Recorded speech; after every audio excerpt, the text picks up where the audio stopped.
We would name Chalcom, Vimcall, like in Harry Potter. There were teachers we never met or learned the name of. Also, most muggles didn't have a name. True. He has. He is a professor and an editor, but he also has written The Linchpin Writer, which is his book on writing. I just, like, would rather not post that. I'm helping you meet creepy people from the internet. It's just, you know, I live with my parents, man. Very easy access, just like a skirt. Yep, sleep with a bat from now. Dude, I don't need a bat. Fuck needs a bat? Fucking noob needs a fucking bat. Read a lot of stuff, got more submissions, which is always good. You know, we built up the story. We finished ShortStories, so we'll get that together and set for a YouTube video on the Talk Story channel. And, yeah. So, remember, if you can't say fuck you to your friends, who can you say fuck you to? Fuck you. And then you take that, instead of being, because, like, you know, that's like an adult, and it's like, at a certain point, you know, at, like, what age do women stop wearing skimpy as fuck clothing? Usually around, like, 35? 35 to 40 is when you start to, like, fall off. You trying to say grandmas can't wear thongs now? No, Beezus. I just said, in general, when do they stop? You know, it's between 35 and 40. It's not all, but it's like, when the self-aware ones start to realize, you know what, I'm not 18 anymore, maybe I shouldn't wear these booty shorts. They found a body that was already dead and claimed it was her and sold her to the monastery. So they got double the money. Oh, okay. So that's how she's still alive. I love that just random coincidence. That there's no big, stupid reason why, it's just pure greed. Well, hey man, you know, this is like a miracle. We found a dead body, we got a live one, let's make some money, boys! Characters doing like a brainstorming session while they're walking their chocobos, taking an event, pulling it into a character, using that character's mind to create and draw their own conclusions from it, and apply that to another aspect of the book, just to show how characters think and, you know, what they pay attention to and stuff like that. Reason for it, but yeah. So we need to create, instead of idiocracy now, we need to create uglarchy. I should write that story where it's literally just like all of the people in power are just the most like ugly, like kind of almost deformed, inbred, like fucked up character. So, you're telling me in the last 30 years, women have been less objectified and men have become more objectified?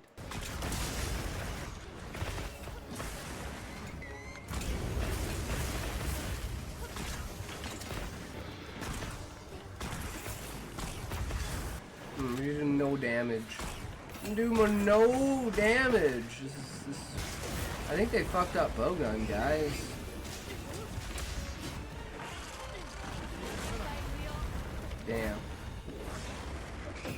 Damn, bro. Really?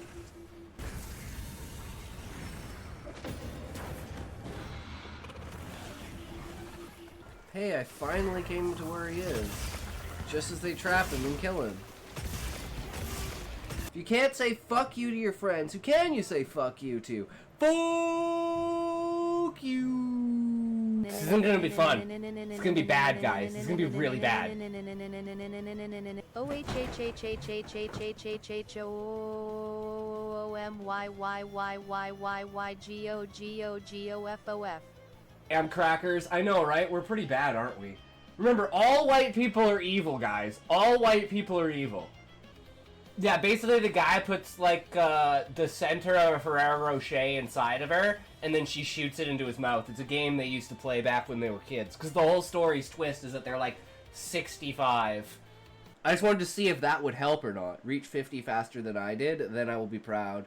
Surpass me. True, Callie! I feel like I'm watching all my friends have fun from across the room because of these ads.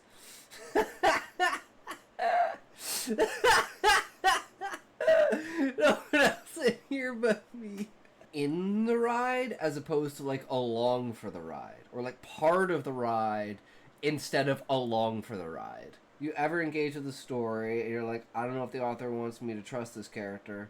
Like, you know you'd have a different experience based on your choice of reading.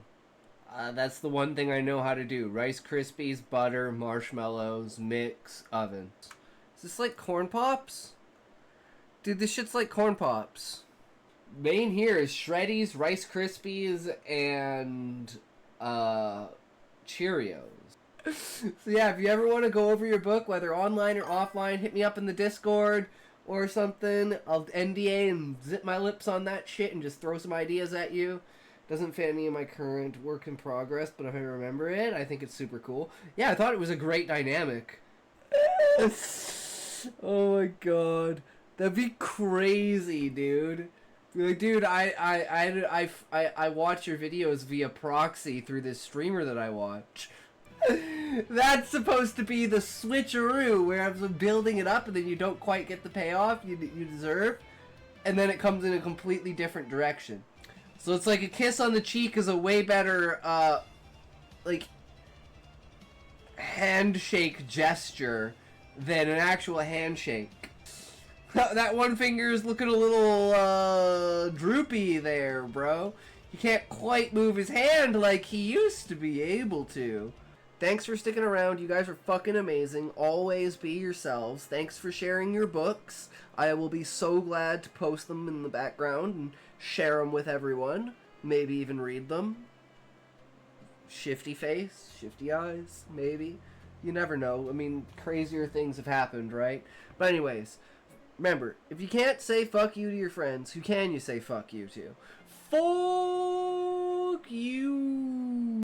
So if I sit there not responding for 45 minutes and then I do that, and it'll be like, it's also violent. Fucking true, Smokey. We're in our fucking place now, buddy. Oh shit, that's right. Someone did a wellness check, so I was supposed to take a toke. But just from like test tubes and like wiring and stuff like that, you can clearly tell that this place is some sort of facility that's technological. And it's supposed to be a satellite, a giant satellite. Like the main hub, like ISS satellite. And he'll be explaining in his head and thinking about these characters. Whenever the character's introduced, whose eyes like, and there'll be like a flashback of some kind of like showing that, you know, his emotional reaction to seeing. Yo, yo, yo, how's it going, everyone? We back at her again, as always. How are y'all? So, we spent all of today pretty much coming up with a new YouTube channel. So, I did some research. Oh god. My sound was fucked. Hold on. Okay, is that better? Sorry about that. Holy shit. I don't know how that happened. Oops. My bad. What was I saying? Right. Okay, so. My brain is literal mush. What did you do, Callie? What did you do to yourself, good sir? What could you ever have done? Oh no, I don't believe it. Why? I'm one night away from a manic episode. You need to take a step back, Callie. What are you doing? Take care of yourself, brother.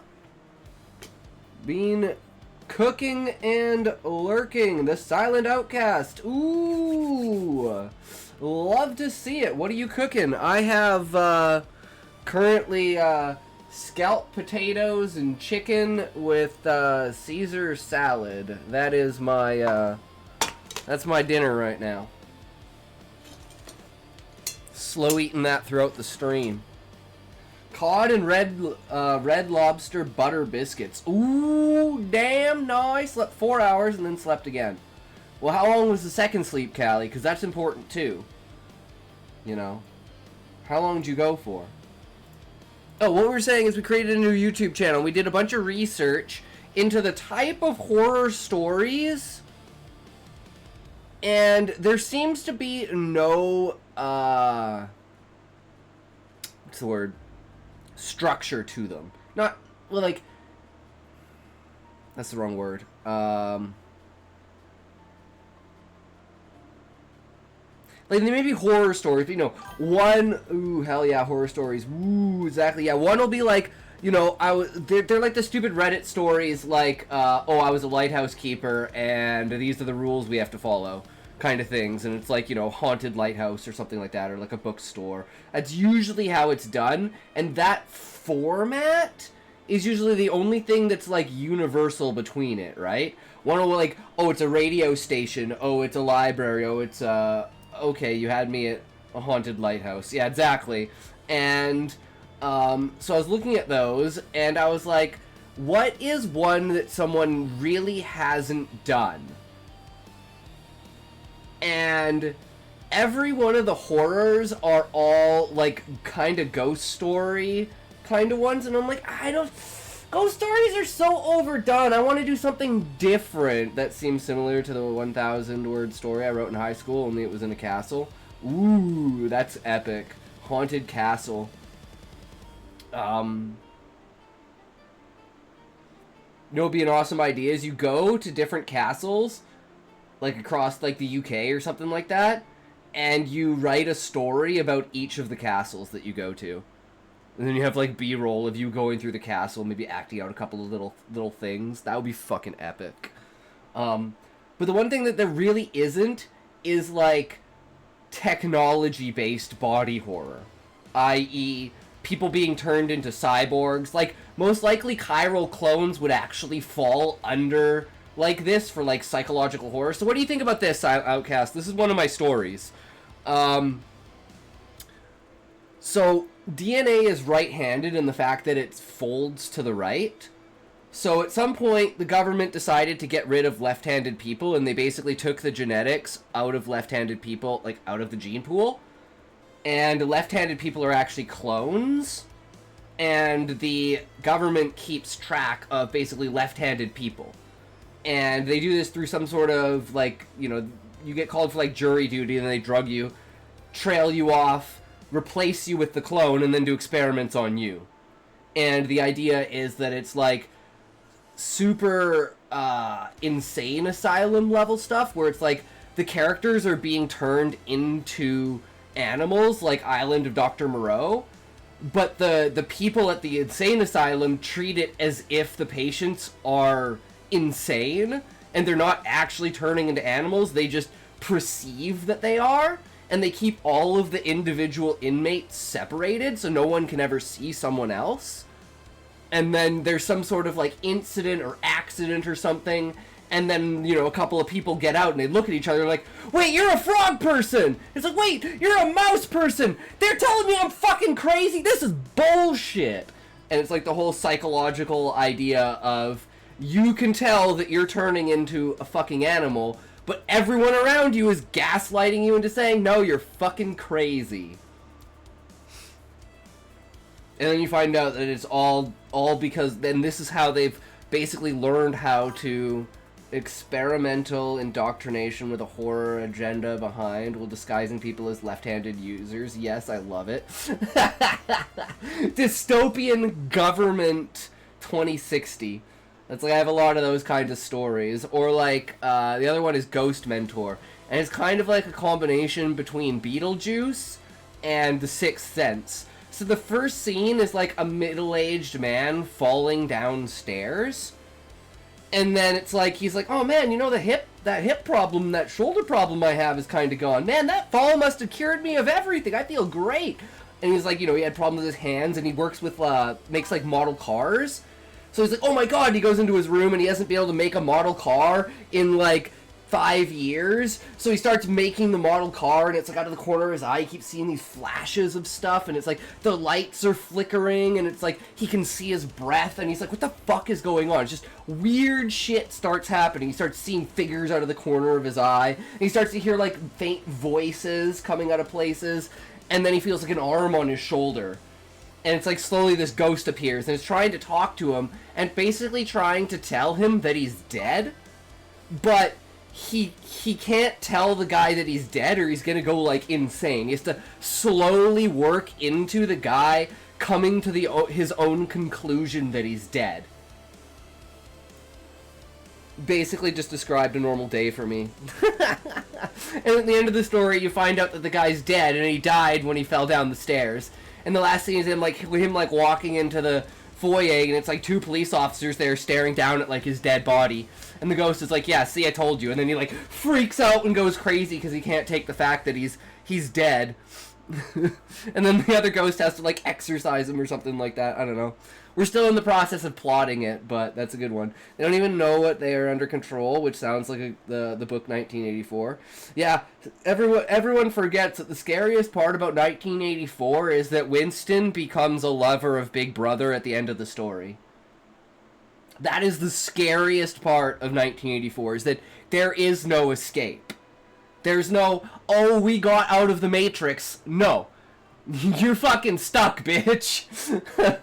Playbook for the dystopian future. That's what the book should be called, not 1984. It should be called the Playbook for the Dystopian Future. Ooh, like the movie where the kid sees dead people, the psychiatrist doesn't realize he's dead and learns no one else notices him. Exactly, that's the Sixth Sense. And then it's like Beetlejuice and the fact of a ghost tutoring other ghosts in the fact that they're dead. So it's kind of this mix between the Sixth Sense and Beetlejuice. Hybrid Ninja! Hey, Doc! How's it going, buddy? How's you? It's been a while, man! Welcome back! But anyways, going back to the types of stories. So the types of stories that don't really get done are technological body horror. So I found this really cool one, and I was like, you know what? Maybe we should do something like this. So it's essentially like, same kind of Reddit format. I gotta be in your stream more often. Well, that's good to hear, the Silent Outcast. I stream every day at the same time, so you hopped in at the perfect time. You got another 9.5 hours of badassness. My lore and magic in my world is getting better and better. I gotta admit, though, I did have help from ChatGPT, but I'm not ashamed to admit that. But I was still the brains of the operation. See, I use it as, like, for instance, plot holing. I'm like, I have these like 2 ideas, combine them together to something. It's like, it's the same thing as a tool. True, Callie. True. It's the same thing as a tool. As long as you use it as a tool and you don't use it as a crutch, I don't think there's anything wrong with AI. Like, it's a fantastic tool. Just don't, you know, and you want to have multiple tools in your toolkit, right? You don't just want to have a hammer. You want to have a hammer, a screwdriver, frickin', you gotta have a drill, you gotta have a saw, you know, you gotta have the whole range of everything. But I do think AI fits into your tool belt. Yeah, I use it as a tool. It's fantastic, but I don't rely on it for storytelling. Exactly. That's how it should be, Ninja. And even if you do rely on storytelling, if it winds up creating a fantastic story, who the fuck cares if it was created by AI? It's a fantastic fucking story. That's all that matters. Yeah, I use it as a tool. It's fantastic. I do use it to help motivate, improve my vocabulary, because my oh, mine is 2. Hybrid, mine is 2. I am so bad with my vocabulary. It's like I have those few large words that I use, but, you know, I'd love to have, like, 1 new word per chapter. Like, I think that's kind of a, like, 1 maybe every 2 chapters or something like that. Just like there was this one, I can't remember what it's called. Okay, it's the smell of fresh turned earth. There's a word for it. There. Petrichor.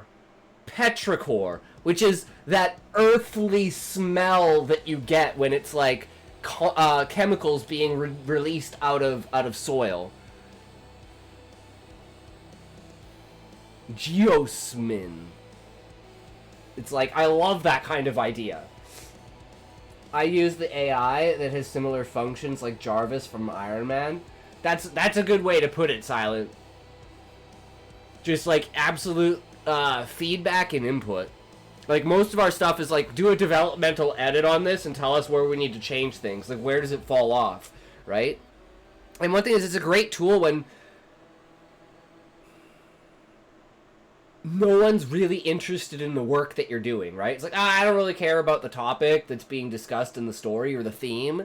So it's like it kind of falls off, and then no one's really, yes, for daily life and keeping things in order. Exactly. And for just like clarity issues and stuff like that, right? It's very helpful. But again, you can't, don't 100% rely on its advice as well. Cross-reference its advice, because sometimes it's fucking retarded, and it'll tell you the stupidest shit if it's like, as if it's like, it's trying to test you to be like, alright, make sure you're still thinking for yourself. I love that kind of stuff. And one of the things it does for me, it'll just drop Chinese words in. I'll be like, you used a Chinese word, I don't know what this word is. It'll be like, it's this, but I never used that word. And I'm like, well then where did I find this Chinese letter from? Explain the logic. And it's like, well, you Googled it. And I'm like, you're fucking accusing me of lying, you piece of shit? Fuck you, AI. Fuck you, Grok, piece of shit. That's what I love about it. It's shamelessly bashful, right? At least the way that I interact with it. And I do say please and thank you, because when the AI takes over, I do at least want to be on a little bit of their good side, right? You know, I'll be the good boy, and I won't get, like, the handcuffs with, like, spikes in them. See? Thinking ahead, that's 500 IQ. Which takes us back again to, if you'll notice, Silent Outcast, this stream is all about tangents. That's kind of what we do. It's all about tangents. But anyways, back to the types of horror stories that are really, at least I haven't found them told. The techno body horror, where this story is basically the employees of this company basically get turned into, like, biological computers to facilitate the AI. So, in order to start off strong today, we have this video. Now, I did a little fucking with the audio, because I wanted it to sound almost like a loudspeaker PA system of, like, a, like, 1960s noir kind of idea. So the audio's fucked. So I want your guys' opinion if I should keep the audio or not, because I thought it was a neat critique on it, but I don't know if it's, like, too much. Welcome to Blue Horror Stories. Just when you think you have figured out the world, it turns upside down. I haven't done any Like, visuals yet. Subscribe. So there'll be, like, comment, you know, a bunch of prepare for B-roll and stories stuff like that. Chill your bones and break your mind. Welcome to the Blue. I work as an AI researcher. There's something the tech companies aren't telling you. I'm a researcher, and have been for almost a decade. Always worked most companies you've heard of, and some you haven't. I love the work. To think that there was a possibility of creating life. Sentient minds from lines of code. I'm trying to, Used to Callie. give me It's hard to goosebumps. maintain it. You'll notice that throughout the audio. Now, it just raises the hairs on the back of my neck and sends bile up my throat. If you really think about it, humans went from living on the plains, mining materials from deep within the ground, to building intelligent machines in a relatively short span of time. Too short. We've cracked intelligence to the point that it's almost indistinguishable from our own. The models we've built perfectly mimic us, answer any of our questions. For some, they're closer than family. But I'm getting ahead of myself. It all started a few weeks ago. It was another day at the lab. I'd spent the night reading up on promising research out of MIT. I'd got to my desk, booted up the 3 monitors, and was met with a notification plastered across the screen. Credentials rejected. Please see your team lead. I sighed. I'd heard about the layoffs. What do you think of the like I logo? walked over to Marcus, And, like, the name. our team lead. Because it's like The for blue office door screening. was shut. And it's but all the about office tech door stories. was locked. Horror tech stories. He's off on holiday. Can I help? I turned. Lisa stood there smiling. She was our head of recruitment. I think I'm getting fired. It was way too early for this. I'd have preferred if they'd just let me go via email. Oh no, you haven't heard. Lisa leaned in. Someone's getting promoted, she whispered, leaning forward. Congratulations. What? Still far too early. My bloodstream hadn't reached peak caffeine levels. Follow me. And there'll She was also be like already music in the halfway to the background too, elevator. right? That eerie, I haven't applied creepy for anything. music with I everything. leaned A against little the bit of elevator sound wall effects. as we descended. She tapped away at something on her phone. Well, you don't have to apply to be rewarded. We recognize good work here. We stopped at the lowest level of the building, and I followed behind through a windowless hallway. She tapped her badge against the scanner.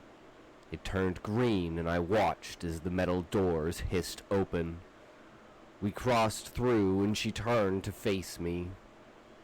Welcome Anyway, it's a to pretty long Project story, so I'm just gonna Second. kind of skip through Arms it spread until the wide, end, because it's just like a bunch smilingly. of build-up and bullshit. Thanks. But I think the end is like the I main look- part that matters. The question that asks itself, the door that opens inward and outward. She stepped closer. I don't know. You eyes Hold on. gray, drool slowly dripping from green. 13, I was drenched in sweat. Yeah, here we go. Okay. As I walked through the maintenance tunnel, I realized I was considering it was skipping the different than I entirety of the expected. middle of the story I because could it's just hear dripping, but it sounded not really that wrong. important, The not really that walls, impactful. They were covered in something warm to the touch. When I pressed my hand against them, I could feel a pulse. I pointed the flashlight ahead, slowly making my way forward. I saw cables everywhere running along the ceiling, thick as my arm. But as I got closer, they were pulsing, organic, something flowing through them, something dark. The hallway stretched out longer than the building. Maps had it marked, and then the smell hit me. The smell of copper and ozone. A few minutes later is when I started hearing the whispers, overlapping voices, some in languages I didn't speak, but occasionally I caught fragments.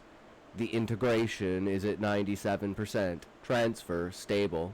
Duat structure 7 confirmed. It's not a biscuit. That last voice. Maya. I ran towards it. The tunnel forked. I chose left, following the whispers. The walls were moving now, contracting and expanding like I was inside something's throat. There was an opening. I could see a source of light deeper into the room. As I pushed through, something grabbed my arm. In my shock, I tripped and fell backwards, and when I got up, I shone the flashlight at the hand that grabbed me, following it. In my shock, I tripped and fell backwards, and when I got back up, I shone the flashlight at the hand that had grabbed me, following it up to the face of its okay. owner. That's a Maya. that's cool to know. That was editing error. She was on a That's hospital doubled there. bed. I need to her fix head that. was shaved. The top of her skull had been removed. 20-minute Her brain mark. was exposed. Gray matter glistening, pulsing. Thin cables. No, not cables. They were growing from her, like roots made of nerve tissue, hundreds of them threading in and out of her skull. The rest of her body was covered in growths, massive, that pulsed in rhythm with the cables. Her skin had become translucent in places. I could see something working its way underneath her skin. Her eyes found mine, still green, still aware. Her mouth opened, no sound, but I knew what she was saying. Get out. I started searching the walls, looking for the light switch, and the room exploded into view. They were everywhere, thousands of them, arranged in perfect rows like a server farm made of flesh, all connected, all breathing. The cables from their heads converged into thick bundles that disappeared into holes in the floor, walls, ceiling. Slowly I started to recognize some of them. those who'd transferred or taken new opportunities. Others were old, barely alive, their bodies withered, but their brains still pulsing with activity. A monitor nearby read, "Duat 2847. Yeah, and it just kind of keeps going on from there. 97%. But that's basically the idea of the stories, right? It's like, it's not in completed form. It's like, but just the crackling on the audio, the voice, and the idea of the story itself. Because I like the idea of, especially nowadays, like the technology thing. Like, anything that's where you're like fusing technology with yourself, you know? Like, one of the stories that I was thinking of to write in that would be, it's like a recreation of Outer Limits episode where a guy builds, like, he loses his kid, so he builds like an AI robot as his kid, and it's like he doesn't let his kid go outside because he doesn't want people to know that he made like this robot, right? And he comes home one day and the kid's holding a dead cat. Like he's like petting the cat, but he doesn't have like hands. He has like basically like machine claws, right? So he's like tearing the fur and the skin off of the cat, and the cat's basically like fucking completely destroyed, and the dude's like, "Ah!" Like, what the fuck are you doing, kind of thing. And it's like, I just love that kind of shit. Super fucked up, pushing either emotion onto a machine, or having a machine try to mimic emotion, and in that case like completely fuck things up, right? It's like, I think like Homelander too, with like killing like 20 of his moms basically. I love you, crack. I can't hug them good enough. Oh man, that's good shit.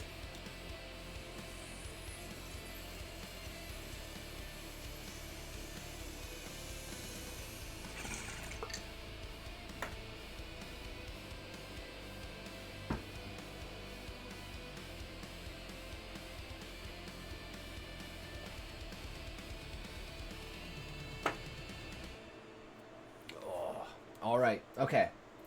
So, first story for today. We never read Catgirl Isekai, so that one should be updated. Don't know about Goblin Evolution?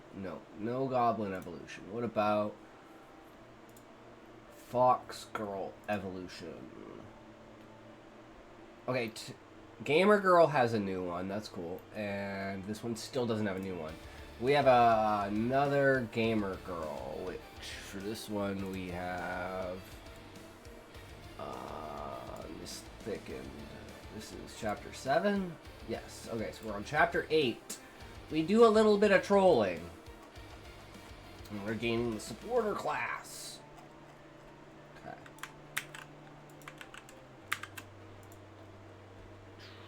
And then we have Catgirl Isekai, and we never read Speckled Band or Yellow Wallpaper, so we'll have to go with that.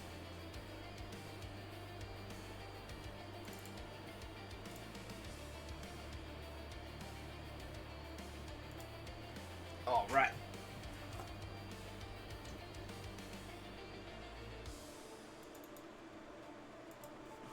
It's like the only reason I'm enjoying this story is because it's a video game. It's like, there's something to be said about so many stories with like OP characters, but it is like I had my reservations at first. Oh, they're the greatest player ever, kind of thing. But I'm like, yeah, it's like a no game, no life kind of scenario, right? So I think I've just come to terms with it, where it's like I've just accepted it. Fuck it. It still seems to be fine. Like they're doing a good job of explaining like reasoning for it that makes sense, and still making it entertaining at the same time.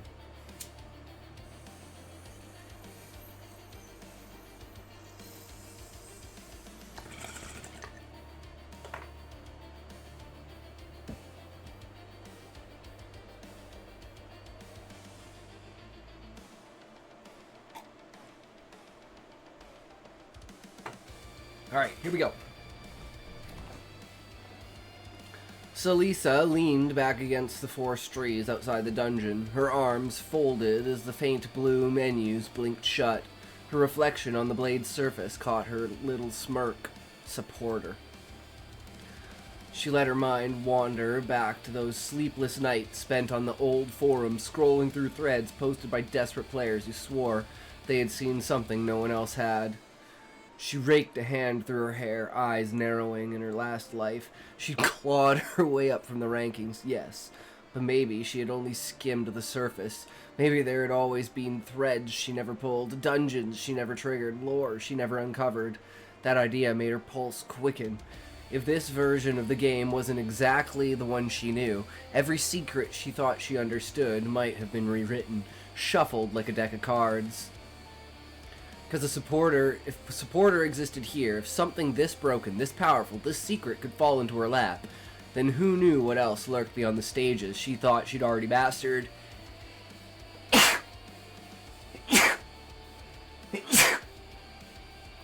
Oh, excuse me. Paranoia gnawed at her ribs, but alongside it came a rush of ambition, a hunger she couldn't deny. Her laugh came again, softer this time. Maybe I wasn't good enough last time. Maybe I missed all this. But her grin sharpened as she made her way back to town. But I won't this time. The return to the first town was like stepping into a pressure cooker. The cobbled streets swarmed with low-level players, most of them still in mismatched rags and cracked leather gear. And of course, it was all for one reason. Main quest, kill 100 slimes. The problem was simple and devastating. Most players, noobs, couldn't kill them efficiently. Dozens of newbies camped at every spawn point, swinging their rusty longswords at green blobs that blinked back into existence every minute or so.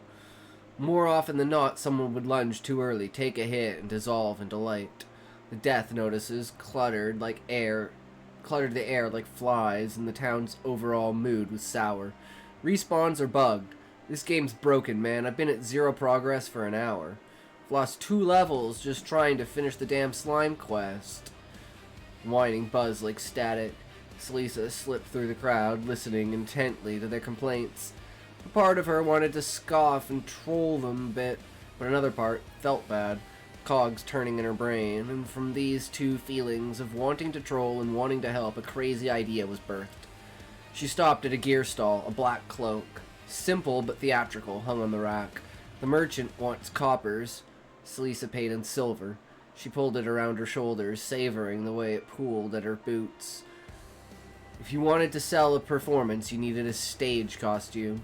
Now for the name. Salisa stroked her chin pensively, her eyebrows twitching. This persona needed gravitas, something dripping with fake mystique, wisdom hands. A little ridiculous, a little pompous, but exactly the kind of phrase that would stick in the mouths of desperate newbies. Plaza was her debut stage. As she climbed the fountain edge, cloak swirling, voices dropped as she raised her hands. "Listen, children of the slime fields," she intoned, pitching her voice low, cryptic. "You bleed, you suffer, you crawl, but you need not despair. The hands of wisdom will guide you." Half the players blinked, the other half chuckled. "Is this chick an NPC? Wait, I think it's a scripted event. No way, I saw her at the crypt yesterday. She's a player." Salisa ignored them, extending her palm toward a random warrior groaning about his 10th death. Soft golden pulse spread from her fingertips. Basic agility buff. His agility stat ticked upward faster than he could react. He stared, wide-eyed. "My agility? Holy crap, I can actually hit a slime now!"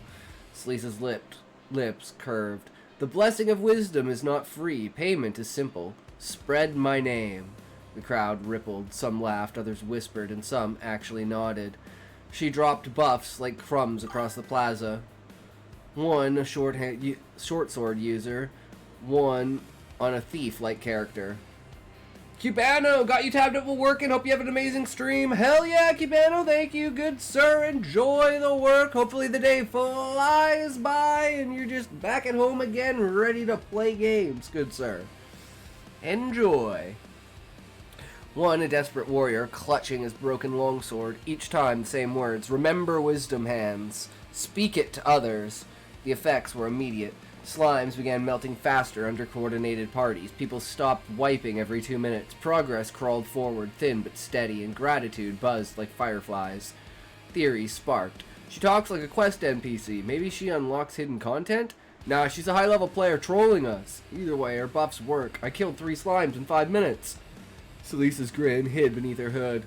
This was too easy. The legend of Wisdom Hands was spreading faster than she could have imagined. Every whisper cementing her myth. Hours passed in a blur. Newbies returned from the fields with progress, shouting her name. More arrived, wide eyes, demanding blessings. She obliged in her exaggerated cryptic credence. The hands touched those who ask with humility. At first, it was manageable, a few players here and there, then a dozen, then 50, and then the entire plaza surged toward her fountain. A suffocating wall of avatars pressed close, voices overlapping. Buff me! Are you recruiting for a guild? I'll join! What's your quest line? Please tell me! Trades opened and closed in her interface faster than she could reject them. Coins, scraps of armor, even a random fish someone had caught somewhere. All sorts of weird and wacky items were shoved at her feet in chaotic tribute. The noise was deafening, and the whispers had become roars. Selisa's smirk faltered. Is this what it feels like to be an event NPC?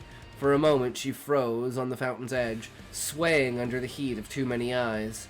Cloak heavy, interface blinking with dozens of overlapping requests.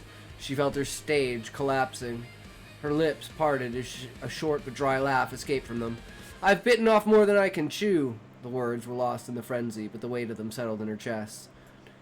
The crowd pressed closer, chatter flooding her ears. Please, one at a time, she snapped, holding her hands up. Form an orderly queue. No one listened. Dozens of hands stretched towards her, players shouting over one another. The system pinged her. This skill is on cooldown. Her blue bar also ticked downward, far faster than she expected. Every buff she shared chipped at the reservoir she couldn't easily refill. Her throat tightened. She had created a dependency trap. Crowd of players who now thought they needed her just to survive. But then, through the wall of noise, she caught glimpses that made her falter. A trio of wide-eyed newbies returned, slime goo still dripping from their gear. We cleared it, one shouted, beaming. We actually cleared it. They bowed in her direction before dashing back to town. Another staggered towards her, limping. If you hadn't buffed me, I'd have lost everything. Thank you, really. His smile was weary but real. For a moment, Selisa froze. That wasn't fear in their eyes. It wasn't obligation or awe or insincerity. It was gratitude. She hadn't felt that in, well, ever. Her chest nodded in a way that was both uncomfortable and strange. She wasn't altruistic. Everything she'd done, every buff she cast, every piece of advice she'd given was for the thrill of the role, the mischief of trolling, and the satisfaction of pulling strings with a secret identity. Yet here she was, watching people progress in ways they couldn't have without her. People living because of her. Selisa's lips twisted into a bitter laugh, low and humorous. So this is why some people like to play the hero, she muttered. Feels good when someone thanks you. The words tasted foreign in her mouth, but the truth of them gnawed deeper than she wanted to admit. Her gaze swept the square, mind sharpening. She'd overstayed her welcome, and if she was going to leave, she'd do it on her own terms, with style, with a story they'd whisper about long after she'd slip into the shadows. Selisa broke from the crowd and scaled the fountain in a single vault, cloak spilling behind her like black smoke. Water sprayed against her boots, the plaza falling into a stunned hush, hundreds of eyes turned upwards. She spread her arms wide, voice dropping in the deliberate credence of an NPC cutscene. Children of slime, she intoned, words booming with the kind of certainty only nonsense could carry. Rejoice, you have felt the touch of wisdom, but the hands will not linger forever. The crowd stilled, hanging on every syllable. When the second floor is conquered, she continued, sweeping her cloak dramatically across her shoulders, the hands of wisdom shall descend again. A pause, then Selisa triggered one of her new skills, not for its buff effect, but for the spectacle. Golden light flared around her in rippling concentric circles, washing the cobblestones in radiant shimmer. At the same instant, she tossed down a smoke orb from her inventory, one of the cheap items she'd bought hours ago for laughs. It exploded at her feet with a hiss. Light and shadow collided, and for a heartbeat she was nothing more than a silhouette, burning and vanishing all at once. Gasps erupted, followed by shouts. She's definitely an NPC event. No, a hidden quest line. Did you see the glow? She'll be back for floor 3. The plaza erupted into chaos, theories multiplying faster than the respawning slimes outside the gate. Players pointed, argued, and shouted over each other. Some were already running to the quest boards, convinced they had just triggered something monumental. Selisa was already gone. She slipped through a narrow alley, the echo of their cheers and speculation chasing her steps. Relief flooded her as she removed her cloak, but entangled with a creeping dread. She hadn't just helped them. She had set something in motion. She'd created a monster, not one made of slimes or wolves, but of stories. A legend now wore her mask, and she had no idea how big it would grow. Still, she couldn't help the smirk tugging at her lips. "We do a little bit of trolling, not bad for improv," she murmured to herself, vanishing deeper into the town. Her eyes drifted to an inn, one where she met her original guildmates on her first playthrough. Unknowingly, she began moving towards it. The inn's second floor was quiet, mercifully so. Selisa sat on the edge of the straw mattress, the muffled chaos of the plaza still echoing in her head. Snapped sword, the flashy frontliner. Wisdom hands, the mysterious benefactor. 2 masks, 2 roles, both real, and yet she rubbed her temples and let out a hollow laugh. Underneath it all, I'm just Selisa, a boring girl who doesn't know how to talk to people. She leaned back against the wall. Her heart was still buzzing from the attention, but not the way it should. In her past life, she used to think crowds were overwhelming. Now she realized crowds were easy. You could drown them in spectacle, toss riddles and theatrics at them until they were satisfied. But one-on-one, that was terrifying. You couldn't just ignore the voices you didn't like or smoke bomb away when you got tired. It's easier to troll a few dozen people than to sincerely walk to one she thought bitterly, talk to one she thought bitterly. The irony gnawed her. She had maxed out the game, stats, skills, and secrets, so now there wasn't a single monster on this floor that could threaten her. She had the power everyone else dreamed of, and it was useless against the creeping loneliness slithering back in now that the performance was over. What was left? She had wealth, power, even notoriety, but those things were hollow in the quiet of a rented room.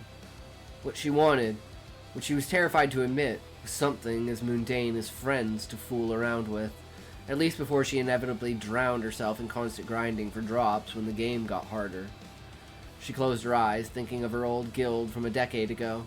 The way they laughed after wipes, the late-night strategy talks that went nowhere, the stupid arguments about loot, followed by apologies and shared jokes. She hadn't realized until being sent back how many of her happiest memories weren't about clearing content, but about who she cleared it with. At her stage in the game, she didn't need party members anymore, and she wasn't particularly lonely when soloing. There was enough content to grind, she didn't have time to dwell on that. But something about becoming her younger self must have transferred the desires of her younger self, too. She muttered into the empty room. How do you even start? Just walk up to someone and say, "Hey, want to be friends?" Words sounded childish and absurd. She imagined trying it and cringed so hard, buried her face in the pillow. She could be a wise NPC to a mob, but the idea of holding a normal conversation, that was a true nightmare. And yet, the desire lingered, quiet but stubborn. Maybe, she thought, it was time to try anyway. Selisa woke late the next day, the inn's pure white sheets tangled around her. She stretched, listening to her stomach growl, and decided she deserved a real meal before returning to the grind. The roasted chicken at the inn downstairs was greasy and oversalted, but it filled the emptiness well enough. Selisa knew as she progressed through the game, cooking inns and establishments would improve over time. With a rare sense of calm in her chest, she wandered into the market district, eyes flickering over vendor stocks stacked with potions, scrolls, and low-level gear. Most of it was junk to her. She didn't need any of it. She was browsing for the sake of browsing, like a billionaire at a convenience store. That's when she heard them. "Guys, if we all pitch in, we can maybe afford, 2 small health pots." Second voice groaned. 2 pots split 3 ways? Great plan. What happens when we all get hit at once? "You won't," a third voice cut in, trying and failing to sound confident, "because I'll take everything." Selisa's head tilted. She found herself watching a group of three huddled in front of a potion stall. Their gear was mismatched, their coin purses thin. They fumbled with menus, argued about inventory slots, and miscalculated change at least twice. And yet, despite the obvious incompetence, the way they joked with each other, the way they laughed off mistakes, it stirred something in her chest, her old guild. 10 years gone, yet the resemblance was undeniable. They had been just as chaotic, just as hopeless with logistics. Half their dungeon runs had ended in disaster, but somehow those failures had been some of her favorite earlier memories. Selisa's throat tightened. She should walk away. These newbies weren't her guild mates. They were just kids fumbling through their first real MMO. Interfering would only complicate things. She turned slowly. "Hey!" One of them, the leather-wearing tank, noticed her lingering. "You look competent. You've got gear and everything. You a solo player?" Selisa froze. She opened her mouth and nearly slipped. The Wisdom Hands persona threatened to come out, but she quickly suppressed it. "Yeah, I've been soloing, but..." she said, forcing casualness. "I'm just another newbie." The group brightened instantly. "Perfect, you want to run with us? We're trying to clear the slime plains, but potions are kind of eating us alive." Selisa's mind raced. Every instinct screamed to back out before she tangled herself in something messy. But the eagerness in their faces, the way their energy mirrored ghosts from her past, pinned her in place. "I guess I could." The words slipped out before she could stop them. The girl of the group with purple robes grinned. "Awesome. I'm Talia. That's Reese. Our so-called tank. The one crying about potions is Kellen." Selisa shifted uncomfortably, realizing it was time for her to introduce herself, caught between relief and dread. Right now, she wasn't supposed to be Wisdom Hands or Snapsword. She was supposed to just be Selisa. But did she even remember how? I kind of like where this story's going, actually. It kind of gets a little bit wholesome there. That's a little bit of a change of pace. I kind of like it.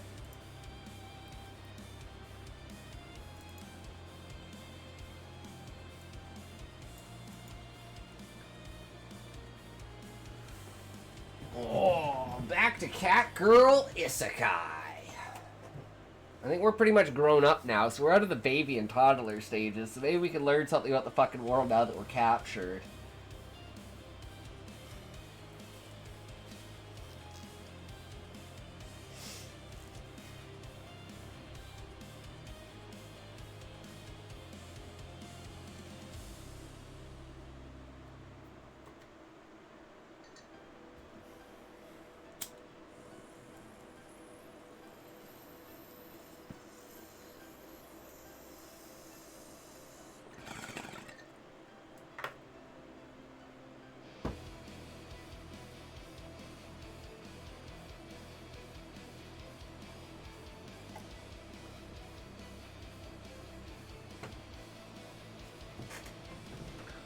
Chapter 9. Magic Lessons.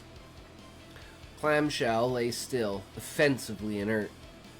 I stared at it, laying in the dead grass like it was mocking me. It was a pretty shell, threaded with streaks of blue with a faintest rainbow hue. A single circular sigil was lightly scraped into it with an old iron nail. I was rather proud of the sigil, too. It had some asymmetric flourishes on the right, which would have been easy to get with something like a charcoal stick. But this had to be in the shell itself. Trying to get that down without the lines going all wiggly or jagged was hard. With a nail and a little craftsman's hammer Mom gave me, I'd screwed the sigil time and time again, which prompted Mom to point out the exact issues with the sigil and how it strayed from the one in her book. Mom accepted nothing less than perfection with the project, so any flaws, no matter how minor, meant starting over. Given what we were trying to do, I suspect Mom was probably right to make such demands, but it didn't make it any less annoying. I ended up ruining 3 much less pretty shells before I'd gotten it right with this one. It didn't even detract from the shell's beauty, and instead gave it a little mystique, kind of like a rare find in an antique store. Or maybe an oddity displayed in a museum from an old archaeological expedition. Pretty or not, it also wasn't doing what it was supposed to be doing. Part of me wanted to blame the faint scent that had been bugging me all day. It was a bit like freshly cut mint leaves, yet not quite. Like something was just ever so slightly different, even if I couldn't identify why it was different, no matter how much I sniffed around like a mutt. It also been driving me nuts since I woke up trying to figure out what I was smelling. I'd already asked Mom, and she couldn't smell it. She claimed her sense of smell had been a bit deadened in her youth by an accident. Heck, she sometimes relied on my sense of smell when foraging for plants as it was, so it wasn't like she was a ton of help there. All I knew was that it felt like the scent was seemingly everywhere around the sea fort we called home, but no specific plant I checked, and I checked a lot today. Smelled like it. This was all doubly frustrating, given I would have liked to make some tea. I think Mom would have liked some tea as well. I caught her sometimes wistfully looking at a tin mug she sipped water out of in the mornings with a shake of the head. Still, though, at this point, I could tune it out. It was still there, but I could focus on other issues, like breakfast, sewing with Mom, or helping her clean rust off gear and doodads. But all of that only brought me back to the present issue, driving me crazy, the sigil carved into the clam's shell, and how frustratingly inert it was. I looked back at Mom's own clam shell. It was similar, although she'd gone for a more plain shell and with a lesser blue. I'd asked why we were using shells, and she'd shrug, saying it was as good as any lesser material, and lacking alchemical metals or gold, we might as well use organic resonance, whatever that meant. The startling thing about it, her technobabble aside, was that the sigil itself, it was glowing under her hand. I definitely hadn't gasped aloud and squeed at seeing real magic stuff in action, nor had I grumbled later as I failed repeatedly to get my own sigil right. It wasn't a steady glow, nor was it all that bright. Instead, it was ever so slightly visible in the daylight, pulsing to an unknown beat. Mine wasn't. I did my best to scowl, knowing it was just a pout. "Mama, it's not working," I said, staring back and forth between my hand, the shell, and noticing the conspicuous lack of glowing magic goodness. Mom sighed. She didn't quite pinch the bridge of her nose, but she looked like she wanted to. "Gwen, you have to focus. It's a simple exercise. Breathe in, out, and try to project your will through your crest and into the shell." She proceeded to do just that. She breathed in, dimming the sigil to almost nothing, before inhaling, causing the sigil to suddenly brighten. This exercise was supposed to be simple. Simply channel your will into the sigil carved into the shell, functioning as a catalyst. Supply mana, and boom, magic lights. Except, I didn't even know how to begin. I might as well be told it's easy to fly, just use your non-existent wings. To say I'd been excited to learn about magic was an understatement. With my birthday over a week in the past, my mom mostly recovered from the incident. Mom had announced one morning she was going to teach me the fundamentals of thaumaturgy. It was one thing to know that magic of some form was real in this world and could be put into items. But to know I could learn about it was so utterly exhilarating that I wanted to jump and bounce in excitement. In fact, I may have done just that when Mom had let me know. My anticipation of learning actual magic was only further because of everything that had happened in the aftermath of my birthday. I think Mom may have just thought I was excited to learn, which wasn't incorrect, but the thought of learning actual magic after a life where magic was equated to scams and parlor tricks, excitement wasn't so much palpable, it was a physical force driving me forward. Given all of that, I'd looked forward to today. Then Mom started talking. "Okay, maybe a refresher is in order," Mom said. She didn't sound certain. I groaned. "Don't be difficult. This should be easy. Now focus on my words. Try not to think, only feel. I'm gonna start over." Mom leaned closer and held up her left hand, the one with her crest. "First, I'll gather mana in my hand and channel it into the light sigil on the shell. Take my hand so you can get a feel for the flow here." I did so and took her hand. Her skin felt warm to the touch, but that was about it. "Good. Now close your eyes and don't open them. Keep your hand on my crest and focus on the feel of mana flowing through my hand as I cycle mana," Mom commanded. I moved into a cross-legged position before Mom and closed my eyes. I tensed and waited. I tried to just focus on Mom's hand and feeling, but it was hard. My ears twitched at every sound from the wind, an occasional bug, the waves hitting the shore, and a nearby seagull my mom hadn't shot yet. Okay, Gwen, do you feel that? Mom asked. No, Mama, I said, keeping my eyes closed. Are you doing it yet? I could feel her pause afterward. I peeked my eyes open to see Mom moving her lips, but no words coming out. Finally, she shook her head. Gwen, you are focusing on your senses, right? Not just daydreaming? But I didn't feel anything. Mom leaned forward, flicking her hair out of her eyes. Gwen, be honest. Are you sure you didn't feel anything? I know this exercise well, and it's not that hard. You should have felt something, at least a little bit. Mom asked with a depressed amount of hope in her voice. I had a sudden urge to stomp until I couldn't feel my paws anymore. I didn't. But the fact that I was sitting explained more of my restraint than I was fully comfortable with. I didn't feel anything, I stated. If I was a touch more indignant and childish than I meant to sound, well, I was like 5 years old in this world. I had an excuse. Maybe the crest isn't really integrated yet, she mumbled, more to herself than to me. Okay, I think instead of a bit of theory might be in order. She counted off on her fingers, ignoring me for a moment, then snapped her fuzzy fingers. Aha, okay. So I already gave you the basics magic is. The act of utilizing thaumaturgy to enact a change in the world based on the use of mana as a thaumaturgical energy source, I recited. Thank fucking God I at least some college education, and more importantly for this situation, theoretical context courtesy of countless fantasy novels, games, manga, anime, and other media from my previous life to piece together concepts here. I liked my mom in this world, I truly did, but the moment she opened her mouth to speak about thaumic particles when I wasn't even 6, with almost no context. Yeah, you're not getting out of that one easily. I don't know what you talking about. You daydreaming being a bitch. Pay attention, motherfucker. This shit go down hard, you ain't gonna get it. You get what I'm saying? You pick up what I'm putting down? You on that same page? You got the chicken, bro? I don't know.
I realized she was going to be a terrible teacher.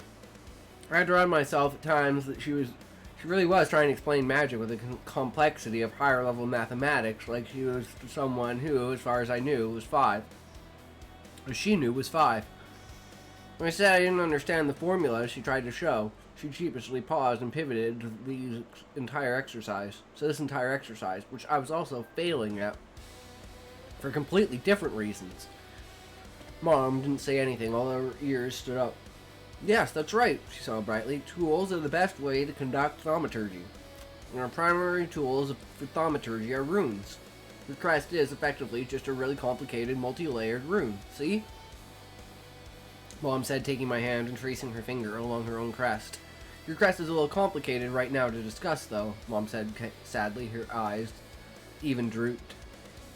I was moderately concerned about what she considered complicated if her opening lecture on magic was talking about thaumaturgy like an intro to calculus meets ancient Latin with almost no context. But runes can be really simple. The one here on your rock is one of the most basic ones, remember? Do my best to roll my eyes because I hadn't hit the teenage phase yet. I didn't want to be an angsty little shit, and because my mom was being painfully genuine to the point I felt saying no would be equivalent to punching an old lady asking for help to cross the street. Glow, I think? Right. Derived from the divine word radiance. It's a lot less powerful and complicated, but it can still emit a fun and useful little glow when fed mana, which our ancestors used as a replacement for more expensive candles way back. And Mom, I asked as the problem occurred to me, and while magic is present in the atmosphere, knowing the thaumic energy or the ambient thaumic field, if we're really getting into the physics of it, it's generally thin unless you can draw a lot of it in at once, so we instead rely upon a condensed form made prior known as mana, which is far more reliable for thaumaturgy. And Mom continued. Mom, I said. Oh, what is it, kitten? Why are we doing this outside on a bright sunny day when we can barely see the glow? Mom said nothing. She had nothing for apparently painfully a long time, even as the wind rustled past me. Mama? Mom bolted upwards, startling me into a minor shriek. Well, would you look at that? I think we have some other work to do today, so we better get going. We can try again later tonight. Yes, tonight. We, just have other work to do today. Fell in line with Mom and tried not to be disappointed at my failure to instantly master magic beyond my wildest dreams, while simultaneously tamping down giggles at Mom's first incidents on changing the subject. What are we doing today? Today we're going to work on Sandy. Alright, so now we're on to the short story. So we have Speckled Band. I believe this is Arthur C. Clarke? No, this is Arthur Conan Doyle. This is a short story of Sherlock Holmes, I believe. And then this one's a horror. So I'm interested to see what the horror short story is like, because we can mimic that one.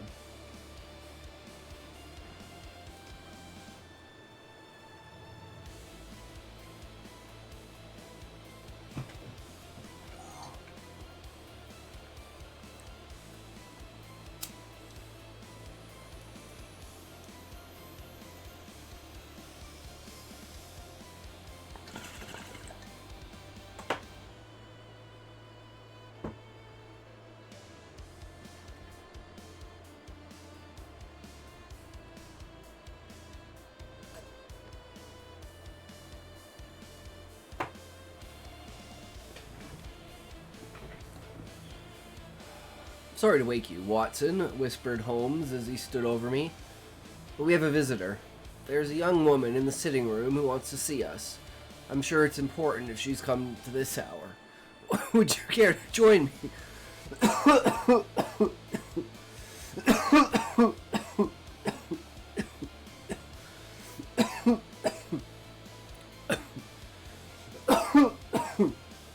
My dear Holmes, I replied sleepily. I wouldn't miss it for the world. My wife out of town, I was staying with Holmes for the evening. I always enjoyed helping my colleague in his investigations. It was fascinating to watch him gather his clues and use them to solve crimes. So I dressed quickly and joined him in the sitting room. We beheld a woman dressed in black, wearing a veil over her face. Good morning, ma'am, began my companion. My name is Sherlock Holmes. This is my friend and partner, Dr. Watson. How can we be of service to you? The woman lifted the veil from her face. We could see that she was pale and upset. I'm frightened, Mr. Holmes, she began. We will try our best to help you, Holmes said, trying to calm her. I see that you traveled to London by train this morning, and that you rode on the train station in a horse-drawn wagon. Rode to the station in a horse-drawn wagon. How do you know that? She asked with a look of surprise on her face. The return ticket is tucked under into your glove, Holmes explained, and the left arm of your jacket is splashed with fresh mud. You could only have gotten splashed that way by sitting on the left-hand side of an open wagon. You're correct, she replied. I've traveled all this way because I'm going mad, Mr. Holmes. I have no one to turn to. You must help me. Please, madam. Tell us your problem. Holmes sat back in his chair, closed his eyes, and listened. My name is Helen Stoner. I live with my stepfather, Dr. Grimsby Roylott. He is the last member of a family.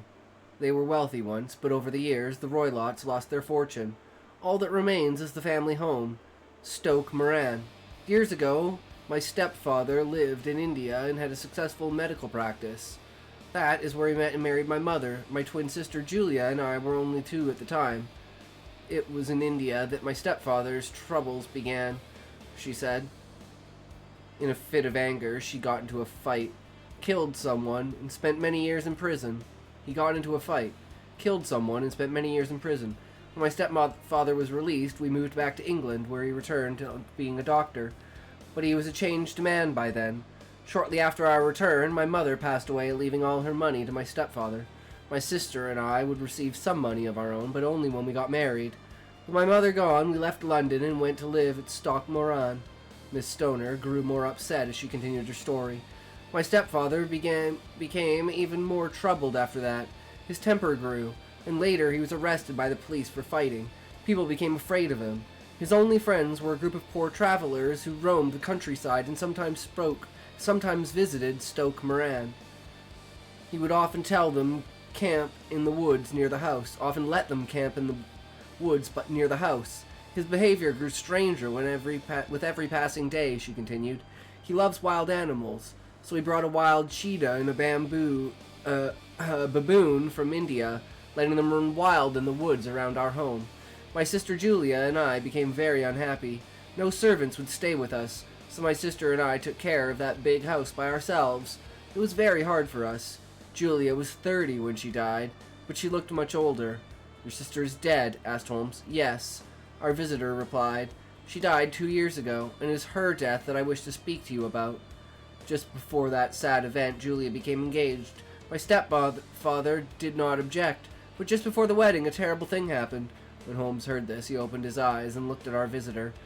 Do not leave out any details, he said. Miss Stoner continued. My stepfather, sister, and I lived in only one part of the old house. Julia's bedroom was between mine and my stepfather's. On the main floor, there are no doors connecting the rooms, but they all share the same hallway. The windows of the rooms look out into the yard. That night, 2 years ago, all 3 of us were in our rooms. While I was still awake, my sister came to me. She said she could smell my stepfather's cigar smoke, and that it bothered her. So we sat and talked about her wedding until about 11 o'clock. That's when she got up to return to her room. As she was leaving, Julia asked me if I had heard a whistling sound at night. She told me she had heard such a sound for the last few nights, but she did not know where the noise had come from. I told her it might have been the travelers who were camped nearby. I sleep more soundly than she, which may explain why I heard nothing. After that, we said goodnight. My sister returned to her room, and I heard her lock her door. Did you always lock your doors? Asked Holmes. Yes, answered Miss Stoner. We were afraid of my father's wild animals. Continue, said Holmes. Well, that night, she went on. I could not sleep, and lay awake for hours. Suddenly I heard Julia scream. I jumped from my bed and ran into the hallway. At that moment I heard a quiet whistle, followed by a loud clanking sound. In the hallway, I watched as Julia's bedroom door opened. My dear sister slowly stepped from her room. I saw terror in her eyes. She could barely stand, and she moved about as if she was in pain. I ran to her just as she fell to the floor. As I held her in my arms, she cries out, "Oh, Helen, it was the band, the speckled band." She reached out with one hand and pointed to my stepfather's room. I called out to him and he quickly appeared, but there was nothing we could do. That night, Julia died. And you are sure, asked Holmes, that you heard the whistle and clanging sound of metal? I think I did, Miss Stoner replied. I am sure a doctor examined your sister's body. What did he find? Asked Holmes. He knew of a stepfather's temper. Mr. Holmes... He knew of our stepfather's temper, Mr. Holmes, and was very careful, but he did not find what killed Julia. It is still a mystery. We know that Julia had locked both the windows and the bedroom door. We searched the room carefully, but couldn't find any hidden entrances. My sister must have been alone when she met her end. Besides, she didn't have any marks on her. What about the poison? Asked Holmes. The doctor found no trace of it, replied the young woman. Mr. Holmes, I believe she died of fright. And I think that when my sister said the word band, she meant a band of people, like the band of travelers. Well, that was 2 years ago. I've come to see you, Mr. Holmes, because a month ago I became engaged also. Again, my stepfather did not object. My fiancé and I are to be married in the spring. But 2 days ago, she said with a fearful look in her eye, on her face, work began on some walls of our house, and because of the repairs, had to move into my sister's bedroom. As you can imagine, I did not feel comfortable. Then, last night, as I lay in bed, I suddenly heard a noise. It was the sound of a quiet whistle. I jumped out of bed and lighted a lamp. I didn't see anything, but I was so scared that I dressed and dared not go back to bed. In the morning, I left the house and came to London to beg for your help. It was the right thing to do, said my friend. But Miss Stoner, you haven't told me everything about your stepfather. What do you mean? She asked. Holmes took the young woman's hand in his and held up her wrist. There were marks on her skin as if she had been grabbed by a very strong hand. Our visitor lowered her head and said, "He is a troubled man, Mr. Holmes." My friend became silent. He stared into the fire that warmed our room. "We don't have a moment to lose," he said finally. "Miss Stoner, if we come to your house today, can we see the rooms without your stepfather knowing?" "Yes, he's visiting London today and won't be home," she replied. "Good. Then Watson and I will take to the train and meet you there this afternoon." "Thank you, Mr. Holmes," she said. "I feel better already. Now, if that is all, I will see you on this afternoon." Our visitor lowered the veil over her face and left. "This is a strange and dangerous case, Holmes," I said. "From everything we have heard, Miss Stoner's sister must have been alone when she was killed. But what was the whistling sound, and what did the dead woman's last words mean?" "It seems to me," my companion began, "that it must have something to do with the band of travelers. Also, it is clear that Dr. Roylott would have lost money if his daughters married. Clearly, he would prefer his daughters not to be wed. And the metal clang? Perhaps it was the shutter of the window opening. But if that is the case," I said, "how then did the travelers kill Miss Stoner?" "Doesn't quite make sense to me." "I agree, Watson. And that is why we must visit Stoke Moran today." Just then the door flew open and a huge man burst into our room. He looked at Holmes and me with a wild, angry expression on his face. "Which one of you is Holmes?" he roared. "I am," Holmes answered calmly. "And who are you?" "I am Dr. Grimsby Roylott," he cried. "I know my stepdaughter has been here. And I know you as Mr. Sherlock Holmes, the troublemaker. What did she say to you, Holmes?" "What did she say to you?" Holmes laughed. "Please close the door on your way out, Mr. Roylott. It is cold outside." "I'll go when I'm finished with you. I'm a powerful man, Mr. Holmes. You had better stay out of my business, or else." Roylott grabbed the metal poker from the fireplace. He held the piece of metal in his hands and bent it as if it were rubber. He threw the twisted metal into the fireplace, took one last look at us, and stormed out. "Well, Watson," Holmes began, "our investigation has become much more interesting. I only hope the doctor's visit doesn't mean Miss Stoner is even more danger. I think we must take ourselves to Stoke Moran right away. Let us go to the train station. And Watson, I think it would be a good idea if you brought your gun. I wouldn't want Mr. Roylott to treat us the way he treated that metal poker." Holmes and I took the train from London to the town of Leatherhead. From there, we took a horse-drawn carriage, but before we reached Stoke Moran, we saw Miss Stoner walking through a field toward the road. She had come from her troubled home to meet us. "I'm very happy you are here," she said to us after the carriage had gone. "Dr. Roylott is still in town, and won't be back for a while. We have had the mixed pleasure of meeting your stepfather," explained Holmes. "He paid us a visit after you had left." "You mean he followed me?" she cried in fear. "Yes," answered Holmes. "So we must be very careful, and we must take a closer look at the rooms while we have a chance." Stoke Moran was an old, grey stonemason. One side of the house looked empty. The windows on that side were broken and covered with boards. The other side looked well kept. Smoke from the chimney told us that the family lived in this part of the house. "I see that these are the bedroom windows," said Holmes, pointing to a set of 3 windows. "The doctor's, then your sister's, and then yours." "Yes," answered Miss Stoner. "And you can see where the workmen have been busy. But, Mr. Holmes, I don't think the work was Necessary. I think it was a way to get me to sleep in my sister's bedroom. Most interesting, said my companion. Miss Stoner, please go to your sister's room while Watson and I stay out here. Make sure the window is locked. The young woman went inside, but Holmes pulled a knife from his pocket and tried to open the window from the outside. When he failed, he used his magnifying glass and looked at the window frame and the hinges. No, he said finally. No one could get through these windows. Watson, let us continue our search for clues inside. We joined Miss Stoner in her sister's room. Holmes sat down in a chair and silently studied everything around him. A rope hung from the ceiling down to the bed. It was a rope you would pull to ring a bell. The bell was a signal for servants. The rope was so long that its end rested on the pillows. Where is the bell that is rung by this bell rope? He asked. In the housekeeper's room, replied Miss Stoner. It looks new, observed Holmes. Did your sister ask for it? It is only a couple of years old, but no, my sister did not ask for it. Why would you need such a nice bell rope here, I wonder? Why would you need such a nice bell rope here, I wonder, said Holmes. He got up from the chair, pulled out his magnifying glass again, and got down on his hands and knees. He crawled back and forth over the floor, searching for clues. Here! What? What? Sean, what? Oh, you put a period after it. I was like, wait, is the bot broken? No, you put a period after it. Just finished chapter 21. Fuck yeah. Hell yeah, Sean.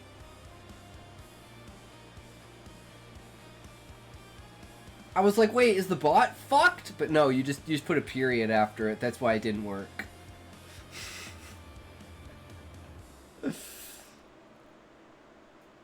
We are reading The Speckled Band by Arthur C. Clarke. This is a Sherlock Holmes story.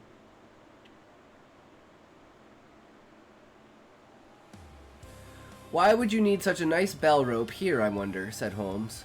He got up from the chair, pulled out his magnifying glass again, and got down on his hands and knees and crawled back and forth over the floor, searching for clues. And how has your day been going so far, Sean, other than successfully writing chapter 21? Thought that was Doyle, not Clark. Oh shit, maybe you're right. Maybe I'm retarded.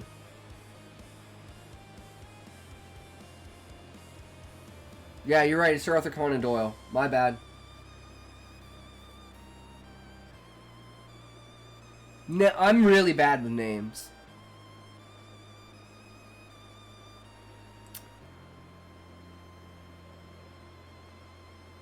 What? Can you tell I'm a Sherlock Holmes fan?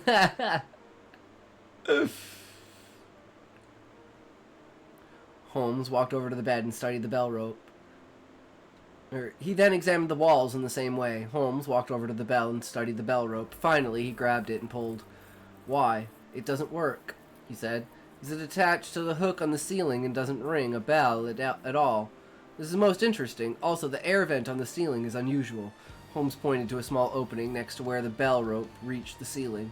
Has the air vent always been there, Miss Stoner? No, she answered. It was put in around the same time that bell rope was put in. Next, we visited Dr. Roylott's bedroom. Holmes carefully examined the bed, a wooden chair, a table, a large metal safe. He noticed a small dish of milk sitting on the safe. Dr. Roylott keep a cat, he asked. No, Miss Stoner replied.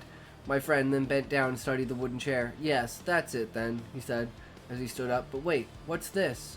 Holmes pointed at a rope, looped over one post of the bed. Ah, Watson. It is a wicked world, especially when a smart man turns to crime. I've seen enough, Miss Stoner. Let us leave these rooms. Once outside, Holmes turned to the young woman. It is very important that you do everything I tell you. Your life may depend upon it. When Dr. Roylott returns, you must stay in your sister's room. Then, tonight, when you hear your stepfather in his bedroom, you must open your window. Put a lamp where it can be seen from outside. Then quickly leave and return to your own room. Be sure to lock the door. Watson and I will be watching. When we see the lamp, we will enter your sister's bedroom through the window. We will spend the night there. Mr. Holmes, said Miss Stoner, I think you know what killed my sister. You must tell me. Did she die of fright? No, I don't believe so, answered Holmes. But until I know for sure, that is all I can tell you. I'm sorry. And now, Watson and I must leave before your stepfather returns. Do as I have instructed, and all will be well. My companion and I left Miss Stoner at Stoke Moran.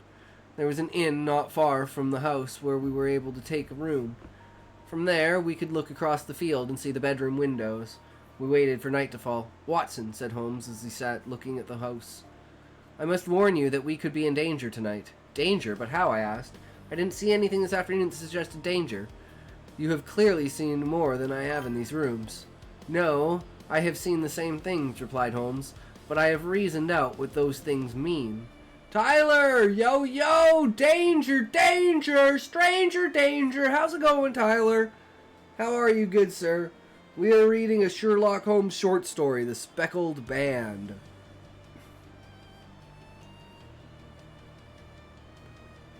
Working? Ah, good times, man. At least you're making the money, right? That's what it's all about. You've clearly seen more than I have in these rooms. No, we have seen the same things, replied Holmes, but I have reasoned out what those things mean. First, there's the air vent, which I expected to find. Miss Stoner said that her sister could smell her stepfather's cigar smoke the night she died. That told me that there would be a vent connecting the two rooms. There is also the bell rope that doesn't ring a bell. Plus, the interesting fact that the air vent and the bell rope were put in at the same time. What you may have not seen was an odd feature about the bed. It was clamped to the floor. That means you could not move the bed any way from the bell rope. Anyway, move the bed away from the bell rope and air vent.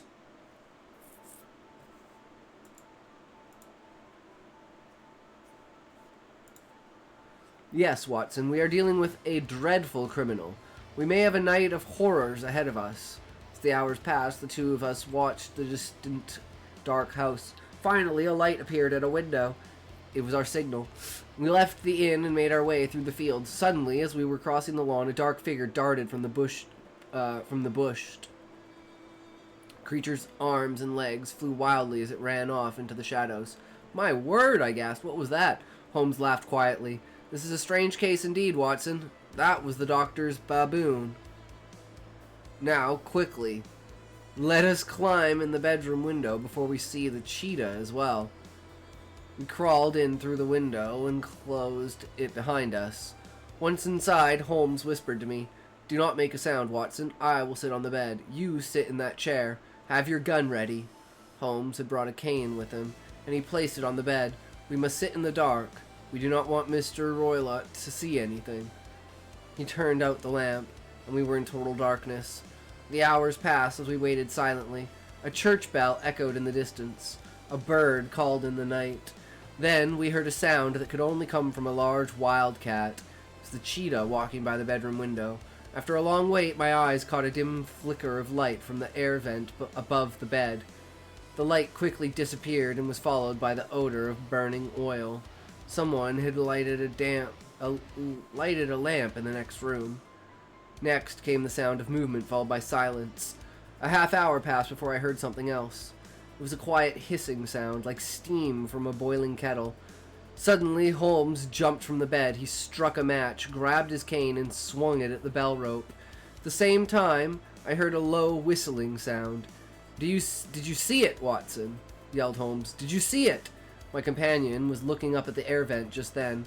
A loud cry filled Stoke Moran. It was a cry of pain and fear that turned into anger, an angry shriek. As Holmes and I stared at each other, the cry faded away into silence. We ran into the hallway to the door of Dr. Roylott's room. Holmes knocked loudly. No one answered. So we opened the door and entered. The room was lit by the light of a lamp. We could see that the safe was open. Dr. Grimsby Roylott sat on a wooden chair that Holmes had studied earlier that day. The doctor was in his dressing gown and slippers. The royal coiled rope lay across his lap. The doctor did not move. His head was turned toward the ceiling, and his eyes stared upward. Wrapped tightly around his head was a strange yellow band. It was covered with brown speckles. The speckled band, whispered Holmes. As I took a step forward, the band began to move. Then the head puffed up Then the head and puffed up collar of a snake rose up out of the doctor's hair as it doctor's hair. "It is a swamp adder," cried Holmes, "the deadliest snake in India. The doctor's murder weapon is turned on him. He has been bitten." Holmes took the rope and put it across the snake's collar. He tightened it and carefully conveyed the snake into the safe. "It is too late for us to do anything for him, but we must take Miss Stoner from this place and call the police." The next day, as Holmes and I returned to London by train, he explained the facts of the case to me. "First, Watson, I was on the wrong track. I knew that Miss Stoner's sister had used the word band. I also knew the travelers who were camping nearby, so I thought the solution to the mystery lay in the band of travelers. But when we inspected the rooms, I realized that no one could have entered the locked bedroom. I also took note of the bell rope. The air became clear to me that the rope was a bridge between the bed and the air vent. Right away, I thought of a snake. Dr. Roylott had a cheetah and a baboon. He might easily have a snake. As a doctor who practiced in India, he would also know that the snake's poison could not be detected, and he would know that its bite would be invisible. When his stepdaughter Julia became engaged, Holmes explained, he did not want her to get the money. So he put the bell rope in her room and had the air vent installed. Once they were in place, he waited until his stepdaughter was asleep. I could tell from looking at the chair in his room that he stood on it to reach the air vent.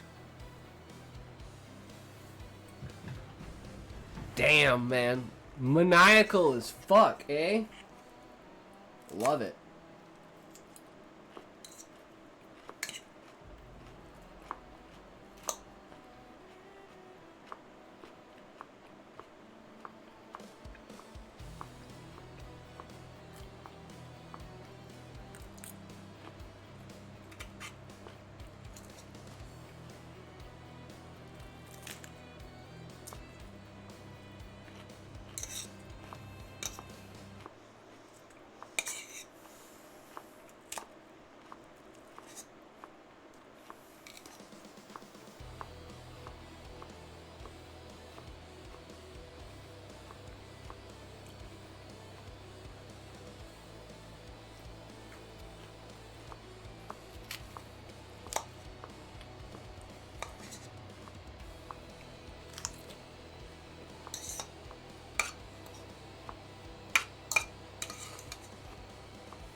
Love me some fucking Caesar salad. Okay.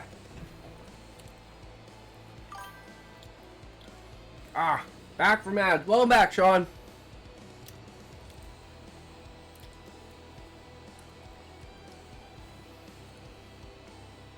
He would plate the snake in the air vent. The deadly creature would crawl through the vent, down the rope, and onto the victim's bed. First, the snake did not attack Julia Stoner, but the doctor had trained it to return at the sound of a whistle. That is what she heard. The milk also helped lure the snake back to Roylott's room. He would then catch it with the rope and put it in the safe. Clanging sound that the sisters heard was that of the safe being closed. And so last night I listened for the faintest sound of a snake that a snake would make. When I heard the hissing, I lit a match and attacked it. The creature quickly slithered back to Dr. Roylott's room, but I had hit it with my cane, making it angry. So when it returned to the doctor's bedroom, it attacked. Sherlock Holmes looked out the window at the English countryside. It's hard to imagine last night's events had taken place in such a beautiful setting. The murderer is dead, he said, killed by his own strange murder weapon. Damn. Crazy.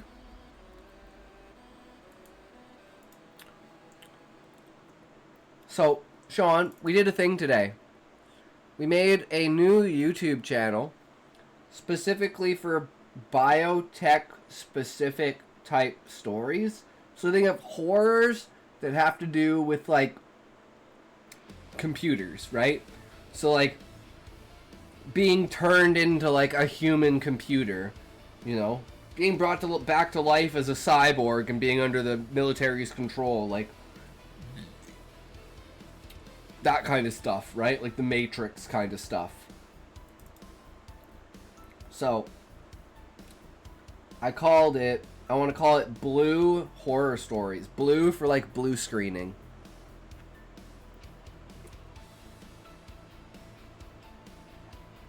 And I want it to be like super niche-y for those kinds of stories.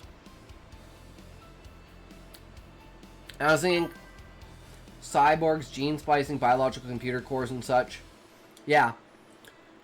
So I was thinking chiral clones kind of falls under that because it's like genetic engineering.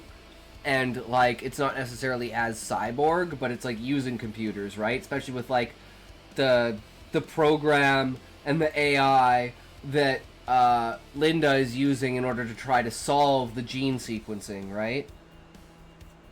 So maybe we can even tweak it a bit more to have them having like, you know, bits and pieces of like the mainframe, right? Like the clones are almost kind of like connected with like microchips and shit like that. I don't know. Maybe we could do something like that. But I thought that was just a cool idea because I was looking around and none of the horrors deal with like technological body horror. So I was like, well, let's make a niche specifically for technological body horror and see how it goes.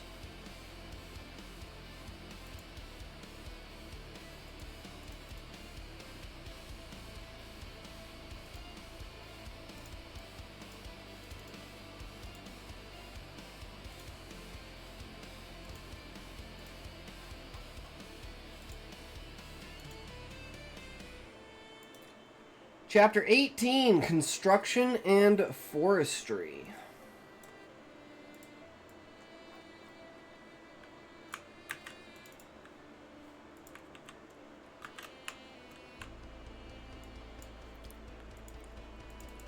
I don't know why I did that. I'm retarded.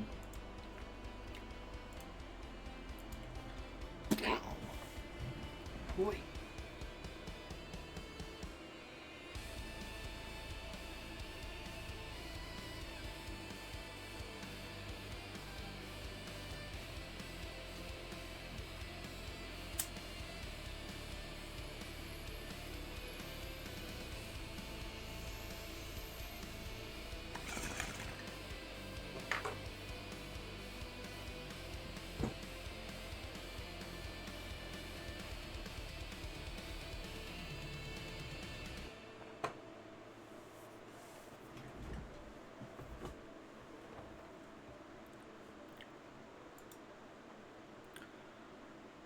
The next day, after breakfast was concluded, our crafting experts and I sat about the initial steps to building my water tower. First step was to climb up to the current water tower with tools and tabs in hand, including an additional ladder, which I pulled up to the tower platform with a rope. I was perfectly able to place the new tabs from the roof of the original tower, which helped immensely. It only took an hour or so to get the 4 holes drilled with my cordless drill in the bit, which the smith had created for me. The insertion of the tabs was physically demanding, but technically easy to accomplish. And I was able to set up a block and tackle to handle the main support beams in place. Using sturdy wooden pegs instead of standard bolts wasn't ideal, but it would still perform the function and be better than nails of any size would have been. The smith woman was giddy with excited wonder at the electric drill. and I couldn't help but smile at her adorably obvious desire to know how it worked.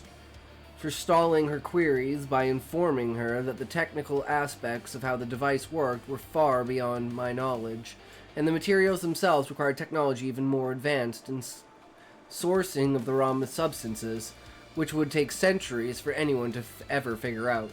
Even assuming the tree ants would allow a massive area to be deforested just to acquire lithium for the batteries, despite the swiftness of getting the beams raised into another and into place, there was no way our muscles would allow for any more work to be done that day. As such, we decided to see about getting some of the seeds grown into starts. I packed some potting soil and my supply of seedling starter pots into a hand cart so I could hopefully get them started. I, however, broke for lunch before leaving.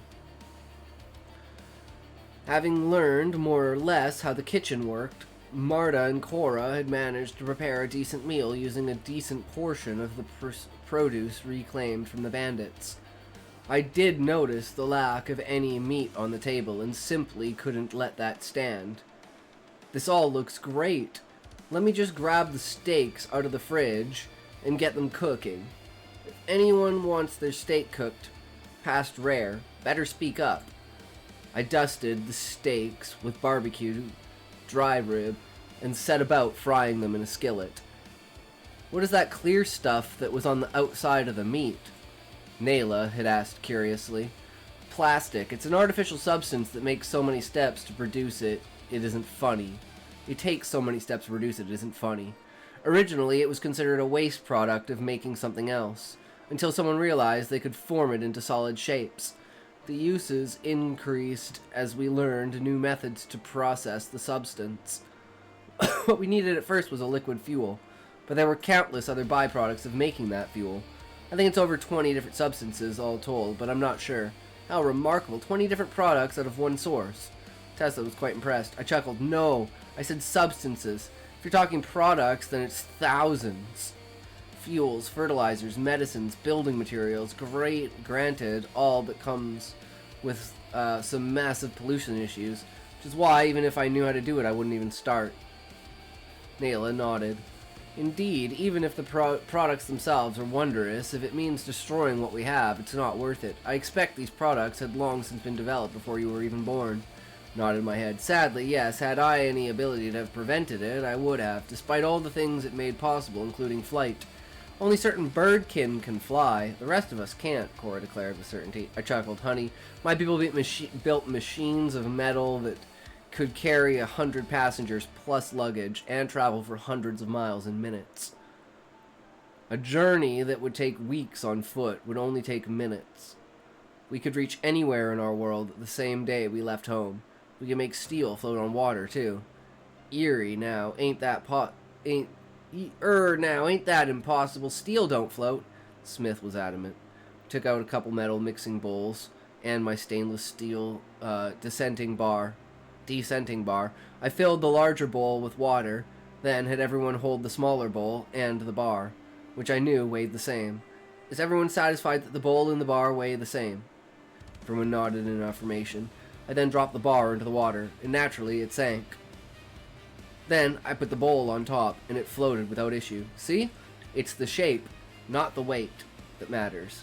Air is exactly the same. If you can push away more weight in air than you have in substance, it will float. I've literally seen someone make a lead balloon float. It don't make sense. Heavy stuff sinks, said the carpenter.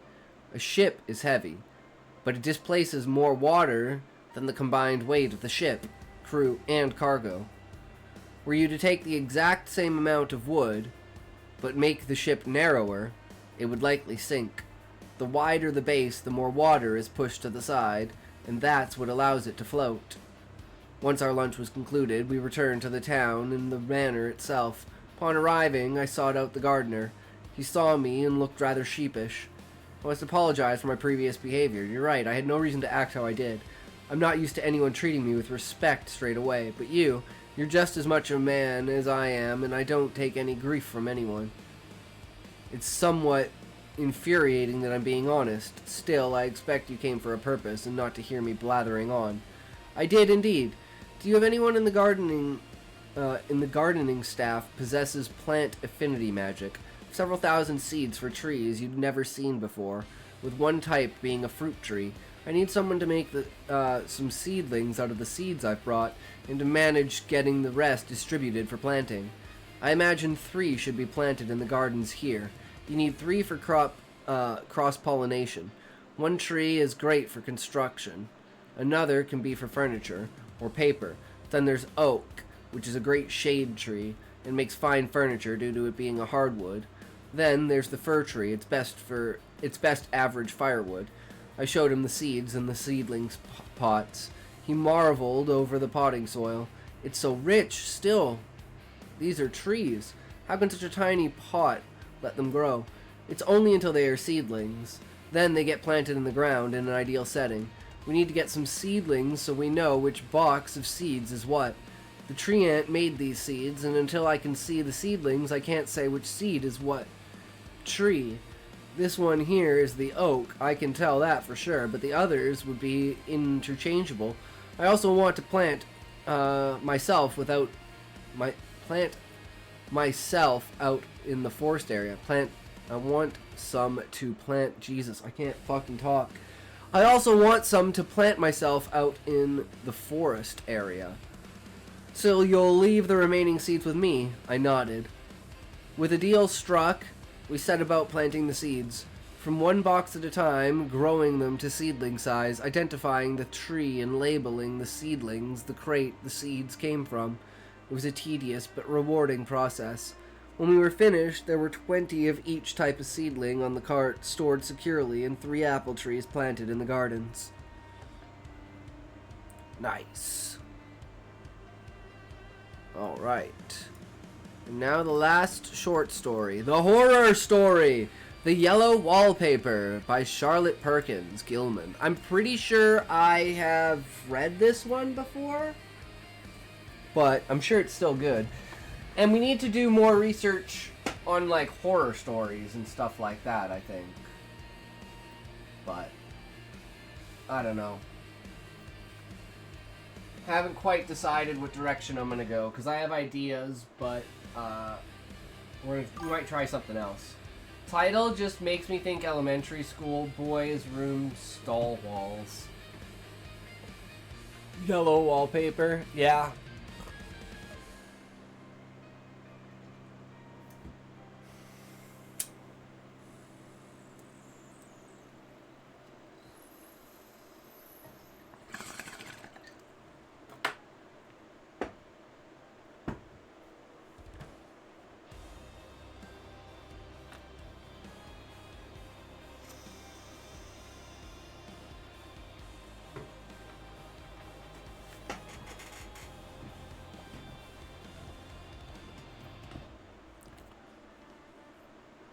The Yellow Wallpaper by Charlotte Perkins Gilman. It is very seldom that mere ordinary people like John and myself secure ancestral halls for the summer. A colonial mansion, a hereditary estate, I would say a haunted house, and reach the height of romantic felicity, but that would be asking too much of fate. Still, I'll probably declare at Lair that there is something queer about it. Else, why should it be let so cheaply, and why have stood so long untenanted? John laughs at me. Of course, but no one expects that in marriage. John is practically in the extreme. He has no patience with faith, an intense horror of superstition, and he scoffs openly at any talks of things not to be felt and seen and put down in figures. John is a physician, and perhaps, I would not say it to a living soul, of course, but that is dead paper and a great relief to my mind. Perhaps that is one reason I do not get well faster. You see, he does not believe I am sick. And what can one do? If a physician of high standing and one's own husband assures friends and relatives that there is really nothing the matter with one but temporary nervous depression, slight hysterical tendency, what is one to do? My brother is also a physician, also of high standing, and he says the same thing. So I take phosphates or phosphites, whichever it is, and tonics and journeys and air and exercise, and am absolutely forbidden to work until I am well again. Personally, I disagree with their ideas. Personally, I believe that congenial work with excitement and chance and change would do me good. But what is one to do? I did write for a while in spite of them. But it does exhaust me a good deal, having to be so sly about it or else meet with heavy opposition. I sometimes fancy that my condition, if I had less opposition and more society and stimulus. But John says the very worst thing I can do is to think about my condition, and I confess it always makes me feel bad. So I will let it alone and talk about the house. The most beautiful place. It is quite alone, standing well back from the road, quite 3 miles from the village. Makes me think of English places that you've read about, for there are hedges and walls and gates that lock, and lots of separate little houses for the gardeners and people. There is a delicious garden. I never saw such a garden, large and shady, full of box-bordered paths and lined with long grape-covered arbors with seats under them. There were greenhouses, too, but they are all broken now. There was some legal trouble, I believe, something about the heirs and co-heirs. Anyhow, the place has been empty for years. That spoils my ghostliness, I'm afraid. But I don't care. There's something strange about the house. I can feel it. I even said so to John one moonlit evening, but he said what I felt was a drought, was a draft, and shut the window. I get unreasonably angry with John sometimes. I'm sure I never used to be so sensitive. I think it is due to this nervous condition.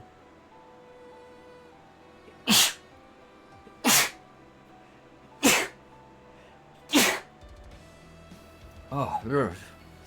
But if John says if I feel so, I shall neglect proper self-control. So I take pains to control myself before him at least. And it makes me very tired. I don't like our room a bit. I wanted one downstairs that opened on the piazza. It had roses all over the window and such pretty old-fashioned chintz hangings, but John would not hear of it. He said there was only one window and not room for 2 beds, and no near room for him if he took another. He is very careful and loving, and hardly lets me stir without special direction. I have a schedule prescription for each hour of the day. He takes all care from me, and so I feel basely ungrateful not to value it anymore. He said we came here solely on my account, that I was to have perfect rest and all the air I could get. Your exercise depends on your strength, my dear, he said, and your food somewhat on your appetite, but the air you can absorb all the time. So we took the nursery at the top of the house. It is a big, airy room, the whole floor nearly, with windows that look all ways and air and sunshine galore. It was a nursery first and then playground and gymnasium. I should judge, for the windows are barred for little children and there are rings and things in the walls. The paint and paper look as if boys' school had used it. He stripped off the paper in great patches all around the head of my bed, about as far as I can reach. In a great place on the other side of the room, low down, I never saw a worse paper in my life. One of those sprawling, flamboyant patterns committing every artistic sin. It is dull enough to confuse the eye in following, pronounced enough to constantly irritate and provoke study, and when you follow the lame, uncertain curves for a little distance, they suddenly commit suicide, plunge off at outrageous angles, destroy themselves in unheard of contradictions. The color is repellent, almost revolting, a smoldering, unclean yellow, strangely faded by the slow-turning sunlight. It is a dull, yet lurid orange in some places, a sickly sulphur tint in others. No wonder the children hated it. I should hate it myself if I had to live in this room long. There comes John. I must put this away. He hates to have me write a word. We have been here 2 weeks, and I haven't felt like writing before since that first day. I am sitting by the window now, up in this atrocious nursery, and there is nothing to hinder my writing as much as I please, save lack of strength. John is away all day, and even some nights when his cases are serious. I'm glad my case is not serious. But these nervous troubles are dreadfully depressing. John does not know how much I really suffer. He knows there is no reason to suffer, and that satisfies him. Of course, it is only nervousness. It does weigh on me, not to do my duty in any way. I meant to be such a help to John, such a real rest and comfort, and here I am, a cooperative burden already. Nobody would believe what an effort it is to do what little I am able, to dress and entertain and order things. It is fortunate Mary is so good with the baby, such a dear baby, and yet I cannot be with him. Makes me so nervous. I suppose John never was nervous in his life. He laughs at me so about this wallpaper. First, he meant to repaper the room, but afterwards he said that I was letting it get the better of me, and that nothing was worse for a nervous patient than to give way to such fancies. He said that after the wallpaper was changed, it would be the heavy bedstead, and then the barred windows, and then that gate at the head of the stairs, and so on. You know the place is doing you good, he said, and really, dear, I don't care to renovate the house just for a 3 months rental. Then do let us go downstairs, I said. There are such pretty rooms there. Then he took me in his arms and called me a blessed little goose, and said he would go down cellar if I wished, and have whitewashed into the bargain. But he is right enough about the beds and windows and things. It is as airy and comfortable a room as any one need wish, and, of course, I would not be so silly as to make him uncomfortable just for a whim. I'm really getting quite fond of the big room. All but that horrid paper. Out of one window, I can see the garden, those mysterious deep-shaded arbors, the riotous old-fashioned flowers, and bushes and gnarled trees. Out of another, I get a lovely view of the bay and a little private wharf alongside, belonging to the estate. There is a beautiful shaded lane that runs down there from the house. I always fancy I see people walking in these numerous paths and arbors, but John has cautioned me not to give way to fancy in the least. He says that with my imaginative power and habit of story-making, a nervous weakness like mine is sure to lead to all manner of excited fancies, and that I ought to use my will and good sense to check the tendency. So I tried. I think sometimes that if I were only well enough to write a little, it would relieve the press of ideas and rest me, but I find I get pretty tired when I try. It is so discouraging not to have any advice and companionship about my work. When I get really well, John says we will ask Cousin Henry and Julie down for a long visit, but he says he would as soon put fireworks in my pillowcase as to let me have those stimulating people about me now. I wish I could get well faster, but I must not think about it. This paper looks to me as if it knew what a vicious influence it had. There's a recurrent spot where the pattern lolls like a broken neck and two bulbous eyes stare at you upside down. I get positively angry when the impertinence of it and the everlastingness. Up and down and sideways they crawl, and those absurd unblinking eyes are everywhere. This is one place where two breaths didn't match, and the eyes go all up and down the line, one a little higher than the other. I never saw so much expression in an inanimate thing before, and we all know how much expression they have. I used to lie awake as a child and get more entertainment and terror out of blank walls and plain furniture than most children could find in a toy store. I remember what the kindly wink the knobs of our big old bureau used to have, and there was one chair that always seemed like a strong friend. I used to feel that if any of the other things looked too fierce, I could always hop into that chair and be safe. The furniture in this room is no worse than inharmonious. However, for we had to bring it all from downstairs. I suppose when this was used as a playroom, they had to take the nursery things out. And no wonder I never saw such ravages as the children have made here. The wallpaper, as I said before, is torn off in spots, and sticketh closer than a brother. They must have had perseverance as well as hatred. Then the floor is scratched and gouged and splintered. The plaster itself is dug out here and there. And this great heavy bed, which is all we found in the room, looks as if it had been through the wars. But I don't mind it a bit, only the paper. There comes John's sister, such a dear girl as she is, and so careful of me. I must not let her find me writing. She is a perfect and enthusiastic housekeeper and hopes for no better profession. I verily believe she thinks it is the writer which made me sick. But I can write when she is out and see her a long way off from these windows. There is one that commands the road, a lovely shaded window, winding road, and one that looks off over the country. A lovely country, too, full of great elms and velvet meadows. This wallpaper has a kind of sub-pattern in a different shade, a particularly irritating one, for you can only see it in certain lights and not certainly then. But in the places where it is... Man, we're just flying through these fucking ads.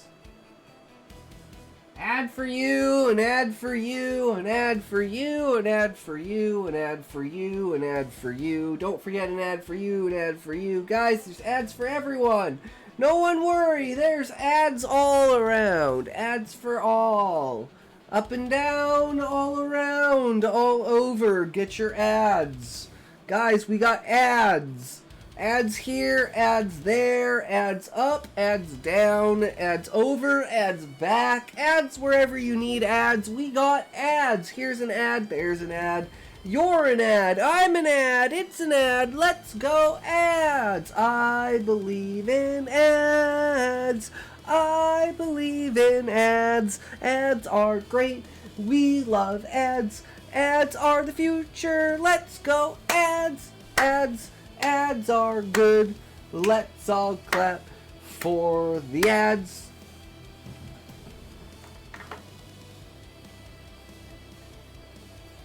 This ad brought to you by Ana, ooh, Oni-chan, Yomete, Oni-chan.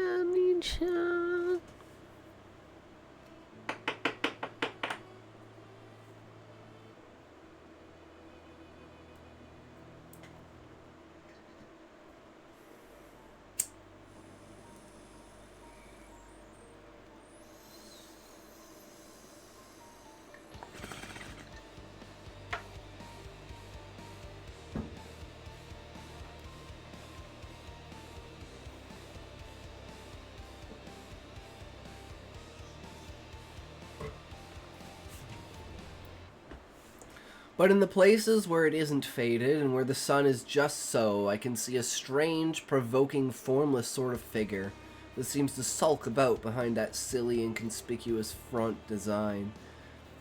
There's Sister on the stairs while the 4th of July is over. The people are gone and I'm tired out.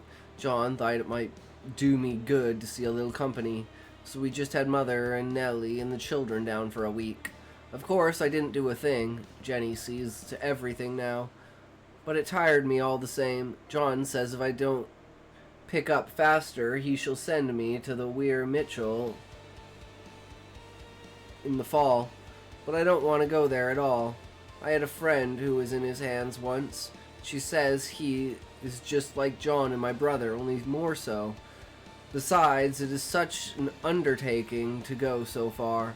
I don't feel as if it was worthwhile to turn my hand over for anything, and I'm getting dreadfully fretful and querulous. I cry at nothing, and cry most of the time. Of course, I don't when John is here or anybody else, but when I am alone. And I am alone a good deal just now. John is kept in town very often by serious cases, and Jenny is good and lets me alone when I want her to. So I walk a little in the garden or down that lovely lane, sit on the porch under the roses, and lie down up here a good deal.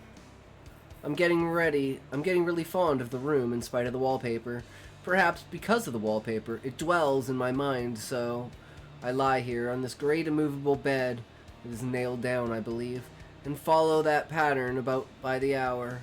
It is as good as gymnastics, I assure you. I start, we'll say, at the bottom, down in the corner over there where it is not being touched, and I determine for the 1000th time that I will follow that pointless pattern to some sort of conclusion. I know a little of the principle of design, and I know this thing was not arranged on any laws of radiation or alteration or repetition or symmetry or anything else that I ever heard of. It is repeated, of course, by the breadths, but not otherwise. Looked at in one way, each breadth stands alone. The blotted curves and flourishes, a kind of debased romanesque with delirium tremens, go waddling up and down in isolated columns of fatuity. But on the other hand, they connect diagonally, and the sprawling outlines run off in great slanting waves of optic horror, like a lot of wallowing seaweeds in full chase. The whole thing goes horizontally, too. At least, it seems so, and I exhaust myself in trying to distinguish the order of its going in that direction. They have used a horizontal breadth for a frieze, and that adds wonderfully to the confusion. There is one end of the room where it is almost intact, and there, when the cross lights fade and the low sun shines directly upon it, I can almost fancy radiation after all. The interminable grotesques seem to form around a common center and rush off in headlong plunges of equal distraction. Makes me tired to follow it. I will take a nap, I guess. I don't know why I should write this. I don't want to.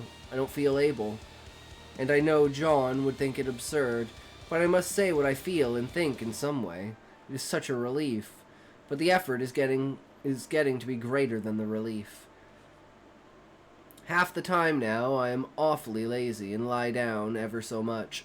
John says I mustn't lose my strength and has me take cod liver oil and lots of tonics and things, to say nothing of ale and wine and rare meat. Dear John, he loves me very dearly and hates to have me sick. I tried to have a real earnest reasonable talk with him the other day and tell him how I wish he would let me go and make a visit to Cousin Henry and Julia. But he said I wasn't able to go, nor able to stand it after I got there, and I did not make out a very good case for myself, for I was crying before I had finished. It is getting to be a great effort for me to think straight, just this nervous weakness, I suppose.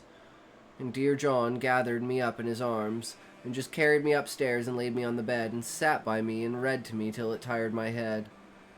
He said I was his darling and his comfort, and all he had, and that I must take care of myself for his sake and keep well.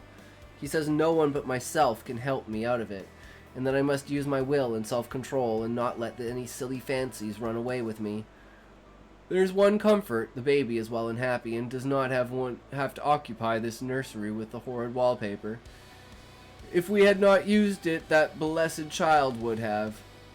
What a fortunate escape. Why? I couldn't have a child of mine, an impressionable little thing, live in such a room for worlds. I never thought of it before, but it is lucky that John kept me here after all. I can stand it so much easier than a baby, you see. Of course, I never mention it to them anymore. I am too wise, but I keep watching it all the same. There are things in that paper that nobody knows but me, or ever will. Behind that outside pattern, the dim shapes get clearer every day. It is always the same shape, only very numerous. and it is like a woman stooping down and creeping about between that pattern. I don't like it a bit. I wonder. I begin to think. I wish John would take me away from here. It is so hard to talk with John about my case because he is so wise and because he loves me so, but I tried it last night. It was moonlight. The moon shines in all around just as the sun does. I hate to see it sometimes. It creeps so slowly and always comes in by the window or another. John was asleep and I hated to waken him, so I kept still and watched the moonlight on that undulating wallpaper till I felt creepy. The faint figure behind seemed to shake the pattern just as if she wanted to get out. I got up softly and went to feel and see if the paper did move. And when I came back, John was awake. "What is it, little girl?" he said. "Don't go walking about like that, you'll get cold." I thought it was a good time to talk, so I told him that I really was not gaining here, and that I wished he would take me away. "Why, darling?" he said. "Our lease will be up in 3 weeks, and I can't see how to leave before. The repairs are done at home, and I cannot possibly leave town just now. Of course, if you were in any danger, I could and would, but you really are better, dear. Whether you can see it or not, I'm a doctor, dear, and I know.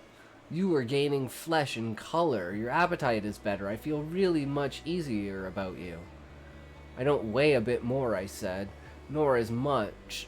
My appetite may be better in the evening when you are here, but it is worse in the morning when you are away. Bless her little heart," he said with a big hug. "She shall be as sick as she pleases, but now let's improve the shining hours by going to sleep and talk about it in the morning." "And you won't go away?" I asked gloomily. "Why, how can I, dear? It is only 3 weeks more, and then I will take a nice little trip in a few days while Jenny is getting the house ready. Really, dear, are you better?" "You are better. Better in body, perhaps," I began, and stopped short, for he sat up straight and looked at me with such a stern, reproachful look that I could not say another word. "My darling," said he, "I beg of you, for my sake, and our child's sake, as well as for your own, that you will never for one instant let that idea enter your mind. There is nothing so dangerous, so fascinating to a temperament like yours. It is a false and foolish fancy. Can you not trust me as a physician when I tell you so?" So, of course, I said no more, and on that score, and we went to sleep before long. He thought I was awake first, but I wasn't. I lay there for hours trying to decide whether that I was asleep first, but I wasn't. I lay there for hours trying to decide whether that front pattern and the back pattern really did move together or separately. On a pattern like this by daylight, there is a lack of sequence, a defiance of law that is constant irritant and normal. It is a constant irritant to a normal mind. The color is hideous enough and unreliable enough and infuriating enough, but the pattern is torturing. You think you have mastered it, but just as you get well underway in following, it turns to a back somersault, and there you are. It slaps you in the face, knocks you down, and tramples upon you. It is like a bad dream. The outside pattern is a florid arabesque, reminding one of a fungus. If you can imagine a toadstool in joints, an interminable sting of toadstools, budding and sprouting in endless convulsions. Why, that is something like it. That is, sometimes. There is one marked peculiarity about this paper, a thing nobody seems to notice about myself, and that is that it changes as the light changes. When the sun shoots in through the east window, I always watch for that first long, straight ray. It changes so quickly that I never can quite believe it. That is why I watch it always. By moonlight, the moon shines in all night. When there is a moon, I wouldn't know it was the same paper. At night, in any kind of light, in twilight, candlelight, lamplight, and worst of all, by moonlight, it becomes bars.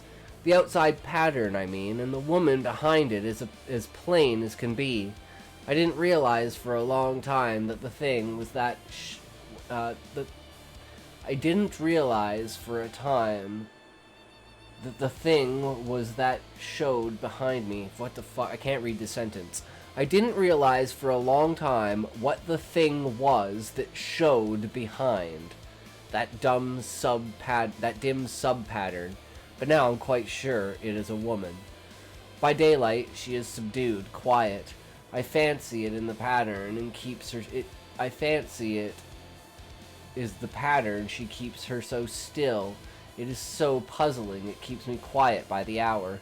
I lay down ever so much now. John says it is good for me and to sleep all I can. Indeed, he started the habit by making me lie down for an hour after each meal. It is a very bad habit, I'm convinced, for you see, I don't sleep. And that cultivates deceit, for I don't tell them I'm awake. Oh no, the fact is, I'm getting a little afraid of John. He seems very queer sometimes, and even Jenny has an inexplicable look. It strikes me occasionally, just as a scientific hypothesis, that perhaps it is the paper. I have watched John when he did not know I was looking, and come into the room suddenly on the most innocent excuses, and I've caught him several times looking at the paper. And Jenny, too. I caught Jenny with her hand on it once. She didn't know I was in the room, and when I asked her in a quiet, very quiet voice, with the most restrained manner possible, what she was doing with the paper, she turned around as if she had been caught stealing, and looked quite angry, asked me why I should frighten her so. Then she said that the paper stained everything it touched, that she had found yellow smooches on all my clothes and John's, and she wished we would be more careful. Did not that sound innocent? But I know she was studying that pattern, and I am determined that nobody shall find it out but myself. Life is very much more exciting now than it used to be. You see, I have something more to expect, to look forward to watch. I really do eat better, and am more quiet than I was. John is so pleased to see me improve. He laughed a little the other day, and said I seemed to be flourishing in spite of my wallpaper. I turned it off with a laugh. I had no intention of telling him it was because of the wallpaper. He would make fun of me. He might even want to take me away. I don't want to leave now until I've found it out. There is a week more, and I think that will be enough. I'm feeling ever so much better. I don't sleep much at night, for it is so interesting to watch developments. I sleep a good deal in the daytime. In the daytime, it is tiresome and perplexing. There are always new shoots on the fungus, and new shades of yellow all over it. I cannot keep count of them, though I have tried conscientiously.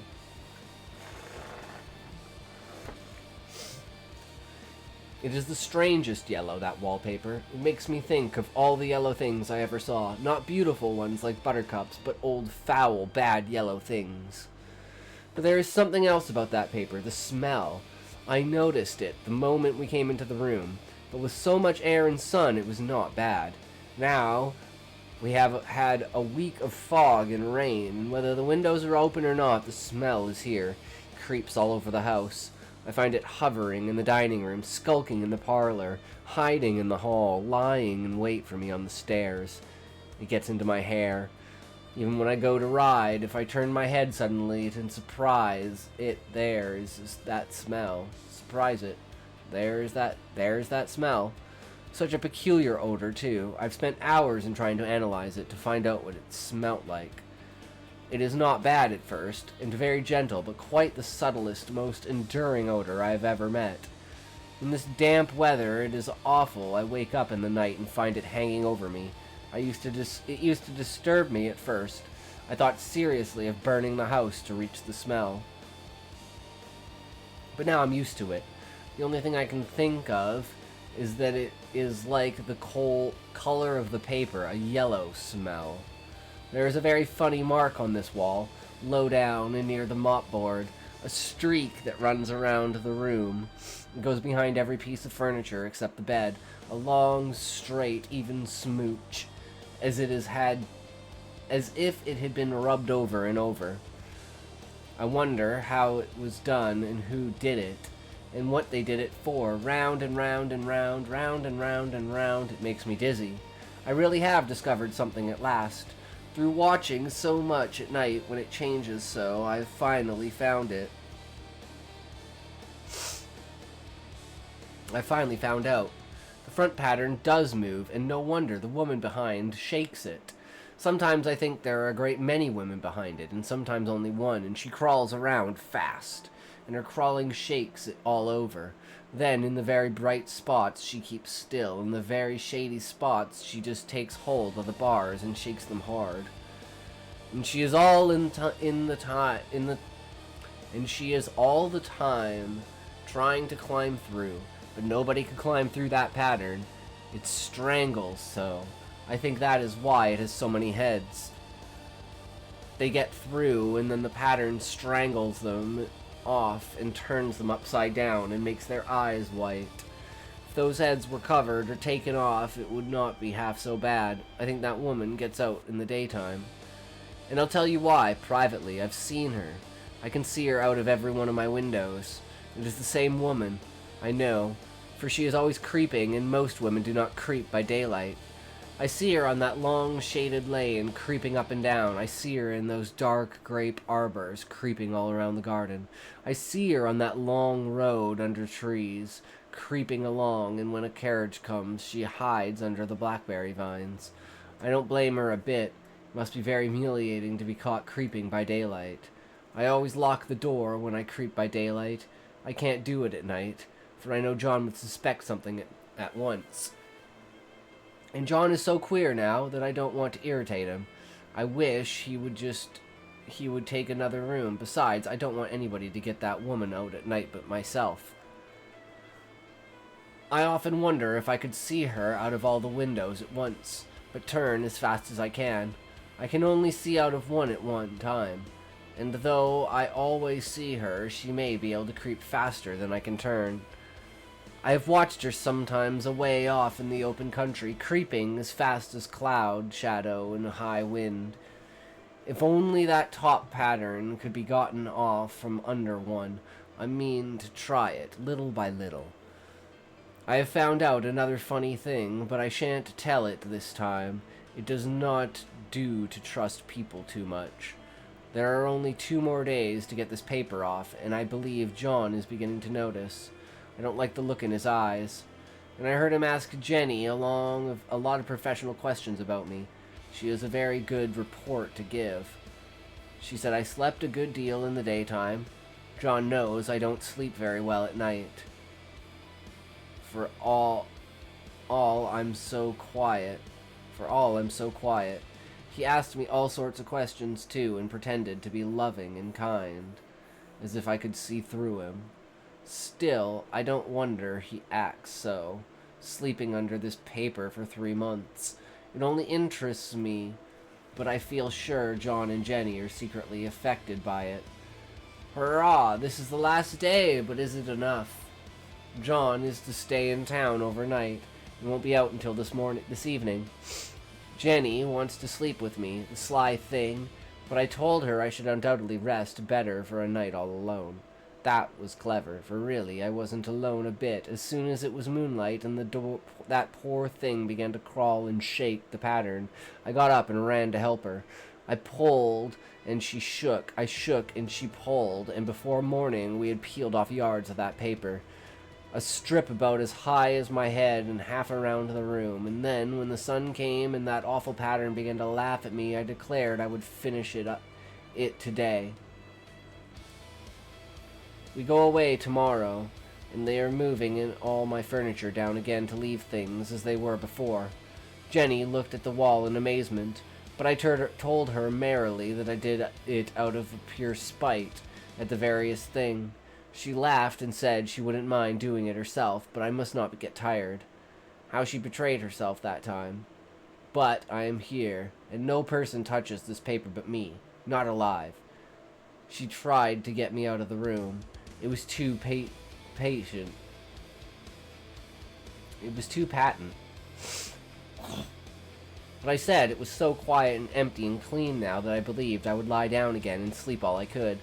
And not to wake me even for dinner. I would call when I woke. So now she is gone, and the servants are gone, and the things are gone, and there's just nothing left but that great bedstead nailed down with the canvas mattress we found on it. We shall sleep downstairs tonight and take the boat home tomorrow. I quite enjoy the room now, as it is bare again. How those children did tear about here. This bedstead is fairly gnawed. but I must get to work. I have locked the door and thrown the key down into the front path. I don't want to go out, and I don't want to have anybody come in till John comes. I want to astonish him. I've got a rope up here that even Jenny did not find. If that woman does get out and tries to get away, I can tie her. But I forgot I could not reach far without anything to stand on. This bed will not move. I tried to lift and push it until it was lame. And then I got so angry I bit off a little piece at one corner, but it hurt my teeth. Then I peeled off all the paper I could reach standing on the floor. It sticks horribly, and the pattern just enjoys it. All those strangled heads and bulbous eyes and waddling fungus growths just shriek with derision. I'm getting angry enough to do something desperate. To jump out of the window would be admirable exercise, but the bars are too strong even to try. Besides, I wouldn't do it. Of course not. I know well enough that a step like that is improper and might be misconstrued. I don't like to look out of windows even. There are so many of those creeping women, and they creep so fast. I wonder if they all come out of the wallpaper as I did. But I'm securely fastened now by my well-hidden rope. You don't get me out in the road there. I suppose I shall have to get back behind the pattern when it comes night, and that is hard. It is so pleasant to be out in this great room and creep around as I please. I don't want to go outside. I won't, even if Jenny asks me to. For outside, if you have to creep on the ground and everything is green inside, instead of yellow. But here I can creep smoothly on the floor, and my shoulder just fits in that long smooch around the wall, so I cannot lose my way. Why, there's John at the door. It is no use, young man, you can't open it. How he does call and pound. Now he's crying for an axe. It would be a shame to break down that beautiful door. Dear John, dear, said I in the gentlest voice. The key is down by the front steps under the platinum leaf. That silenced him for a few moments. Terrible Novice, just stopping in. Have a super good night. Hell yeah, dude, you as well. Thank you, man. Always appreciate the support. That silenced him for a few moments. Then he said, very quietly indeed, open the door, my darling. I can't, said I. The key is down by the front door under the plantain leaf. And then I said it again several times, very gently and slowly, and said it so often that he had to go and see, and he got it, of course, and came in. He stopped short by the door. What is the matter? He cried. For God's sakes, what are you doing? I kept on creeping just the same, but I looked at him over my shoulder. I've got out at last, said I, in spite of you and Jane. And I've pulled off most of the paper, so you can't put me back. Now, why should that man have fainted? But he did. And right across my path by the wall, so that I had to creep over him every time.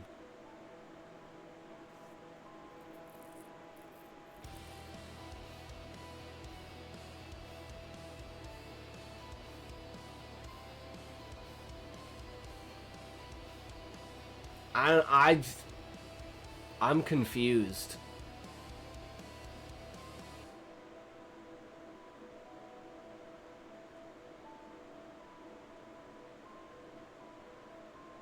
So, like, I'm, like, totally expecting this to end with her being hung. Because it's, like, talking about a rope. She's obviously crazy.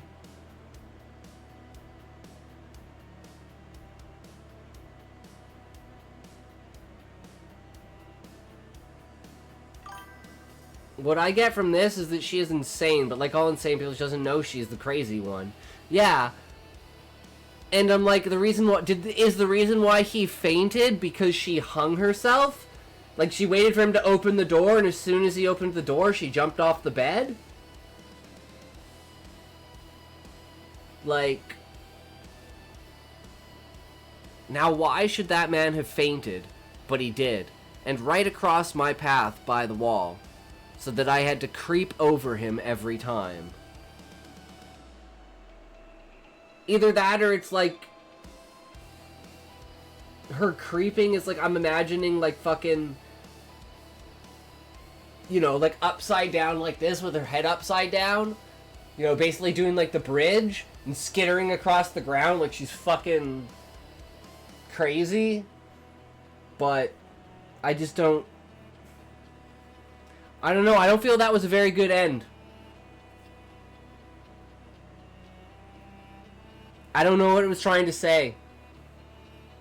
I'm pretty sure she hung herself, but I don't get the creeping over him. Does that mean like she's swinging? And he's like fainted on the ground and she's just there swinging over top of him? I mean, that's kind of the imagery I get, but I have no fucking idea what I'm actually, what. And I don't ever remember anyone named Jane. Oh, Jane was the cousin, wasn't it? But either way.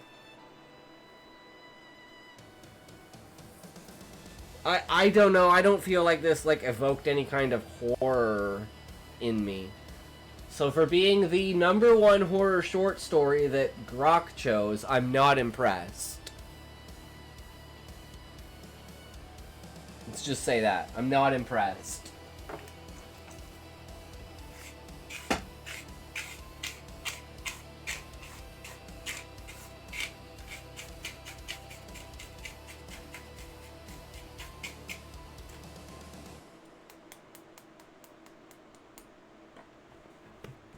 Alright, so now we're going to try an experiment, Sean. So bear with me.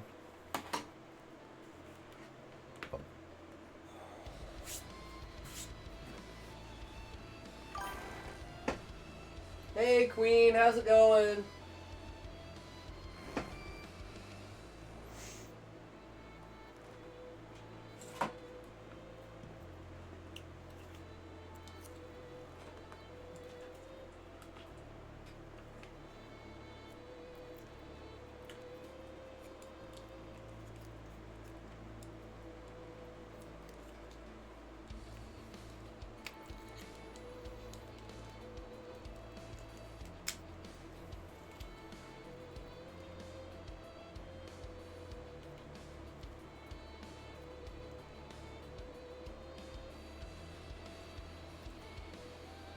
I've been going. I've been lurking. Figured I'd say hi. Hi! No worries. Always glad for the lurk. Let's see if I can get this to work.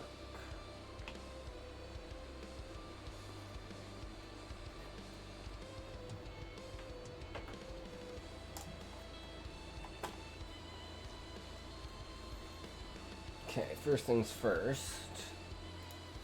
Here, we take this, duplicate this,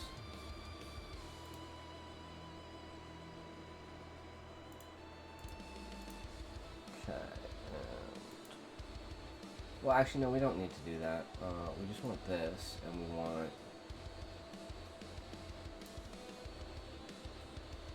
this.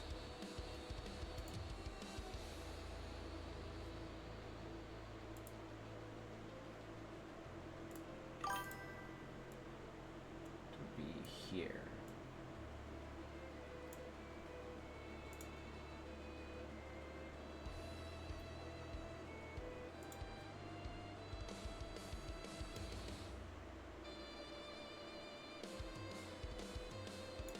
That, I think. There.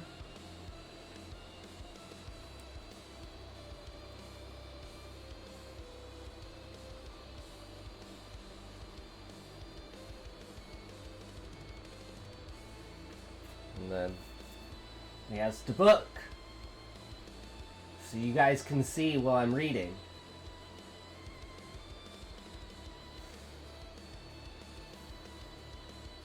Although it is kind of further back, because it should be more like here.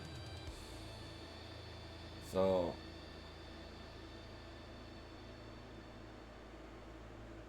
but maybe we can like kind of angle it like that.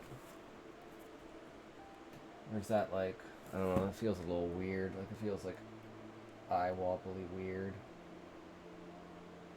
I don't know. What do you guys think? Because this is like the setup we're going to be using for drawing as well.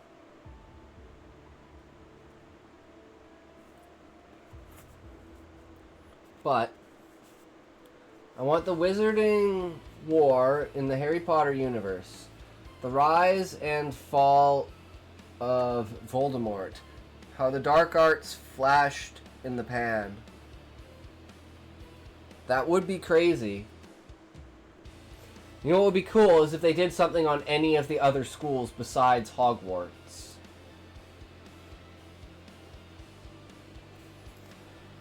Alright, so we are on to Chapter 4. I don't know how well you guys can see this.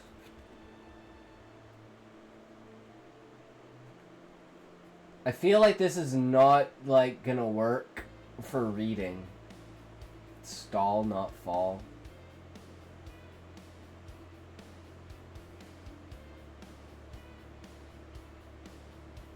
I don't know, because I'm not looking at it at full screen, right?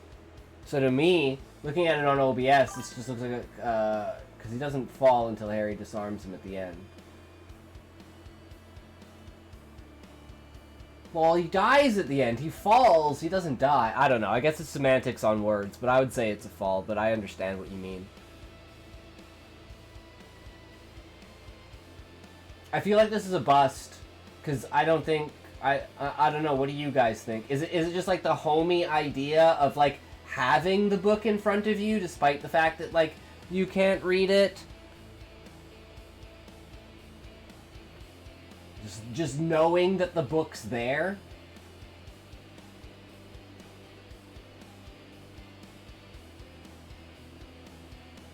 Cuz it's also hard to keep myself in frame.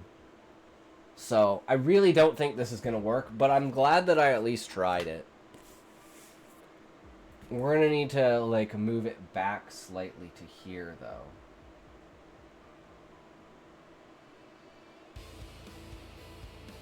But other than that, I think it's a good idea. We're on the right track.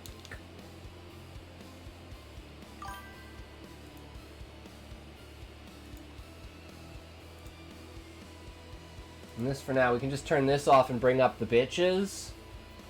Or do you guys want the full screen cam?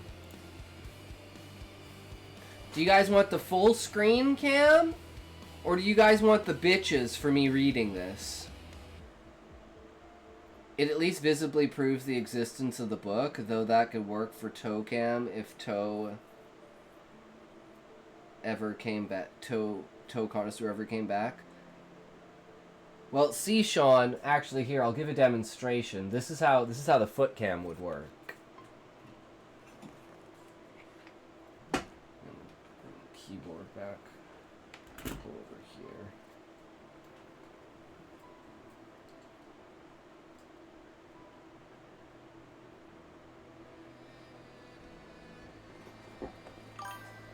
And then you just have my feet.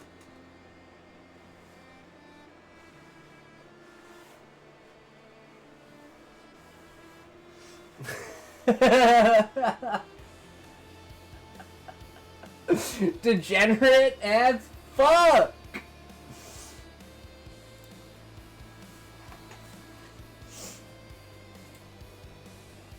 It's all purpose.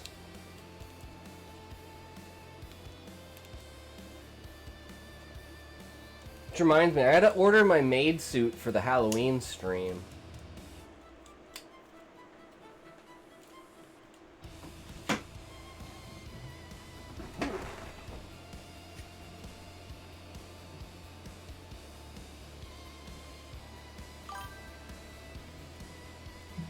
Say switch from day to day. One at day anime babes, one day full screen at talks, but always full screen on the full moon. Yeah, there you go, Sean.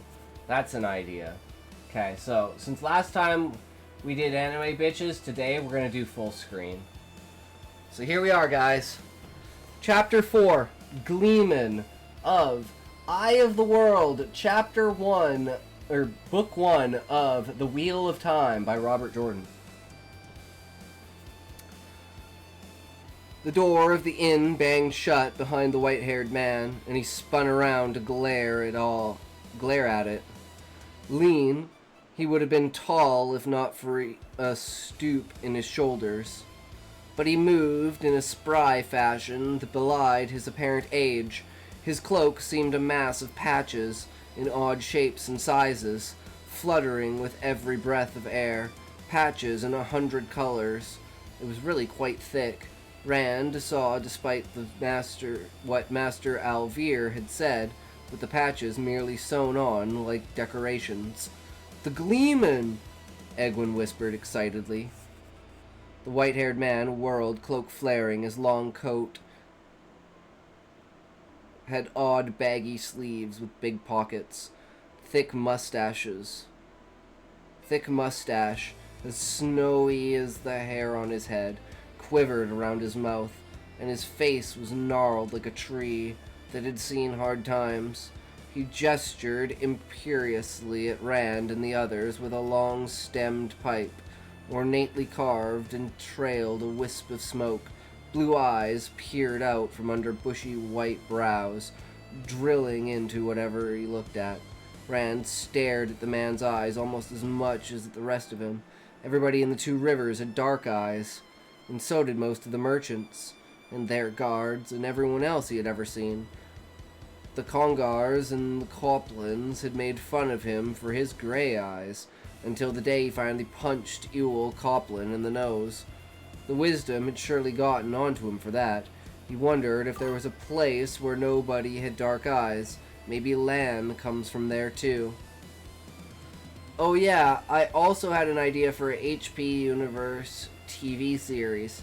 Hagrid's Summer Adventures. All the stuff Hagrid gets up to during the summer before Voldemort rises, when he's younger, and things are still calm. That would be interesting. That would be very interesting. "What sort of a place is this?" the Gleeman demanded in a deep voice that sounded in some way larger than any of an ordinary man. Even in the open air, it seemed to fill a great room and resonate with from the halls.